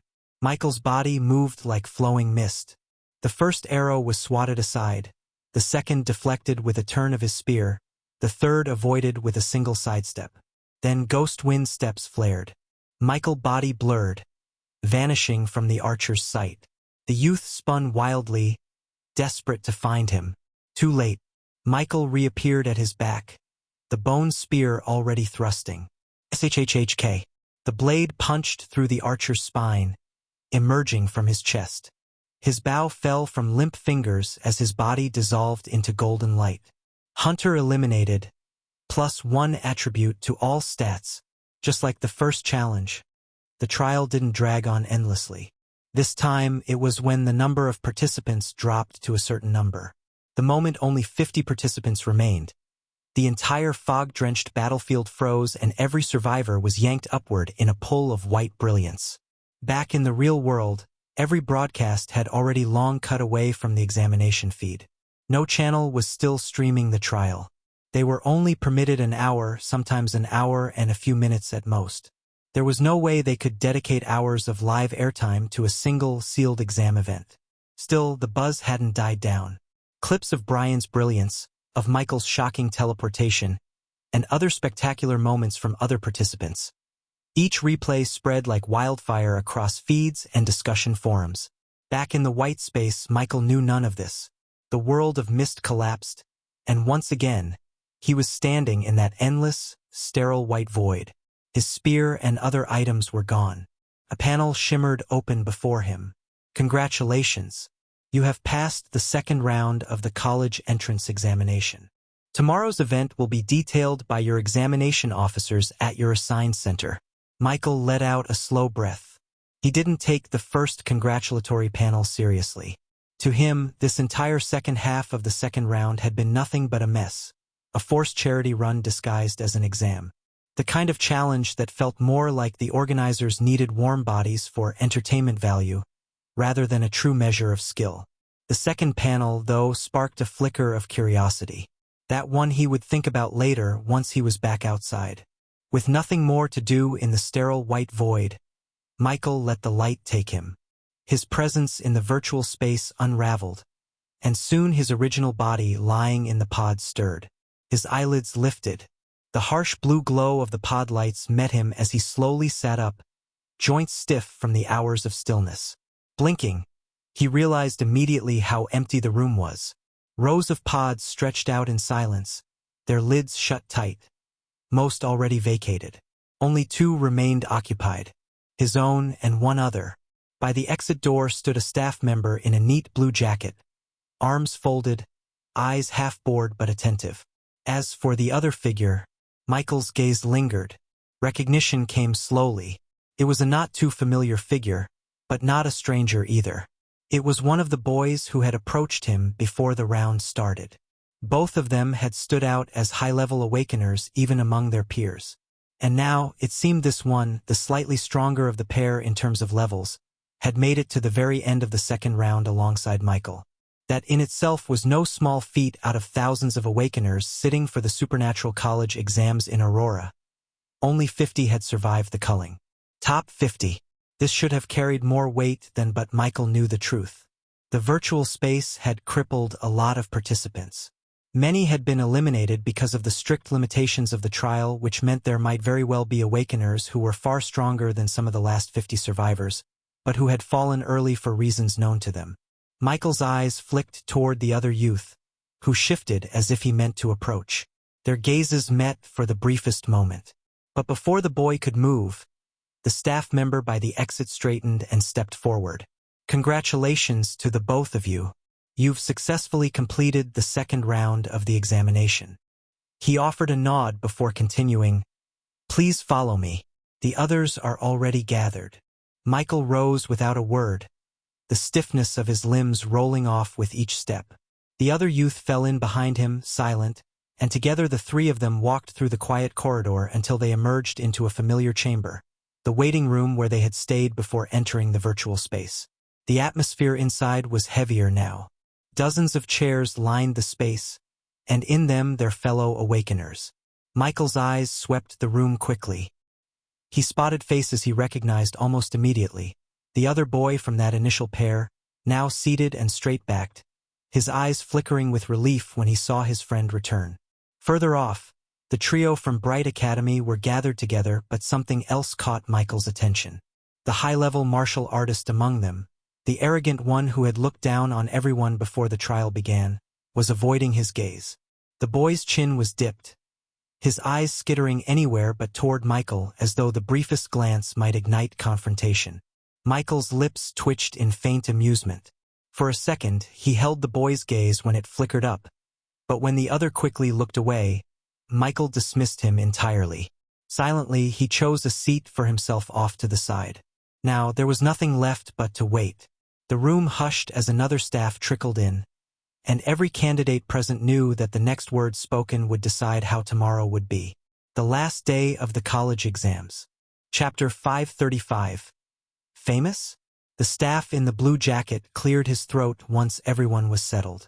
His voice wasn't booming, but it carried easily across the room, filling the silence. First, congratulations to all of you for reaching this stage. His eyes swept the room, resting briefly on Michael before moving across the rest of the Awakeners. The staff continued. Regardless of what happens tomorrow, you can be assured of this much.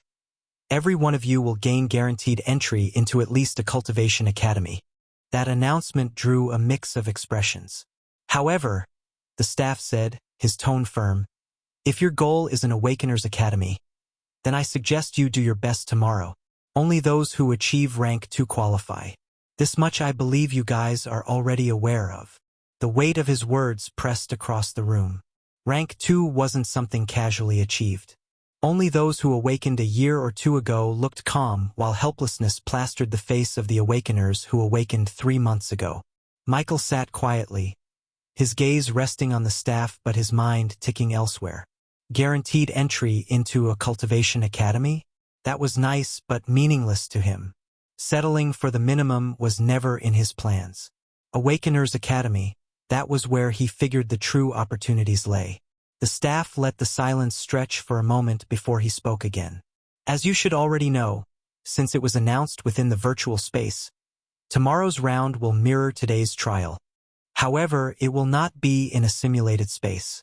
It will take place directly within the land of origin. A few brows furrowed across the room. Among Awakeners, the name carried weight. The staff lifted a hand. Do not misunderstand. While the realm itself is immense and it will be impossible for any of you to deliberately group up or gather at a single location, there is no need to be concerned. He went on.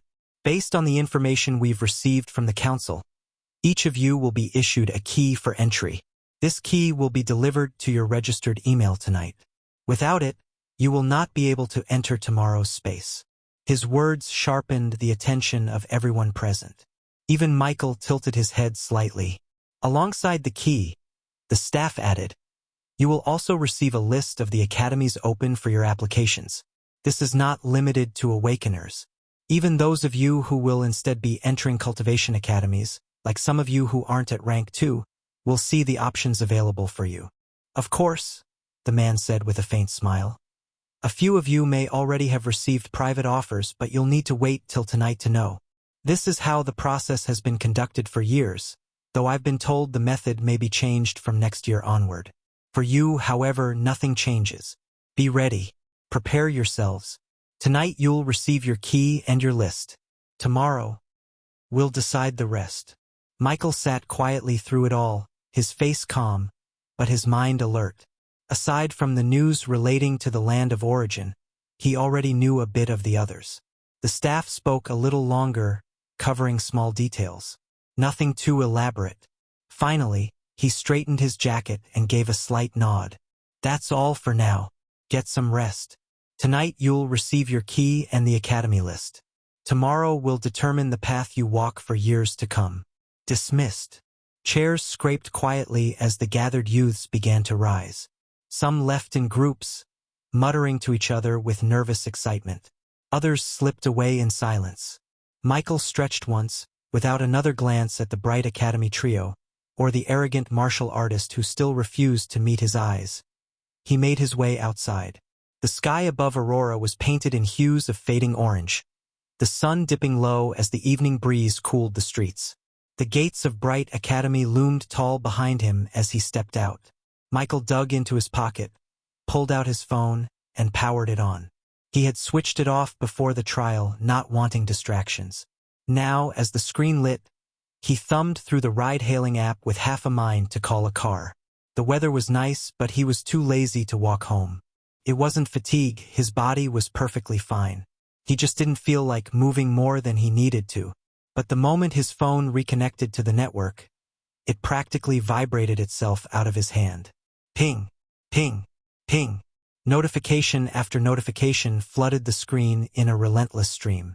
His brows furrowed. Michael blinked, stunned, as the alert counter climbed past dozens, then hundreds. What the hell?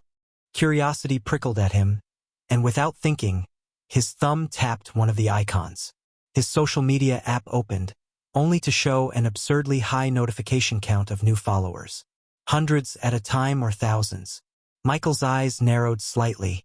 For the first time since stepping out of the trial, Michael's calm cracked into something else. Shock laced with wariness. What happened? He muttered under his breath. The notification counter didn't slow. If anything, it kept climbing at a dizzying pace, the pings layering over each other until the phone almost felt hot in his palm. Michael's frown deepened. He swiped quickly to his profile and froze. Followers, 3.4 M. His breath caught. For a second, his grip almost slipped. He blinked again, half convinced he was seeing things. 3.4 million. Michael just stared at the number, the glow of the screen reflecting in his eyes. It was absurd. Beyond absurd. Previously, his account was practically a ghost town, followed only by classmates, a handful of acquaintances, and maybe a couple of randoms who liked a post or two. But this was something else. For the first time in a very long while, something outside the supernatural world managed to completely throw him off balance. His thoughts scattered. His usually steady composure cracked, leaving him blankly staring at a number that didn't make sense. Chapter 536. Phantom Spear. Michael swallowed, his thumb hovering uncertainly over the screen. His first instinct wasn't the exam broadcast. Instead, a brief, irrational worry wormed its way into him. Did I get hacked? The vibration didn't stop. Michael almost pocketed the phone again when another ping cut through, different from the rest. A message. He glanced down. The sender's name made his brows rise. Lily, his cousin. The message was short, just one line. Great one. Unfollow everyone but me. Michael blinked. He exhaled slowly, his thumb hesitating before tapping out a reply. Do you know what's happening to my account? The reply came almost instantly, as if Lily had been waiting for his question. Because you're famous, duh. Michael's brows pinched together. His fingers tapped quickly. Famous? Why? The typing dots appeared, vanished, then returned before her answer popped up. You were on the broadcast today, the public one. Everyone saw you. Michael froze, his thumb hovering above the screen. Broadcast. His mind flickered back to the exam hall, to the Federation's earlier announcement that they'd be expanding public awareness. Now half-realization struck. A sharp thread of confusion still wove into his chest. He knew the Federation had been trying to involve the public more in supernatural affairs, but what did he have to do with that? Michael leaned against the academy gate, phone still vibrating faintly in his grip as the notifications rolled on. His reflection shimmered in the glassy screen, face calm, but eyes betraying the storm underneath. What he didn't know was how far the Federation had gone this time, nor how spectacular he had been in the eyes of millions. For the first time in their life, they got introduced to part of a deep section of the supernatural world, with him being one of the brightest nodes. Now, his name was everywhere. Michael still didn't know the full picture of what was happening, but fragments of ideas clicked into place. But he didn't want to think about it now. His body wasn't tired, but his mind felt heavy. For now, the only thing he wanted was to get home. He pushed off the academy gate, thumb moving across his phone to the ride-hailing app. The familiar icon opened, and a car was assigned in seconds. The screen pulsed with neat blue lettering. AI driver. Arrival in 2 minutes. Michael slid his phone back into his pocket, still feeling the faint vibration of incoming notifications like a heartbeat against his thigh. He ignored it this time. He had already realized why it felt like more eyes than usual were lingering on him when he stepped out of the academy gates. It wasn't paranoia. The sudden fame explained it. The car arrived almost noiselessly. Michael ducked in, settling into the seat. The interior was cool and clean, the faint hum of the engine barely noticeable as the car pulled away from the curb. Outside, Aurora's evening lights shimmered to life. Towers glowed with holographic signs, drones zipped across the skyline, and traffic pulsed in clean, automated lines. Michael leaned his head back against the seat, eyes half closed. He didn't bother checking his phone again.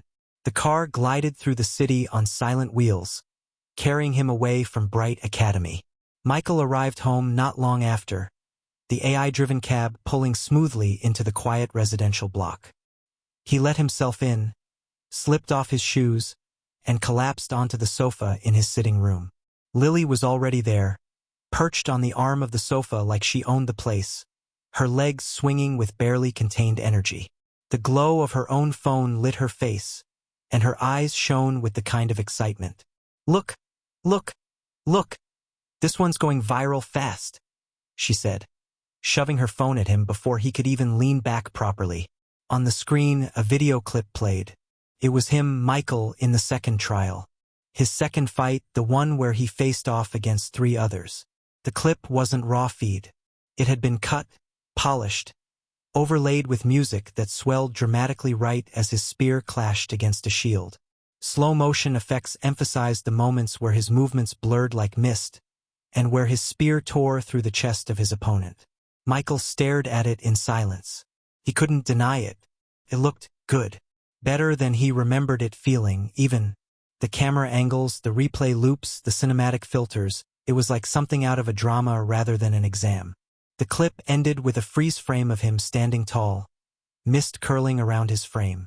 Lily practically bounced beside him. "Do you see this? You look like a total badass. Everyone's eating it up. You're trending across half the feeds in Dawn State." Michael tried to keep his expression neutral, but a small twitch pulled at the corner of his mouth. Inside, though, his thoughts were racing. Aurora might have been different from Earth in so many ways, the monsters, the Awakeners, the Federation, but the internet worked exactly the same. Clips, edits, hype, and virality. It all spread like wildfire. Michael leaned back into the sofa, arms crossing slowly as he watched Lily flick to another clip. His name, his face, his fights, they were everywhere. It wasn't only him, though. He saw a lot related to Brian too, which almost ruined his mood. Lily didn't stop. She flicked to another clip, this time of Michael's clash with Brian. The editors online had gone wild with it. "Look at this!" Lily burst out laughing.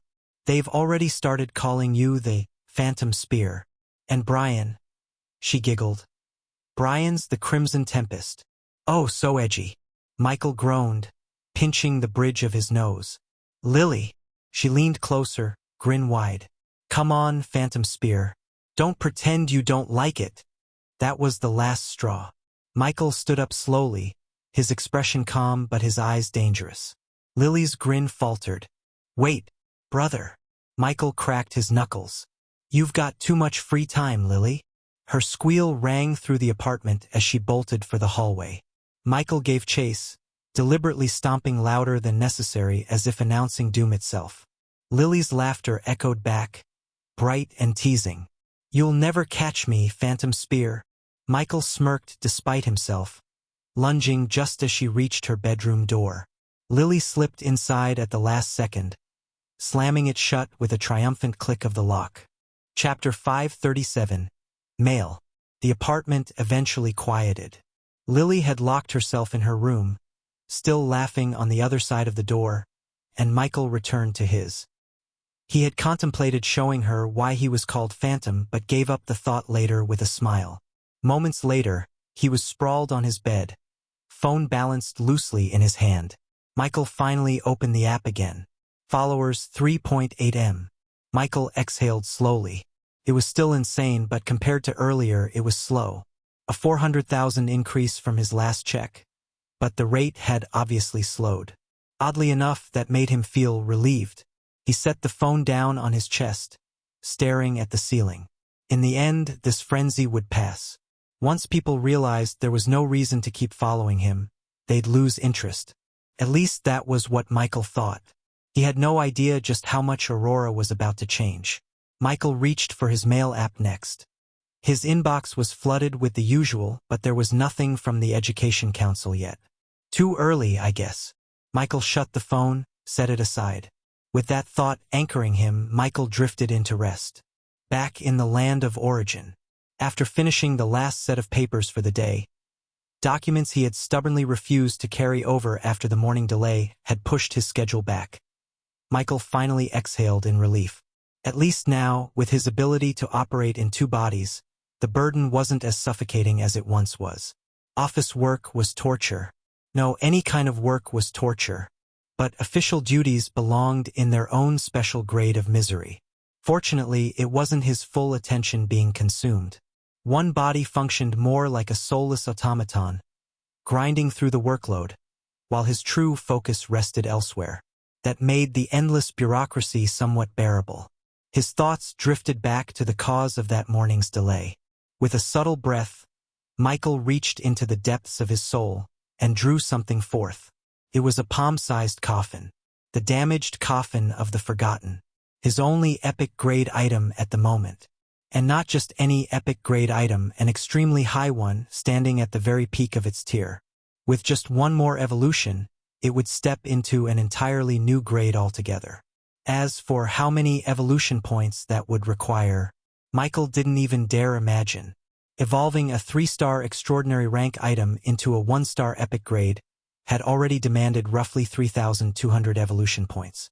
The cost beyond that was unfathomable. Still, for now it was enough. Just like with his Venomfang spear, Michael had also refined this 3-star epic grade item. At basic mastery, the object refinement art allowed only 2 refinements. He had chosen to use them on his spear and his coffin. The spear because it could become useful to him again. The coffin because, among all the items in his possession, none could compare to this 3-star epic grade treasure. Yet, it was only after refining the spear that he realized how shallow his control over the coffin had truly been. The object refinement art was clearly not meant solely for evolving items. It was also about mastery, about control. The difference was obvious with the spear when he refined it. With the coffin, before refinement, however, control had been far less clear. Until now. Only now, with true control in his hands, did Michael grasp just how miraculous an epic-grade item could be, and how simple his earlier thoughts on its value had been. Damaged Coffin of the Forgotten, 3-star epic-grade item. Effect 1 Eternal Call upgraded. Summon an undead from the netherworld. The summoned creature's rank may equal the user's highest contracted undead. The summon remains for 24 hours or until destroyed. Requires massive energy consumption proportional to the summoned creature's level. Effect 2 Gate of Death. Laying within the coffin allows the user to transfer their consciousness into the netherworld. Effect 3 Gravekeeper's Claim passive. If the user is killed, the coffin anchors their soul, allowing resurrection after 10 years in a random location in the netherworld. Usable once every 100 years. After the 3rd resurrection, the item will be destroyed.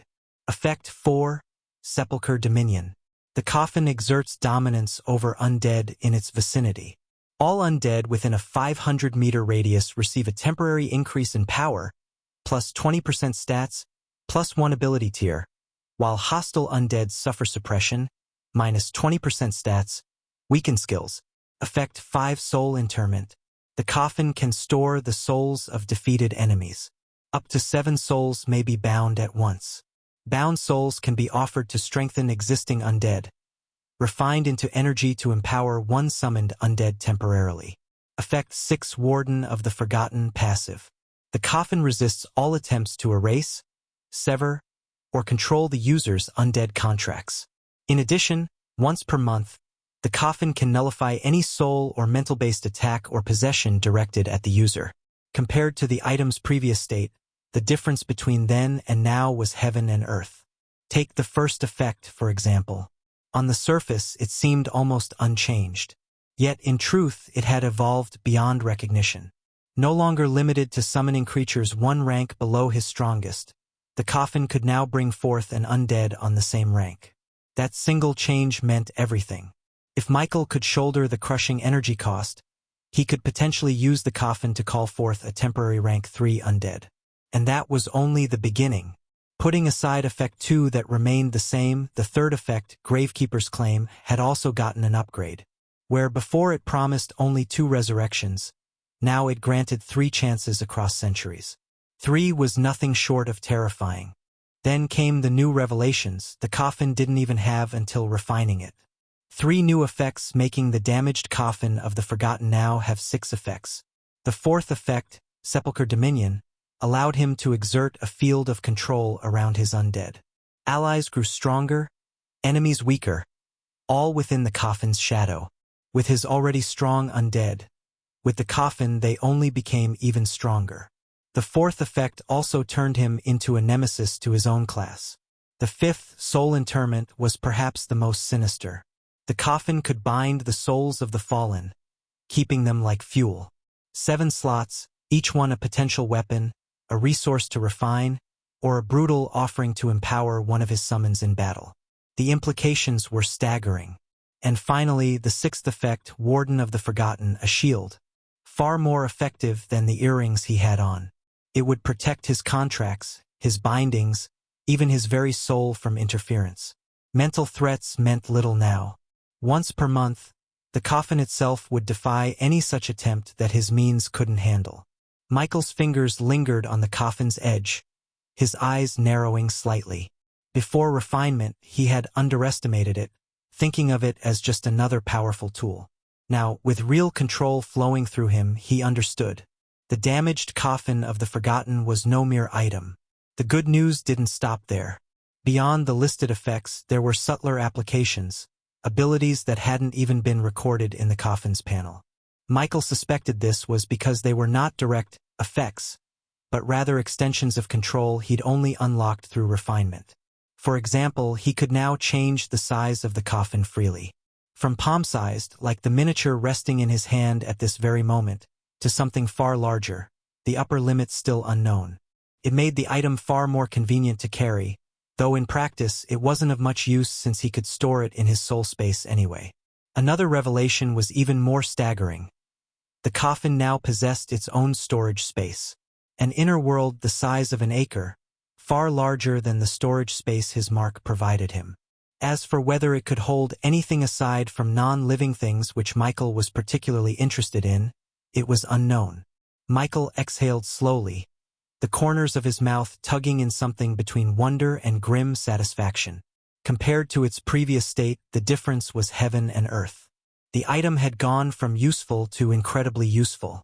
Michael turned the palm-sized coffin over once, intent on teasing out anything else it might be hiding, when the tug of attention from his other body snapped taut. Aurora. A new email had just landed. He blinked, split his focus, and let his awareness slide into his original body. The phone vibrated once more and lit the room with a cool glow. From Education Council, Examinations Directorate. Subject: Academy Application. Michael sat up, thumb already swiping it open. The email opened with ceremonial politeness.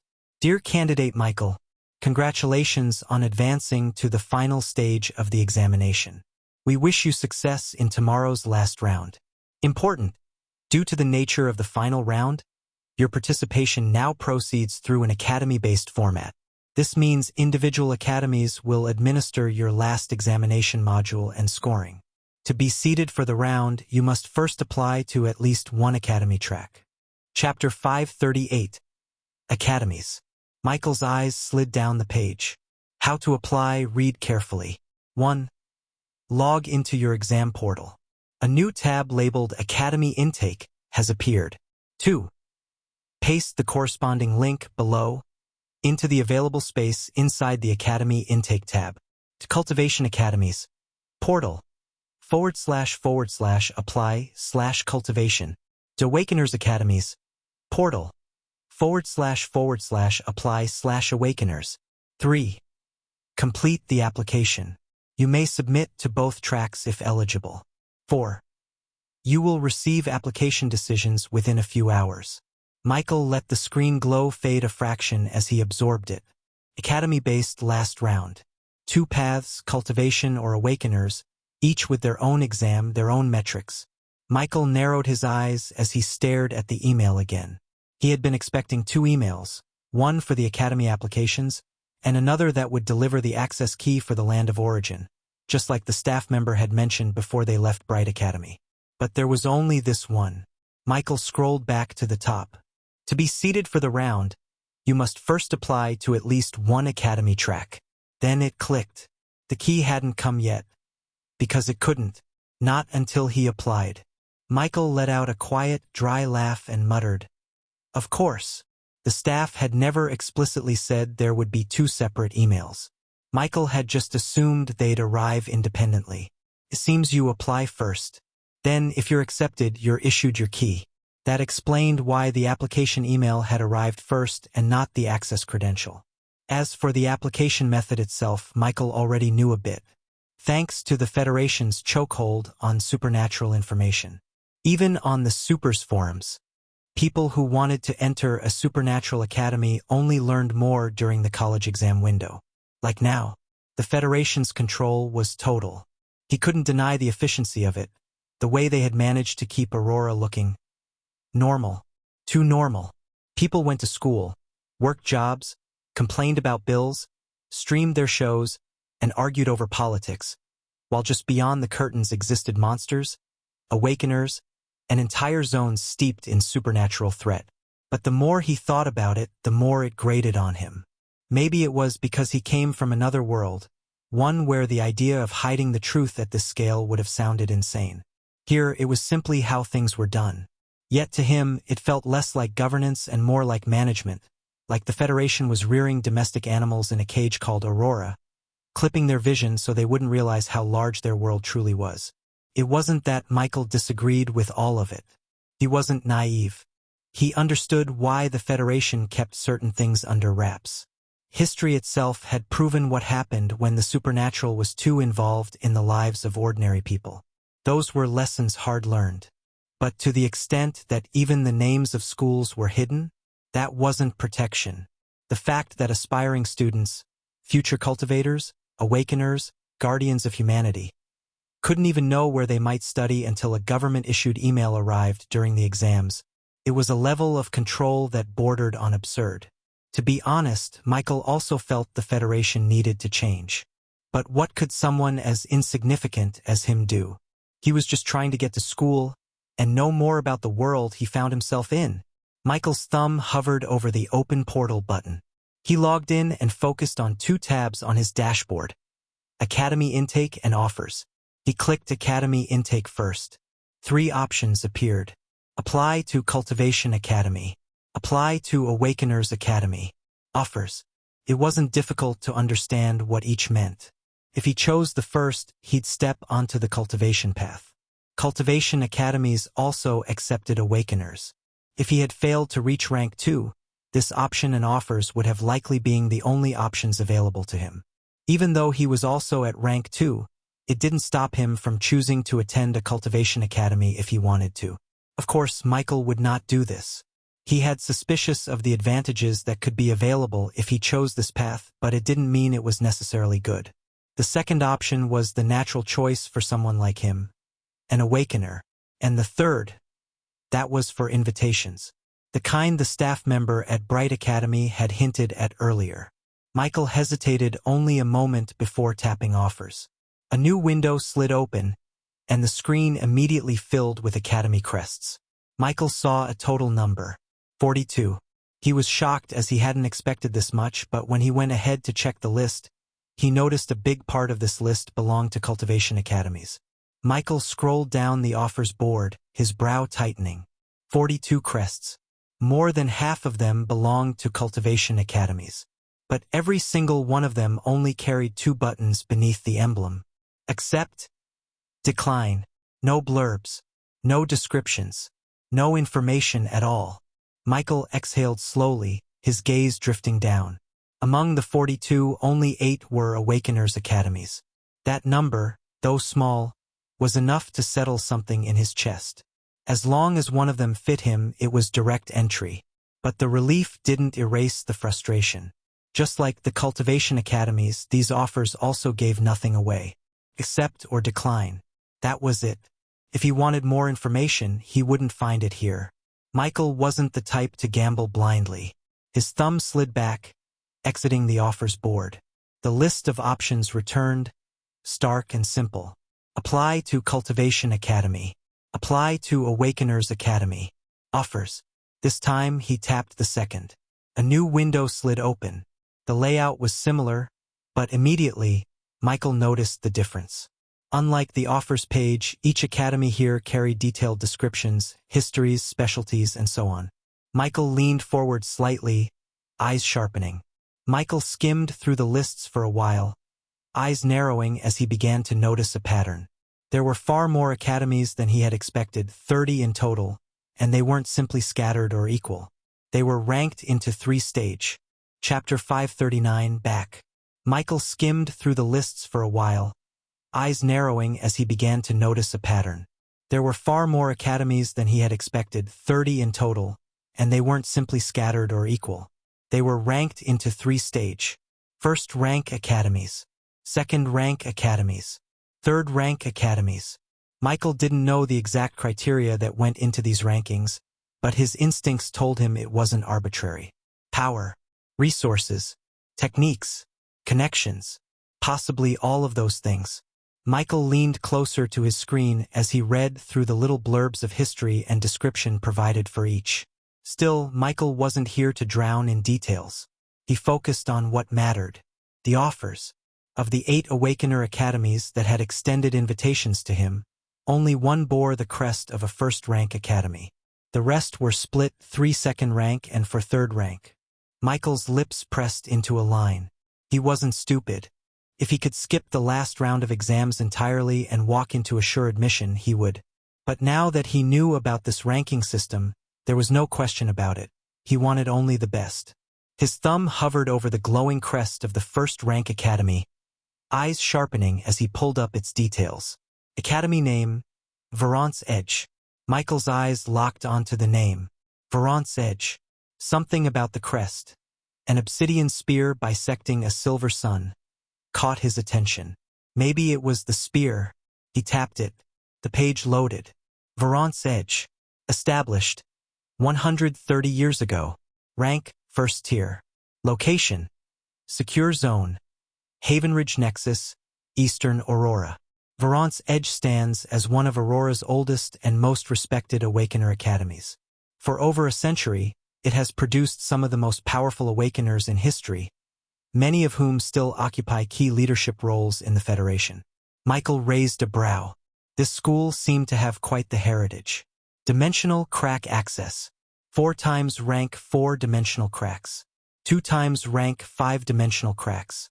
With stable control and protective regulation around these rifts, students at Verant's Edge receive real combat training and steady growth. That alone was a huge deal. The brief history of the school didn't catch his attention much. What really hooked him were the dimensional cracks.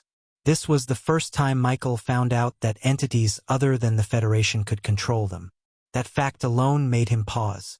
Dimensional cracks were resource troves, even lower-ranked ones.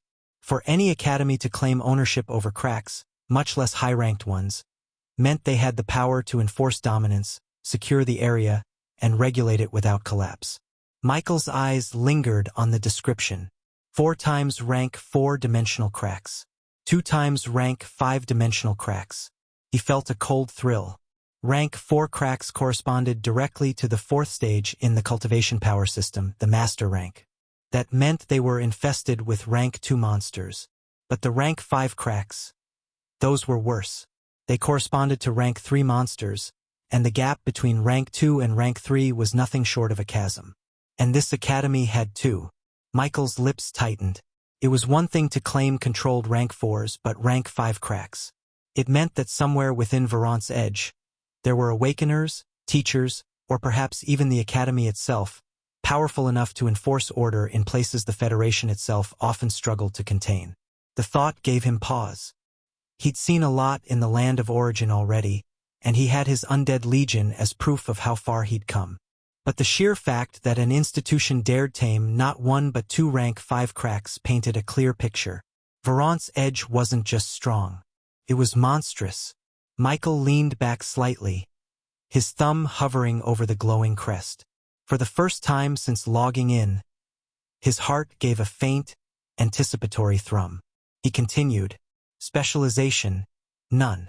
However, due to the presence of the Academy's supreme treasure, the elemental atrium core, a student deemed exceptionally promising may be granted the chance to form a symbolic pact with an elemental spirit. Michael's eyes sharpened further. He didn't know what this meant, but it sounded precious. Michael thought hard. Why him? Verant's Edge looked like one of the strongest academies in all of Aurora. On paper, he was the one who should be wondering if he met their bar, not the other way around. Maybe it was the broadcast. In any case, good news was good news. Without hesitating further, Michael hit accept. A confirmation pane slid up, cool and clinical. Confirm acceptance. Verant's Edge. Proceed? He tapped confirm. The crest pulsed once. Obsidian spear through silver sun. Then the page updated. Status. Accepted. Next.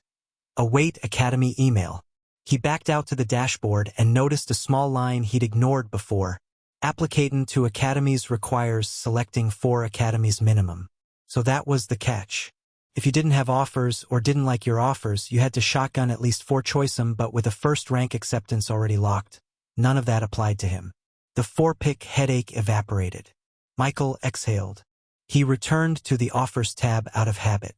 The Verant crest was now grayed with a tiny lock icon. Several other Awakener crests dimmed. He then closed the portal. Now there was only one thing to wait for next. A response from the Academy. Hopefully it goes well.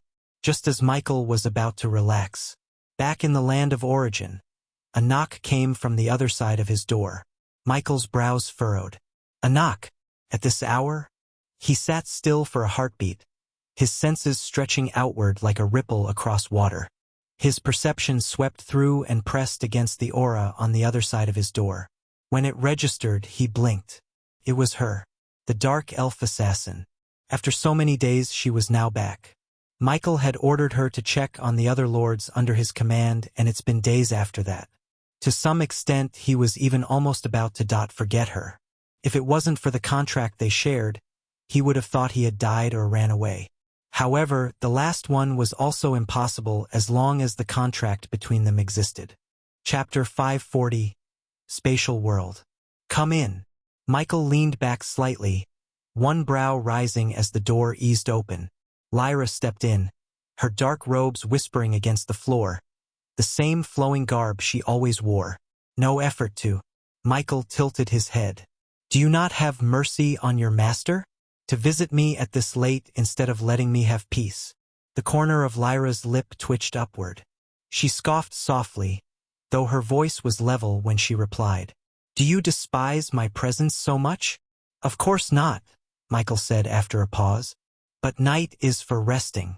I'd love to keep it that way. Lyra's eyes glimmered faintly in the dark as she countered without missing a beat. You weren't resting. Not even close. That's why I came when I sensed your presence still awake. Also, it's not that late. The day is still quite bright. Michael pinched the bridge of his nose, exhaling through it. Just because I wasn't resting doesn't mean I wanted to do anything else. Lyra's lashes lowered, just enough to hide the quick, treacherous roll of her eyes, before she schooled her face back into that marble-still calm. She knew better than to let it show. The man in front of her held her life on the thinnest of threads, and though he seemed in a mood light enough to tease, she didn't mistake that for familiarity. Her tone turned solemn. I have completed the assignment you gave me. Michael's gaze sharpened. Were you detected? No. Michael stared at her. Report. Lyra stepped closer, the hem of her robe whispering over stone. Per your order. I checked on the other lords. There were 8 noble houses in Thornvale. 1 viscount, 2 landed knights, and 5 barons. The viscount's territory was the seat Michael occupied now, nominally ruling the whole of Thornvale. On the surface, that is. Before Michael's arrival, the domain was rotten through and through, and the silence from the 7 other houses for days made their stance plain. They did not take their new lord seriously. Lyra began with the knights. 2 landed knights hold hereditary grants by deed, she said. In nobility, knights can be considered part of the upper class through significant deeds. Of course, money can also buy it at times. They are nobles, technically, but at the lowest of lows on the noble ladder. Lyra lifted a gloved hand, counting first. The young one, Sir Kylen, has just inherited his territory a year ago. He's relatively clean. Then a second finger. The old one, Sir Halvern, is corrupt. Michael's eyes thinned. On paper, Blackmere is self-sufficient with farming, yet his ledgers show coins like a river. His personal guard wears etched steel. Strength and riches do not align with his land. Michael cursed inwardly. Another parasite. Move on to the barons. Compared to the knights, the barons were the bigger fishes. Lyra's mouth flattened. All 5 barons are corrupt, she said. Michael drummed a finger on the desk. No exceptions? 2 are noteworthy, she allowed. Not for virtue, for strength. His gaze lifted. Why? Personal cultivation, Lyra said. Both sit at the advanced stage of the knight's path. That is far beyond what you normally find in barons. Names. Baron Alric of Greyfield. Baron Maddox of Redridge. Michael didn't say anything and just nodded. Good work, Michael said at last. Go and rest for now. Lyra inclined her head. Yes, my lord. Find Leah or Ace. Tell them I said to give you a room in the manor. I'll call you later for a fuller debrief. Understood. Lyra stepped back. Dismissed. Lyra melted into the corridors dim like a shadow, remembering where it belongs. The door clicked shut. Silence returned. Michael rubbed at his temple. Thornvale was rotten down to the studs. No use gnawing on the whole carcass again. Do what you can do, step by step. Michael's attention drifted back to the epic-grade weight in his soul. He reached in and called it forth. The palm-sized coffin settled into his hand.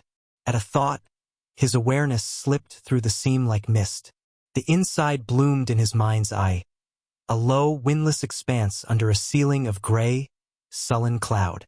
Dark soil, fine as ash, heavier than loam, stretched about 2 kilometers in every direction, marked here and there by pale, half-buried sigils like old gravestones worn flat. No horizon, no sun, just a steady, even gloom. This was the storage space within the epic-grade item, the damaged coffin of the forgotten. Michael flicked a finger and pulled a potion from his own storag. With a mental nudge, he placed it not in his palm but in the coffin's field. The bottle winked out of his hand and, in the inner landscape, simply appeared. It dropped the last half-inch and kissed the soil with a soft tap, settling upright. Michael's eyes narrowed.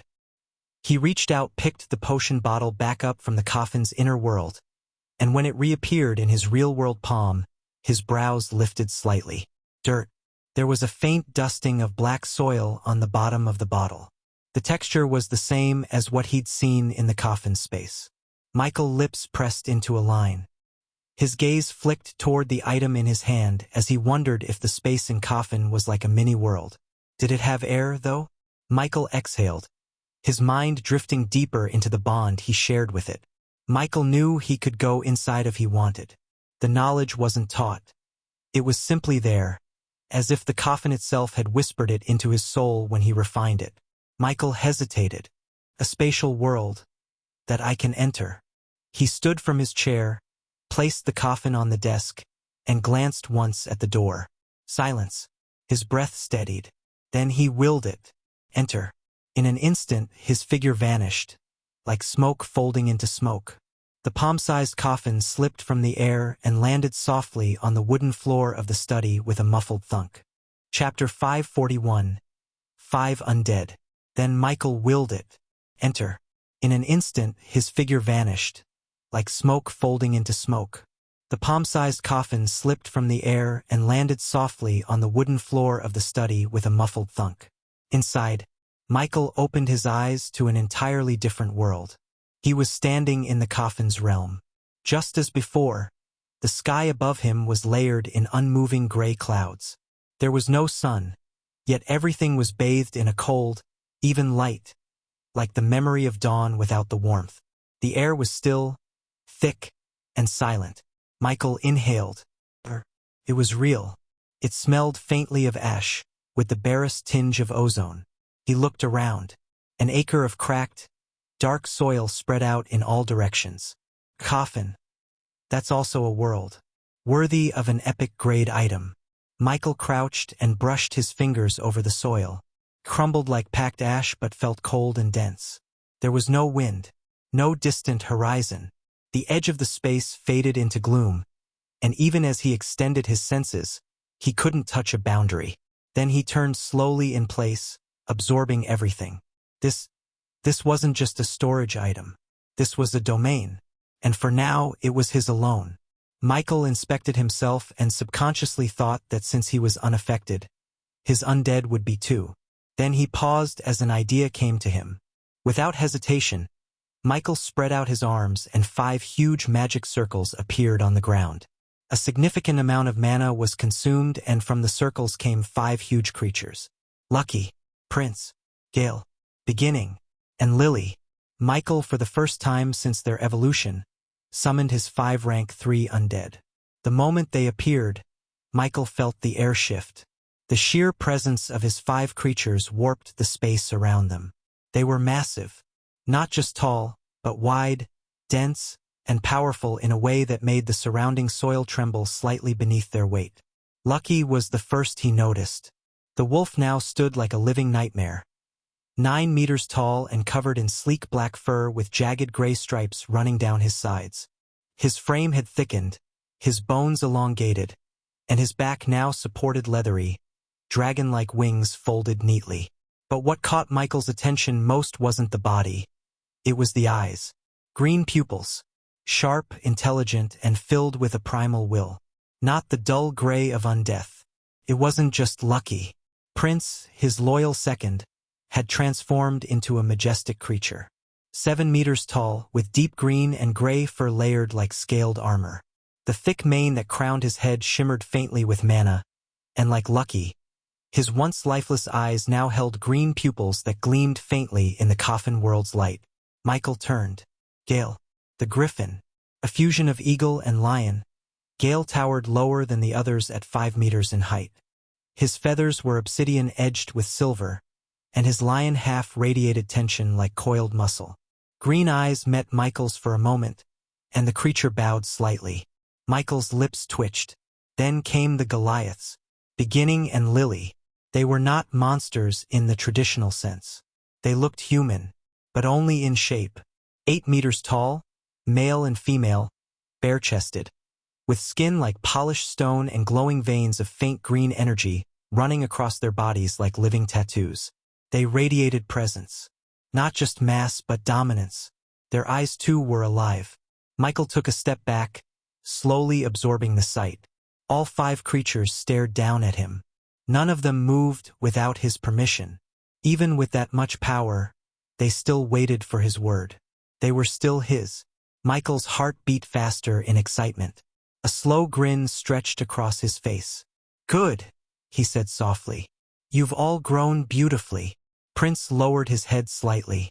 Lucky's tail flicked once, stirring dust. Michael stepped closer, weaving between them like a general among commanders. Michael's gaze lingered on the Goliaths, Beginning and Lily. Even standing still, their very presence radiated oppressive strength. Each stood at a towering 8 meters tall, yet this was just their default. Curiosity gawked at Michael. Let's start slow, Michael muttered. He turned toward Beginning. The male Goliath stood tall, arms folded across a chest like a fortress wall. Michael lifted a hand. Beginning, grow for me. There was no verbal response, but Beginning heard.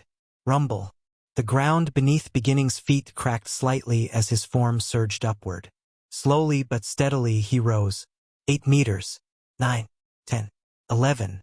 The change wasn't grotesque or exaggerated. His proportions remained the same, arms still symmetrical, chest still broad, spine still straight, but his size was increasing without effort. His skin even seemed to harden with every passing moment, taking on a faint shimmer like tempered steel. Michael's eyes stayed locked on Beginning as the towering figure continued to rise. 12 meters, then 13. The dense, black soil beneath his feet gave a quiet crack, barely audible, but Michael heard it all the same. Beginning body swelled with smooth inevitability. 14, 15, 16, 17. The soil around Beginning's massive feet fractured further, subtle spiderwebs of cracks splintering outward. 18 meters. Each additional meter now came slower than the last. 19. Michael's lips twitched. 20. And then, it stopped. The Goliath stood tall. Monolithic. Michael took a deep breath and let it out slowly. You can stop there. Beginning knelt on one knee, a motion that shook the earth slightly, and dropped his height by half in a blink. But even kneeling, he was bigger than every creature. Michael approached. He stared up, craning his neck, and marveled at the scale. Even in a world where monsters could consume buildings and Awakeners leveled battlefields, this was something else. You were named Beginning, he said quietly. But you might be the end of many. A faint grin touched his lips. He turned slightly toward Lily, who watched in silence from the side, her glowing eyes steady. Chapter 542. Humans? Michael stood before Beginning's massive kneeling form and let the silence stretch a little longer. Then he lifted his hand once more. Reduce to my size, he said simply. He expected the change, at least from Beginning, but what happened next made him still. All 5 creatures began to shrink. Not just Beginning, not just Lily. All 5. Lucky's towering, draconic wolf frame compressed inward. His dense, muscled form lightening as his massive limbs folded and narrowed, bones shifting without sound. Gale's massive wings folded tighter, his leonine haunches shrinking smoothly beneath his feathered bulk. Prince's armored fur lost none of its sheen, but diminished in scale. Within seconds, the towering monsters became more manageable. Michael's brows lifted. He wasn't shocked that Beginning and Lily could do it. They'd demonstrated size manipulation before. But the others? Then realization hit him. His eyes flicked toward the panel in his mind, the interface that governed their awakened abilities. There it was. A skill shared by all 5. Skill Transformation. Allows the user to assume an alternate form.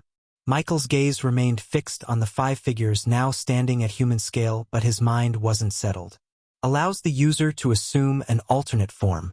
This was the skill description, and it didn't seem like it had anything to do with size manipulation. And yet, all 5 of them had responded to his command to reduce in size. Even the 3 Lucky, Prince, and Gale, who had never shown size manipulation ability before. Michael crossed his arms slowly, suspicion forming like mist behind his eyes. Could it be something else? Michael narrowed his gaze. He remembered how all rank 2 Awakeners gained flight as a passive threshold. And now, watching his undead shrink in unison, the thought formed clearly. What if rank 3 monsters could inherently manipulate their size? Maybe not endlessly, maybe not beyond their maximum, but beneath it? Yes, that seemed likely. The transformation skill sounded like something else. Michael turned his gaze toward Prince. The powerful wolf stood poised, 7 feet tall now. Michael raised a hand, voice steady. Prince, he said, return to your previous size. There was no delay. The earth beneath Prince's paws shifted. And then he grew. Fur rippled. Bones expanded with fluid power. Mana surged like a storm through the creature. 6 feet. 8, 10. In seconds, Prince was once more the hulking beast that had bowed before him just moments earlier, massive, armored in scale-like fur, standing nearly 7 meters tall. Michael's lips curved faintly as he studied Prince. Then he gave another command, voice firm. Bigger. Grow more. Prince's pupils glimmered with green light before he slowly shook his massive head. Michael said nothing. Instead, he turned toward the others. Lucky and Gale. Increase. The 2 did just as instructed. But when it came time for them to increase past their original size, they couldn't. That limitation gave Michael pause. It still didn't prove that the ability wasn't tied to the transformation skill. The lack of upward scaling could simply be a feature of the skill. Maybe he had been overthinking it. After all, both Beginning and Lily had their traits by nature. Perhaps their ability to manipulate their size had clouded his judgment. Still, there was a way to confirm the truth. A direct method. Thanks to the system interface, any skill, whether learned or granted, could be used instinctively once it was recorded in one's panel. Which meant there was no need to experiment with guesses. Just use the skill. That would answer everything. Michael's eyes narrowed. Use? Transformation, he ordered. His voice rang out clearly, laced with authority. The change was instant. All 5 undead responded at once, and the sight was something else. The shift. It wasn't just size. This wasn't merely compression or expansion. Lucky, Prince, and Gale began to shimmer. Their hulking beastly forms lost mass in waves, reshaping as if chiseled by invisible hands. Within seconds, their new forms stabilized. Lucky now stood as a tall young man with long black hair cascading down his back, streaked with hints of gray that resembled the fur he once bore. His eyes remained the same. Green pupils. Faint ridges ran along his back, barely visible where wings used to sprout. Prince looked like a young man in his early 20s too. His silver-gray mane had become shoulder-length hair and faint fang-like protrusions curled from beneath his lips. Gale, the griffin, had taken on the form of a tall dark man with dark hair and dark wings at his back. His eyes still mirrored a hawk's. A noble presence radiated from him. They looked human, but not quite. And then, the Goliaths. Beginning and Lily now looked human. Too human. Michael stared hard in surprise, his eyes and mouth wide open. They didn't even feel like undead. Only someone extremely sensitive to life energy would notice the difference in his undead. But unless you were trained to see it, they were indistinguishable from real humans. Michael blinked. What sort of monsters have I created? A second later, another realization arrived. These 5 were naked. Even transformed, the skill didn't conjure clothing. And while Lucky, Prince, and Gale bore more monstrous dignity in their partial animal forms, the Goliaths, appearing entirely human, stood bare in front of him without a shred of modesty. Michael clicked his tongue sharply and turned away. Enough, he muttered, rifling through his storage space. This is awkward. He pulled out 5 neatly folded sets of clothes, spares he had prepared for Spartan and the humanoid undead he raised. Without needing words, the undead stepped forward and dressed themselves methodically. None of them appeared ashamed. They didn't seem capable of embarrassment, at least not yet. But the moment they clothed themselves, something did shift. They looked more complete. Michael crossed his arms and observed them silently. Their transformation in rank 3 had taken things to another level.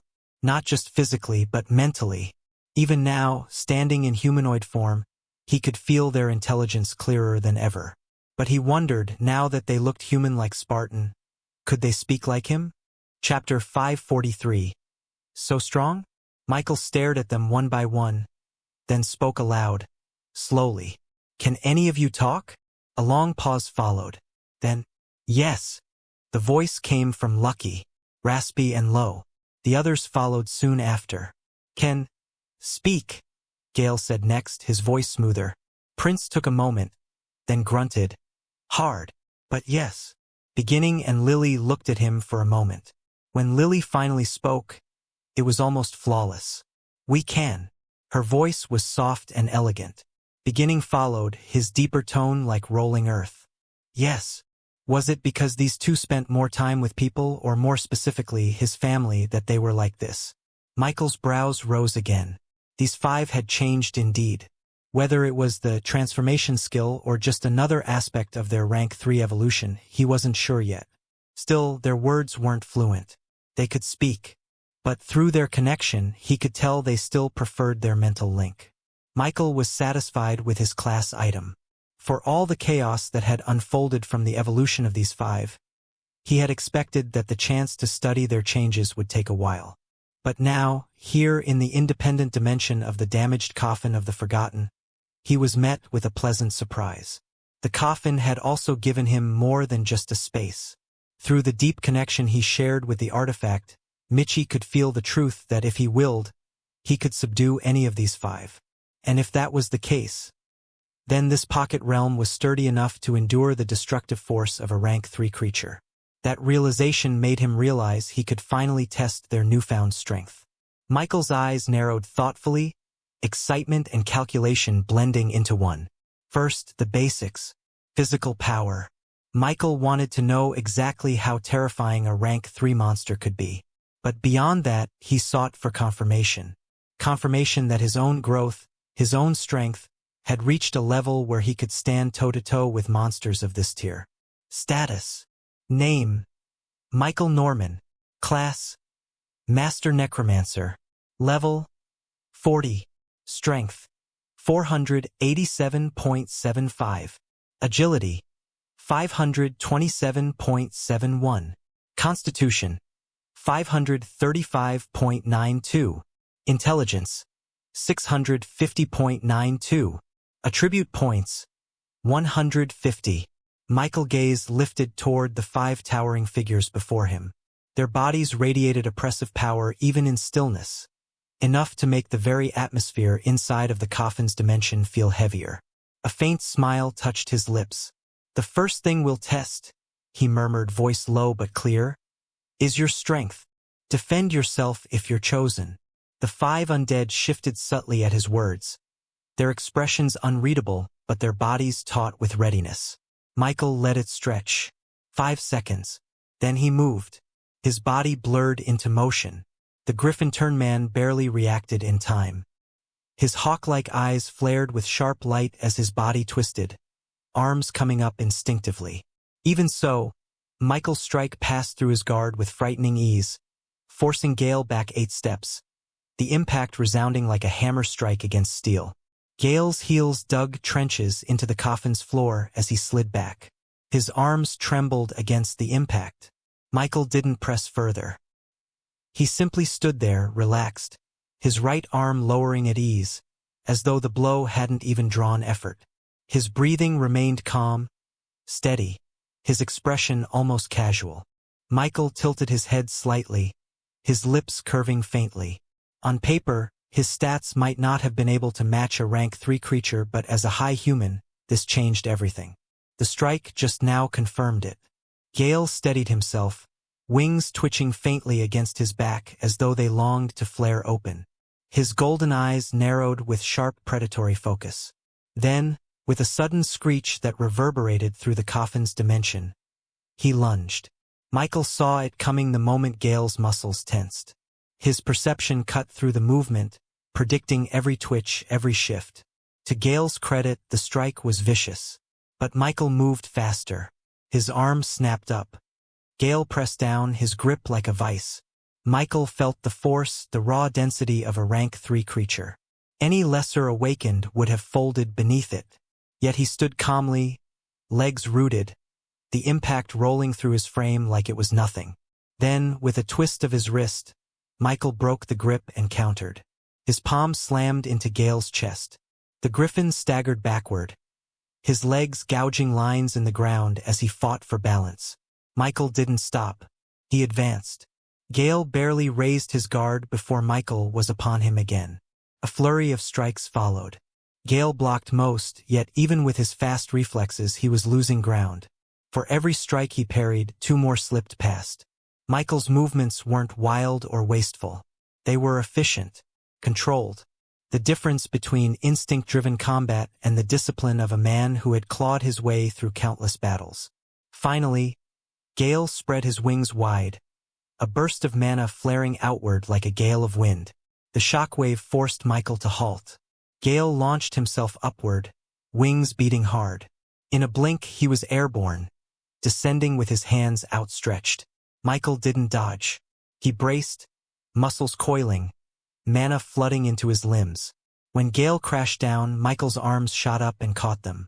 The collision thundered through the dimension, ground fracturing beneath their feet.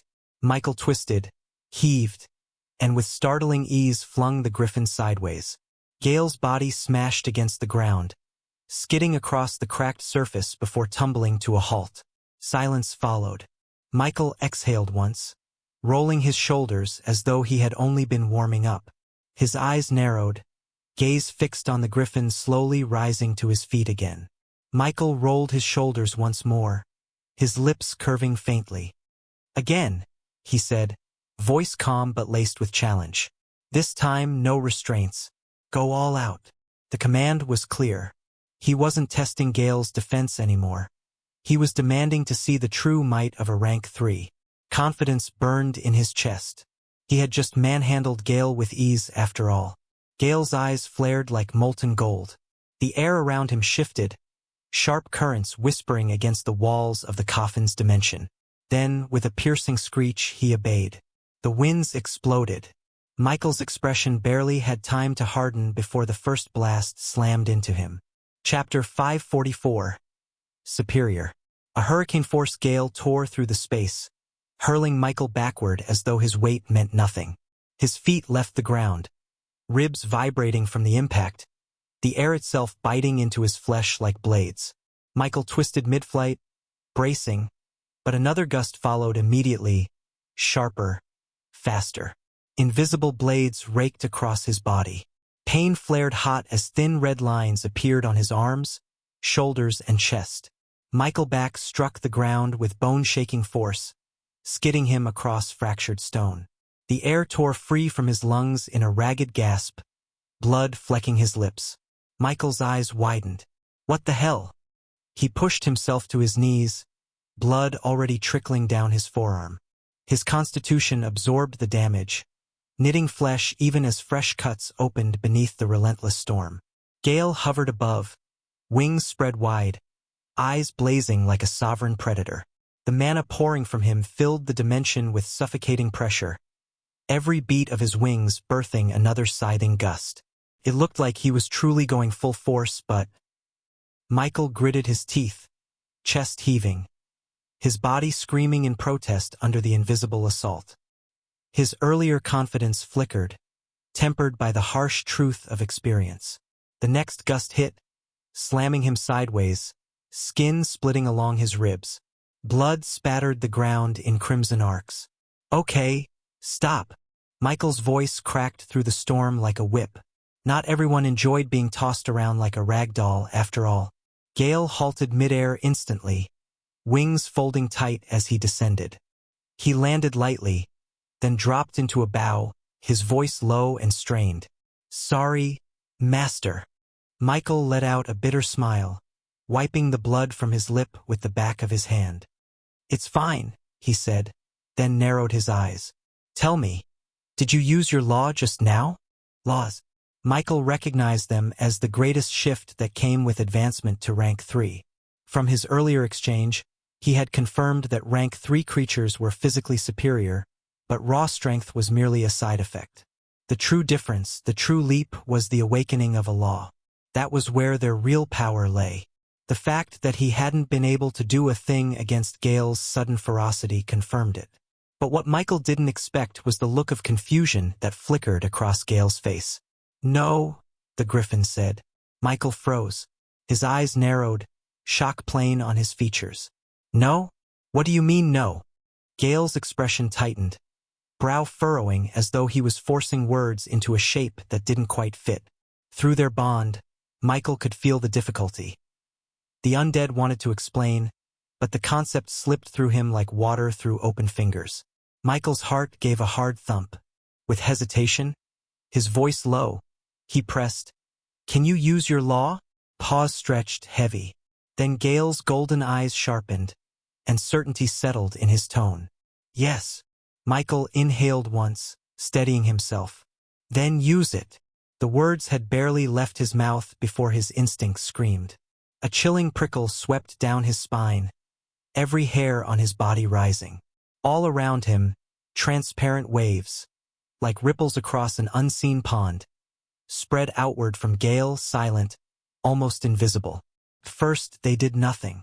The ground didn't crack, the air didn't howl, but Michael's body reacted. Thin, searing lines appeared across his arms, his shoulders, his chest. Fresh wounds opening as though carved by blades he couldn't see. Blood welled and slid down his skin in crimson streaks. His breath caught. His heart hammered once. Stop! Michael barked, his voice sharper, harsher this time. Instantly, the ripples vanished. The world stilled. Gale lowered his head, the aura dimming as quickly as it had come. Michael stood frozen for a moment, blood dripping from his fingertips, his body trembling from realization.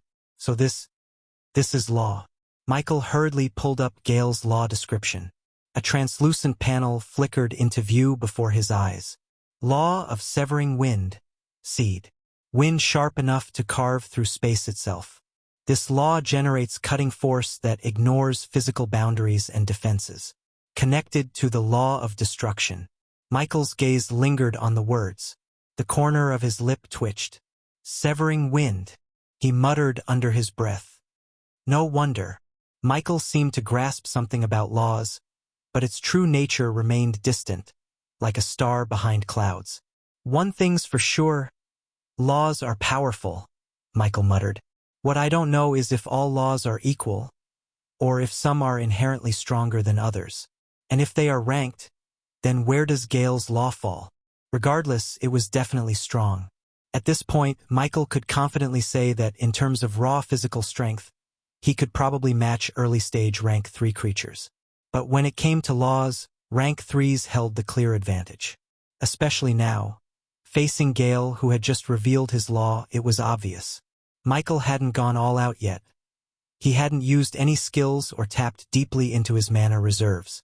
But even so, he couldn't ignore the disparity in presence. He wasn't strong enough to overlook all rank 3 creatures. Not yet. But when it came to rank 2, Michael's confidence remained unshaken. Curious about the nature of laws, he turned his gaze to the 4 undead floating in the air. It was only now he realized that at rank 3 monsters gained the natural ability to fly. Whether this made naturally flying monsters comparatively weaker, he didn't know. Michael's attention shifted back to beginning, and he gave a short mental command. Come down. The air rippled as the human-like undead descended. Beginning's form was muscular, chiseled like a statue of a war god. Michael didn't need the panel to remember Beginning's law. It had been quite unique to forget. Law of brutal rebirth, seed. Born from agony and forged in survival, this law transforms pain into power. Severe wounds trigger powerful regenerative bursts. The closer to death, the stronger the rebirth. Connected to the law of life. Law of life. This was what Beginning's law could be said to fall under. Gale's law was connected to the law of destruction, and though Michael still didn't understand the full nature of laws, from what he had seen, the connection seemed quite fitting. Calling Beginning over was due to the injuries he had on his body. With his mind on the topic of laws, Michael couldn't help but remember Beginning's own. Speaking of his injuries, they were already healing, showing the impressive physical recovery of high humans. Though it seemed slower than it should have been, making Michael wonder if it had something to do with Gale's law. Chapter 545. Clash of Laws 1. Michael stood still for a moment, blood still crusted along his jawline. His gaze lingering on Beginning's form as his injuries slowly faded. A small, lopsided smile crept across his face. Rank 3 really was a dividing line. Everything about it seemed wrapped in mystery. Even the system panel itself had changed. Michael turned inward, pulling up the panels for his 5 undead. It didn't take long to notice the most obvious difference. Where once it had shown level EXP 23,102/37,000, it now looked like level 1%, a level on one side, and a percentage bar on the other. Michael's eyes narrowed slightly. It wasn't something that worried him. He'd already confirmed that killing enemies still allowed them to level up. That much remained. But still, the change weighed a bit on him. He had browsed the forums back in Aurora after the mess with the 5's evolution. He had stumbled upon a few fragmented answers. The idea he gathered was that killing alone wasn't the only path forward again. There were other ways, but none of those methods were clearly listed. And honestly, Michael hadn't paid them much attention. He'd been too busy then.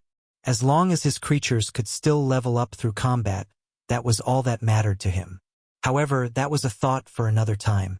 Michael remained focused on understanding what his undead were capable of. Although the space within the coffin seemed capable of withstanding tremendous force, he didn't want to take unnecessary risks. Not when he still lacked a full grasp of their current abilities. As a result, he kept his testing moderate for now. Michael, now fully healed, took a few steps back and gave a simple command. Gale, attack him. Gale's eyes flicked toward beginning without hesitation. The griffin flapped his wings once, sharp currents forming at their edge. It wasn't cruelty that prompted this order. Beginning's law was the more wounds he had, the stronger he became. In theory, that meant a near-death beginning was exponentially stronger than a healthy one. But theory meant nothing without testing. As for injuring beginning, Michael didn't plan to go too far. Just enough to avoid reaching the point where beginning's energy wouldn't be able to heal him. Michael narrowed his eyes as Gale moved. Gale moved like a blur. The air folded inward around his wings as his body vanished and reappeared above beginning. But beginning didn't budge. Michael's pupils contracted. That wind. He remembered the pain that tore through him just moments ago. It was the exact same intensity, one that had bloodied his skin. And yet, beginning remained standing. The burst of air exploded against his body, but not a single wound appeared. No blood, no torn flesh. His thick muscles absorbed it like a mountain meeting the breeze. His clothes did vanish though. Michael's brows drew together. Is his defense just that high? He murmured. Or was it something else? Could it be immunity? A wild thought flickered across his mind. At rank 3, were creatures immune to the laws of their peers? No, maybe a certain level of resistance since they themselves held laws. MD, wait, Michael muttered aloud. That wasn't a real law attack, was it? He glanced at Gale, who remained in midair. Gale had merely infused his wind with the signature of his law. He was not wielding it. That explained the result. Even though the winds were devastating to Michael, they left beginning untouched, save for the shredded clothes now falling in slow tatters to the ground. Again, he said. Use it properly this time. Just keep it contained. Gale responded with a slow nod. His wings stretched fully, and the air shifted, sharpening, coiling, vibrating with unseen tension. This was the real thing. And then, it hit. The wind lashed out like 1,000 invisible blades. This time, beginning staggered. Fine lines appeared across his torso and shoulders. Dozens of them. Black blood welled up, bubbling from the cuts like oil. Michael's eyes flicked. It worked, but beginning just stood still and silent. The wounds continued to accumulate. Gale didn't hold back much. Strike after strike, wave after wave of wind laced with his law tore across beginning's form. Black blood poured freely now, slick, dark, and thick like ink. It pooled at his feet, forming a spreading ring of beneath him. Still, beginning didn't move. Michael's eyes narrowed. Nothing? Still? But then it changed. Like a dam cracking under pressure. The shift began deep within beginning's body. And then, something erupted. A massive pulse of energy exploded outward.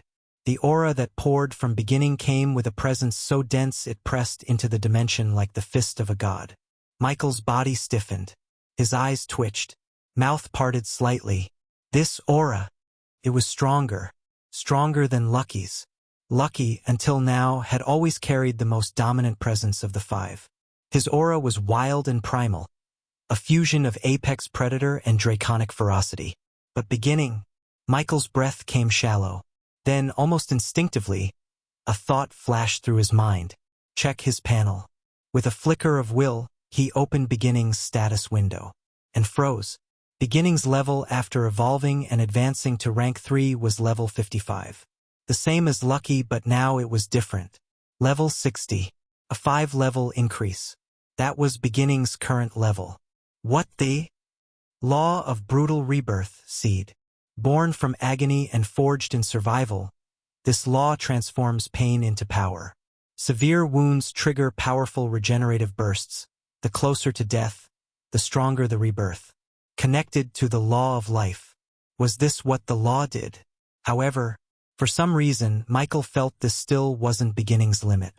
With heightened focus, He had Gale increase the intensity of his attacks and kept his gaze locked on Beginning's condition. Gale obeyed. Another gust, denser, sharper, sliced through the air, directed entirely at Beginning's still form. Each wave of severing wind carried more intent. Black blood splattered again. Dozens more wounds opened up, some shallow, some deeper, and all of them bled. Chapter 546. Clash of Laws 2. /N. Undead like Beginning are flesh zombies, in case anyone is wondering why it seems like their body functions almost like a real one. Michael watched with sharp eyes. If the earlier surge had earned Beginning 5 levels, what would pushing it further do? Michael gritted his teeth. More, he said. Gale surged again, his wings sweeping wide as another blast followed, this time accompanied by a faint howl of pressure cracking space itself. Beginning finally moved. His legs bent, knees slightly buckled. For the first time since the start of the barrage, he reacted. Then, boom! A shockwave burst from Beginning's body like a living explosion. Michael braced instinctively. The entire pocket space shivered. Beginning slowly stood straight again, his posture now absolute. And then came the aura. A second surge. It didn't match the first in violence but in depth. Like a blade that had been tempered after the initial forging. Michael's lips parted slightly. Again? He opened the panel. Undead name. Beginning. Level. 65. 5 more levels. A slow breath escaped him. 10 levels? Just from enduring? He stared, silent, as Beginning's wounds began to seal. Michael wasn't sure if it was healing or transformation. Maybe both. However, like before, Michael couldn't help but wonder if this was Beginning's limit. Not in a hurry to give Gale another order, he checked in Beginning himself. A second later, a strange expression showed on Michael's face. Gale, Michael called out. More. Go all out. Gale didn't hesitate. The griffin's wings snapped outward with an audible crack, and the air around him twisted, compressed, then detonated forward in a violent cyclone of razored wind. This time, Gale was going all out. The dimensional pocket screamed. Michael flinched as even from a distance. His skin prickled and flared with phantom pain. The pressure of it alone was nauseating. Beginning took it all. Wave after wave of tearing wind carved across his figure. His flesh split, muscles twitched, tore, and healed again. 10 minutes passed. Still nothing changed. Michael's brow furrowed. He watched carefully, the tension in his body building. Could it be? Was this truly the edge? The limit of how much the law of brutal rebirth could handle? Gale kept going. If anything, he intensified. Each pulse of wind now sang with higher frequency. Then, finally, the shift returned. It was slow this time. No dramatic burst. No deafening explosion. Just a slow bleed of power that filled the coffin realm like creeping mist. Michael narrowed his eyes. The aura surrounding Beginning began to deepen, less like a spike, and more like an ocean growing vaster by the second. Michael instinctively pulled up the panel again. Undead name. Beginning. Level. 65, 70. Beginning reminded standing, but this time, something was different. Michael's eyes narrowed as he noticed thin lines crawling across Beginning's body. Not just from Gale's attacks, but from beneath his skin. Blood, black, sludgy, and sluggish, began to leak not from cuts, but from his eyes, ears, and even the corners of his mouth. What the hell? Michael muttered, unease creeping into his voice. This wasn't like before. A backlash? The law of brutal rebirth had always pushed against death. But now it seemed to be pushing too far. Beginning seemed to be bleeding from the inside. Michael's heart skipped. No. This is it, he whispered. This is the limit. He didn't hesitate. Gale, stop, he ordered, voice sharp as steel. Gale halted in an instant, wings folding inward as his presence collapsed into stillness. The wind died. Silence fell. The aftermath was immediate. Beginning's body finally slumped a fraction, his knees dipping slightly. Michael didn't wait. Beginning, he said mentally. Stop using your law. Shut it off. There was a pause. Then the pulse of life-bending energy vanished like a snapped cord. Beginning's aura receded all at once. Michael exhaled slowly, his body loosening, his hands lowering from where they had clenched at his sides without realizing. He pulled up the panel. Undead name. Beginning. Level 55. After Beginning stopped using his law, he returned to his original level. Michael stared silently at the numbers. 15 levels in total. But the last 5 had nearly broken him. So it really does have a ceiling, he muttered. A brutal law with brutal benefits, and equally brutal consequences when pushed too far. Michael shook his head, glancing at Beginning, who now stood bloodied but stable. His injuries also healing rather rapidly. Michael couldn't help but suspect it had something to do with Beginning law of life. That's all for now, Michael said quietly. Then he turned away, gaze distant. He had learned a lot today. But though he wanted to learn more, it seems like the slave within the coffin could only handle so much. Michael could only glance at the law description of his other undead and make speculations. Law of venomous flame, seed. A hybrid law forged from toxin and fire. Its flames do not just burn flesh. They ignite soul and mana alike, persisting beyond all natural extinguishing. Connected to the law of corruption. Lucky's law. Lily's law came next. Law of devouring bloom, seed. All beauty conceals hunger. This law allows the host to absorb essence from what it consumes, turning it into healing, strength, or even temporary traits. Connected to the law of consumption. He moved to Prince. Law of spectral command, seed. The dead do not rest, they serve. This law enhances mastery over the incorporeal, empowering spirits and undead bound to the user's will. Connected to the law of death. Just as Michael was thinking of what to do next, something stirred in the depths of his awareness. A thread pulled taut. His connection to his real body tugged sharply. Michael's eyes narrowed. What now? His consciousness split, smoothly syncing with his physical self. And at once, he understood the reason. New mail received. He reached over to check what it was, and it was actually related to his choice when he chose his academy. Sorry for the earlier mishap again, guys. Chapter 547. Strange set of words. So I still have to take part in the last round of the college exams? Michael had initially assumed that receiving a direct entry offer meant he could skip the third round entirely. But it seemed he was mistaken. Direct entry didn't exempt him from the final round.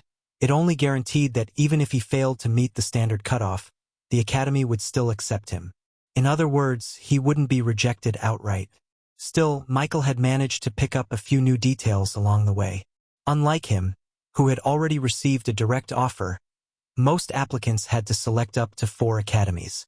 If their first choice rejected them, their scores would automatically be sent to their second, third, and fourth choices, depending on how each academy graded applicants. And if an Awakener candidate was unlucky and got rejected by all 4 Awakener academies, they'd have no choice but to apply to a Cultivation Academy, where entry was far more lenient and almost guaranteed.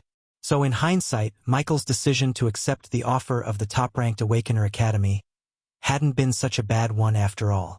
He didn't believe he'd perform that poorly, especially now that he could use his true strength, but a smart decision was still a smart decision. That said, one thing still puzzled him. Why had a first-rank Awakener Academy selected him for direct entry? He didn't think his performance in the virtual trials was all that spectacular.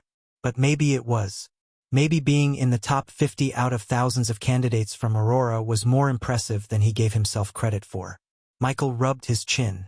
Now that I think about it, that's quite impressive.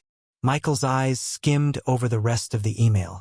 The final round of the Unified College examination will take place within the Academy-allocated territory in the land of origin. Access will be granted via the key at the end of this mail. His brows furrowed. Territory. That word made Michael pause. He already had a territory in the land of origin, but this was different. This wasn't his territory. This was an academy territory. A territory for Awakeners. It didn't sound like much at first glance, but the implications were massive. Michael leaned back in his chair, fingers tapping against the armrest. The land of origin was vast. Absurdly so. In his 3 months there, he hadn't encountered a single other awakener. Not once. He'd long suspected that most awakeners were either scattered far from his location or deliberately hiding their identities to avoid attracting attention. This made it hard to have encounters with one another. An academy territory meant a centralized place where awakeners could gather freely. This was an incredible revelation, and Michael couldn't help but wonder how it had been achieved. With a touch of impatience, he scrolled to the bottom of the email. But what he saw there made him pause. This is the key? He had always wondered what this so-called key actually was, especially why it was tied to an email. Until now, he had assumed it would be some sort of physical item he'd have to collect. But the key wasn't a thing. It was a phrase, a strange set of words. Before the strange set of words, there was a note attached. It stated that the words must be spoken within the land of origin, and that, to avoid delays, the user should do so shortly after receiving the email. Michael still found it strange. A key that wasn't a physical object, but a sentence? Even so, he memorized the words carefully. Then, without hesitation, he shifted most of his focus back to his body in the land of origin. Back in the space within the damaged coffin of the Forgotten, Michael watched as the epic-grade item slowly healed itself from the harm caused by his and his undead's actions. With a new purpose in mind, Michael no longer wished to linger in the coffin's void. This time, however, he chose not to summon Lucky and the other 4 back to the netherworld, allowing them to remain within the space instead. Staying in the netherworld had always seemed to stunt their growing intelligence, and Michael had a quiet sense that the 5 themselves would not wish to remain there. And now there was no need. With his epic-grade item space, Michael could carry them with him wherever he went. Before leaving, he considered whether he should release more of his undead. The coffin's inner world stretched nearly 2 kilometers, which he figured was enough to accommodate them. With a thought, Michael released all his undead. As for that they'd do without supervision, Michael assumed they would remain still and perhaps just stare at the void in silence. Back in his study, Michael picked the coffin from the floor and placed it carefully into his soul space. He did not sit down immediately. Instead, he closed his eyes and recalled the words he had memorized. After a moment of hesitation, he spoke aloud in a voice that echoed with ceremony. "Divine Lady Gagi, Emperor of the Still Waters, this humble one petitions entry into your noble domain." Michael's vision shifted at once. The familiar walls of his study dissolved, replaced by a strange and boundless scene. Beneath his feet stretched an endless sea of black water, its surface unervingly still, as if time itself refused to ripple across it. Above him hung enormous spheres of darkness, suspended in the sky like titanic black suns. His breath hitched. Then, from behind him, a voice echoed, calm, cold, and absolute. "Approved." Michael's body stiffened, and he spun around sharply. There, standing as though she had always been present, was a woman. For reasons he could not explain, her name surfaced instantly in his mind. Gagi, the very same name he had just invoked. Michael opened his mouth, words forming on his lips, but before he could speak, the vision fractured like glass. The black waters, the colossal orbs, the woman herself, all vanished. Chapter 548. Academy Territory. When his vision returned, Michael found standing in the middle of a wide, gleaming plaza. The ground beneath his feet was made of pale stone that stretched outward in every direction, etched with faint glowing patterns that pulsed like veins of light. A night sky loomed overhead. In the distance, perhaps 30 or 40 paces away, stood a man who looked to be in his late 20s. His features were sharp but not unkind, and when his eyes met Michael's, the stranger gave him a faint smile and a nod. Still reeling from the sudden shift, Michael blinked and nodded back almost absent-mindedly. Then he froze. Out of the corner of his vision, another figure appeared beside him in a ripple of distortion.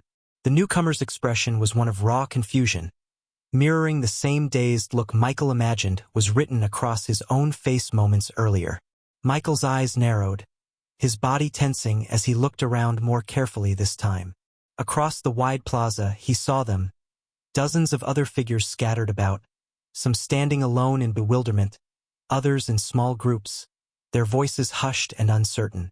Most of them wore the same look of disorientation. And in that instant, Michael understood. This was exactly how he himself must have entered. Michael kept quiet. Everyone else seemed to be doing the same. Staring, listening, waiting. The plaza itself hummed faintly, and every few breaths the air rippled, admitting another person in a brief distortion of light. Numbers kept swelling. After a while, the cadence of arrivals slowed. 1, 2, then nothing. A few long heartbeats passed. No new ripples. The man in his late 20s, the one who had nodded at Michael first, finally took a step forward. His voice carried cleanly across the plaza without shouting. Good. That should be the last of our cohort. I turned to him. No one spoke. You were brought here by the key, the man continued, calm and measured. Which means two things. First, your application was received and recognized. Second, you've consented to entry into Academy territory. My name is Arlen, an assistant teacher and a level 47 archer. I'm not your examiner. He made a small slicing gesture. I'm just your initial. Don't confuse the two. Arlen let the silence settle, then inclined his head slightly. First of all, welcome to Verant's Edge, first-rank Awakener Academy. His tone was even, but the words rolled across the plaza with weight. In roughly half a day, the final round of the Unified College examination will begin. If you pass, this will be your place of study for the next few years. Now, the next step, Arlen said. Listen once. I won't repeat. He lifted a hand. Step 1. I'll lead you to a temporary dormitory. You have two choices from there. Option A is to rest and wait for the exam to start. Option B is to return the way you came, prepare in your own space, and re-enter through the same key route. If you choose to leave, you must return no later hour before your exam start, which is 11 hours from now. Okay. Follow me now to your temporary residence. The gathered candidates, still mostly silent, began moving after Arlen, their footsteps echoing softly against the glowing tiles of the plaza. Michael fell into step somewhere in the middle of the group, eyes scanning everything with quiet focus. Floating crystals hovered at regular intervals, glowing gently like lanterns suspended midair. Arlen didn't say a word during the walk. Eventually, they reached a large black structure with no visible doors, until the moment Arlen raised his hand.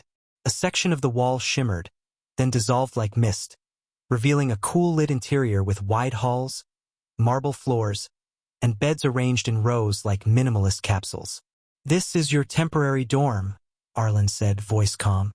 You'll be assigned individual rooms upon enrollment. For now, this is enough. Then, without any ceremony, Arlen turned to face the group again. Before I leave you for now, there's one more thing I should explain. About her. The atmosphere shifted. Michael didn't need to ask who her meant. The moment Arlen raised his hand and the image of the woman Michael had seen before, shaped from mana, the same one who had appeared when he invoked the key, the one who had simply said approved, appeared. A wave of murmurs rolled through the gathered candidates. Arlen nodded slightly. As some of you may know, this is Vice Principal Gagey. He paused for effect. She is a rank 5 awakener. The moment those words dropped, a ripple of disbelief shot through the room. Wait, rank 5? Above level 100? Isn't that like a demigod? Michael remained silent, but his eyes narrowed slightly. Arlen let the small commotion run its course for a few seconds before lifting a hand. Yes, rank 5 means she has passed level 100. The room fell into a thick hush. In cultivator terms? Arlen added, tone dry. A rank 5 awakener is equivalent to a demigod realm cultivator. And this, he tapped the panel, is just the vice principal. Someone gulped audibly. Michael tilted his head slightly. If the vice principal was rank 5, then what rank was the principal? He didn't speak the thought aloud, but it echoed in his mind like a quiet bell. Arlen turned to leave. Rest. Prepare. I'll be back in 10 hours. Don't be late. The wall shimmered again, and he disappeared through it, leaving behind a group of wide-eyed, unsettled, and suddenly very aware candidates. This time the door didn't disappear. Michael sat down on the edge of the nearest cot. Rank 5. He couldn't help the smile that tugged at the corner of his mouth. Interesting. /n, y'all should join the Discord group. I'll be commissioning artwork of Michael's undead. And at the moment Lucky is leading in the votes. It will be exciting to finally see them brought to life in visual form. As a personal wish, I'll also be working on a visual representation of the novel. This might begin with a few illustrated scenes, but if it is well received, I plan to take it further into a self-made webtoon version that reflects how I envision the story. Your feedback and participation will play a big role in shaping how far this project goes. So make sure to join in and share your thoughts. Chapter 549. Timer. Rank 3 spanned from level 51 to 75. Rank 4 extended from level 76 to 100, while Rank 5 began above level 100. To Michael, only matters concerning Rank 3 and beyond were worth his attention. Though the power did not come directly from him, which was partly wrong since undead were technically part of a necromancer's ability. His 5 Rank 3 undead gave him the confidence to disregard most other Rank 2 opponents. Even setting his undead aside, his personal strength was far from weak. It might be too much to claim he was invincible at Rank 2, but it wasn't far off. There weren't many who could match him at that level. Even the assistant teacher who had just attended to them, despite being a level 47 awakener, did not stir the slightest sense of threat in Michael. Still, knowing the world was vast and filled with countless unique individuals, he never allowed himself to believe he was the only extraordinary Rank 2. Yet, no matter how unique he was, Michael was nothing but dust before a Rank 5 awakener. In truth, even a seasoned Rank 3 creature could still pose a serious challenge to him in his current state. This goes to show how powerful the powers above him were. And what startled Michael most was that the vice principal was a Rank 5. That raised another question. How strong was the principal? Could they be Rank 6? Did such a rank even exist? And if it did, just how powerful would one be at that level? Of course, it wasn't guaranteed that the principal had to surpass the vice principal. They might also be Rank 5. Still, the thought alone was enough to ignite Michael's curiosity. A Rank 5 awakener was far beyond his current reach, but the knowledge that one stood within the academy only deepened his excitement for the place. If there was more than one Rank 5, then surely the academy housed a significant number of Rank 4 and Rank 3 awakeners as well. Even someone as formidable as the assistant teacher, who at level 47 would be considered impressive elsewhere, could only hold the position of assistant here. That fact alone spoke volumes about the sheer strength and foundation of this academy. Michael whispered under his breath, "I'm not sure how strong the other 9 first-rank Awakener academies are, but it's hard to imagine them being much stronger than this. That would be insane."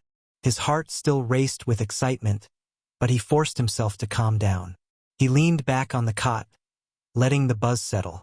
Dwelling on it too long would do him no good.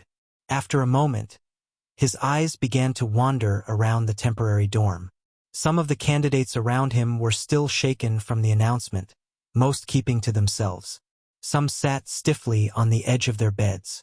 Others whispered in tight clusters, their voices low and tense. No one spoke too loudly. Michael didn't bother trying to join any of them. He wasn't here to make friends, at least not yet. Observation was enough. The important things would reveal themselves in time. He exhaled softly and closed his eyes, letting his thoughts drift. Michael raised his left hand. There, etched into the skin, was a black tattoo. A sun rimmed with delicate snowflakes. It hadn't been there before. The mark had appeared the very moment he was transported to this place. Michael narrowed his eyes. The design reminded him of his Mark of Origin tattoo, the one that branded his status as an awakener and served as the key to enter the land of origin. Only, this one functioned differently. If the Mark of Origin was his universal passport, this mark seemed to be a localized variation, one that granted passage to another location within the land of origin itself. To think an academy had the power to create such a link. That was impressive enough on its own. Michael flexed his fingers slowly. "Is this," he murmured under his breath, "the means of a being comparable to a demigod?" The thought sent a faint chill through him.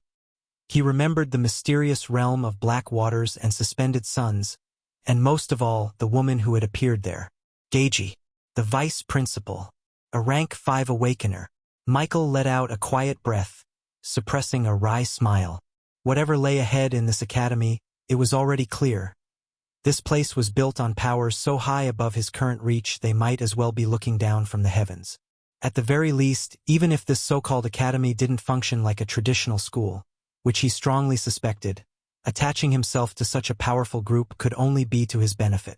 A thoughtful look appeared on Michael's face. The exam was important, but so was his territory. Vanishing without explanation for half a day could raise unnecessary questions. And Michael wasn't about to let suspicion grow among those under him. At the very least, he had to show his face before slipping away again. With this in mind, he drew in a steady breath, then closed his eyes and focused on the new mark. The strange sun and snowflake pattern pulsed once, as if answering his intent. A beat later, when Michael opened his eyes, he was standing once more in his study room. The air was still, the familiar scent of parchment and ink grounding him instantly. Michael exhaled slowly. He turned to look at his left hand and saw the mark was still there. This meant he could return, except unlike how he returned, this time he needed to go through that ritual again. Michael let his gaze linger on the black tattoo for a moment longer before lowering his hand. He moved toward the chair by his desk and sat down, the wood creaking softly under his weight. Outside the tall windows, the night had already claimed Thornvale. Yet, judging from the faint glow of lanterns dotting the manor grounds, it was still early. His people would not have retired for the night just yet. Chapter 550, League. With a flick of his wrist, Michael reached for the small bronze bell on his desk and gave it a sharp ring. The clear chime echoed through the quiet room. He didn't have to wait long. Barely a few seconds later, the door creaked open and soft footsteps entered. Michael looked up. Surprisingly, it was the same maid who had once tried her luck with him, clumsy in her attempt to show her new lord the wonders of a woman's body, and failing rather pitifully at it. Her face flushed slightly the moment their eyes met, though she did her best to hide it with a practiced bow. "Lord Mike," she said softly, her voice steady despite the faint tension in her shoulders. "You rang." The maid kept her head bowed, but her thoughts wandered. Night made men careless, she had heard, and young lords most of all. Perhaps if she moved closer, if she spoke softly, perhaps this time, Michael's expression didn't shift. "Inform the household," he said, voice even. "No one is to disturb me until I call. No one enters the study before then. If anything urgent arises, leave a note with the steward." The hope in her chest deflated at once. She masked it with a deeper bow. "As you command, my lord." She backed away with quiet steps, closed the door, and hurried down the corridor to relay the order. Silence returned. Michael leaned back in his chair, eyes on the window's glass. Lantern light swayed faintly across the lawn.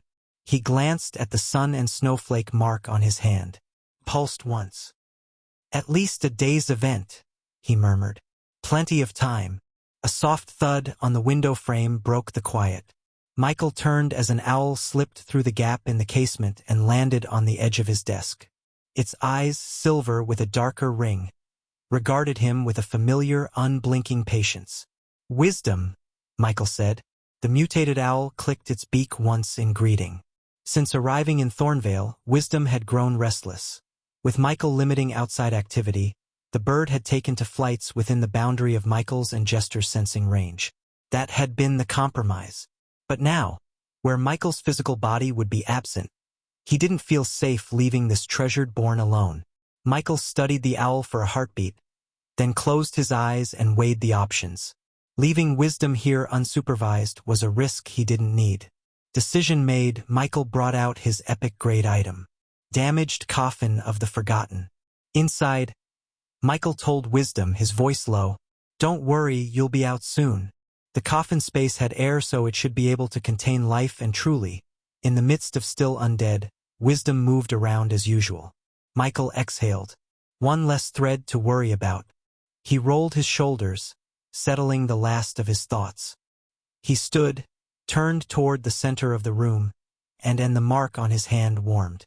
Divine Lady Geiji, Emperor of the Still Waters. This humble one petitions entry into your noble domain. Light thinned. The study receded, and Michael moved to step between worlds once more. Asterisk. When sight returned, Michael found himself in his previous spot back at the dorm, much to his disappointment. He wanted to inspect that special space again where the vice principal was, but that seems to have been a special occasion. Michael let his eyelids drift shut, posture slack like he wanted to take a nap. Inside, his focus slid downward into the small, cool weight tucked in his inner pocket. Jester. A ripple answered him, wry and silken, more texture than voice. Present, master. Yes, Jester was with him. That fact alone told Michael some things. The vice principal's power had brushed over him directly when he invoked the key. There was no chance she had missed Jester's presence. A rank 5 awakener, the kind of existence comparable to a demigod, would have sensed even the faintest foreign entity clinging to his body. And yet, Jester remained. That could only mean one thing: permission. Jester was permitted to be with him. Though as an unconventional undead, Jester was indeed a valuable one. Except it was still unknown if he would be able to do anything in the last round of college exams. Back in Aurora, while Michael lay in the dorm with his eyes shut, the world outside the academy stirred with noise. The Federation sent out the unreleased video clips of the second round of the examinations, the ones the public hadn't been able to see before. The Federation's purpose was clear: awareness. They wanted to show the public that the supernatural wasn't some distant, mysterious force hidden behind closed doors. It was a path the younger generation could aspire toward. Yet, as effective as the reveal was, it was still only a spark. Sparks faded. They needed a fire. That fire came in the form of the Federation's next announcement. The news broke across every channel. A new sporting program was about to begin. The Federation was calling it the Supernatural Exhibition League, a structured competition that would highlight power in a way the public could consume, debate, and worship like any modern sport. To start, celebrities with minor but noticeable supernatural power had been chosen. Musicians, actors, and influencers, people whose faces already drew attention. According to the reports, they would undergo training for the next month before debuting in a series of regulated matches. But the most explosive part of the reveal wasn't the concept. It was the money. Networks were bidding absurd amounts for exclusive broadcasting rights. Sponsorships flooded in from corporations eager to plaster their brands beside supernatural combat. Analysts on the news shows claimed that the league, if successful, could rival even the most profitable sports on the planet within a year. Numbers tossed around ranged in the billions.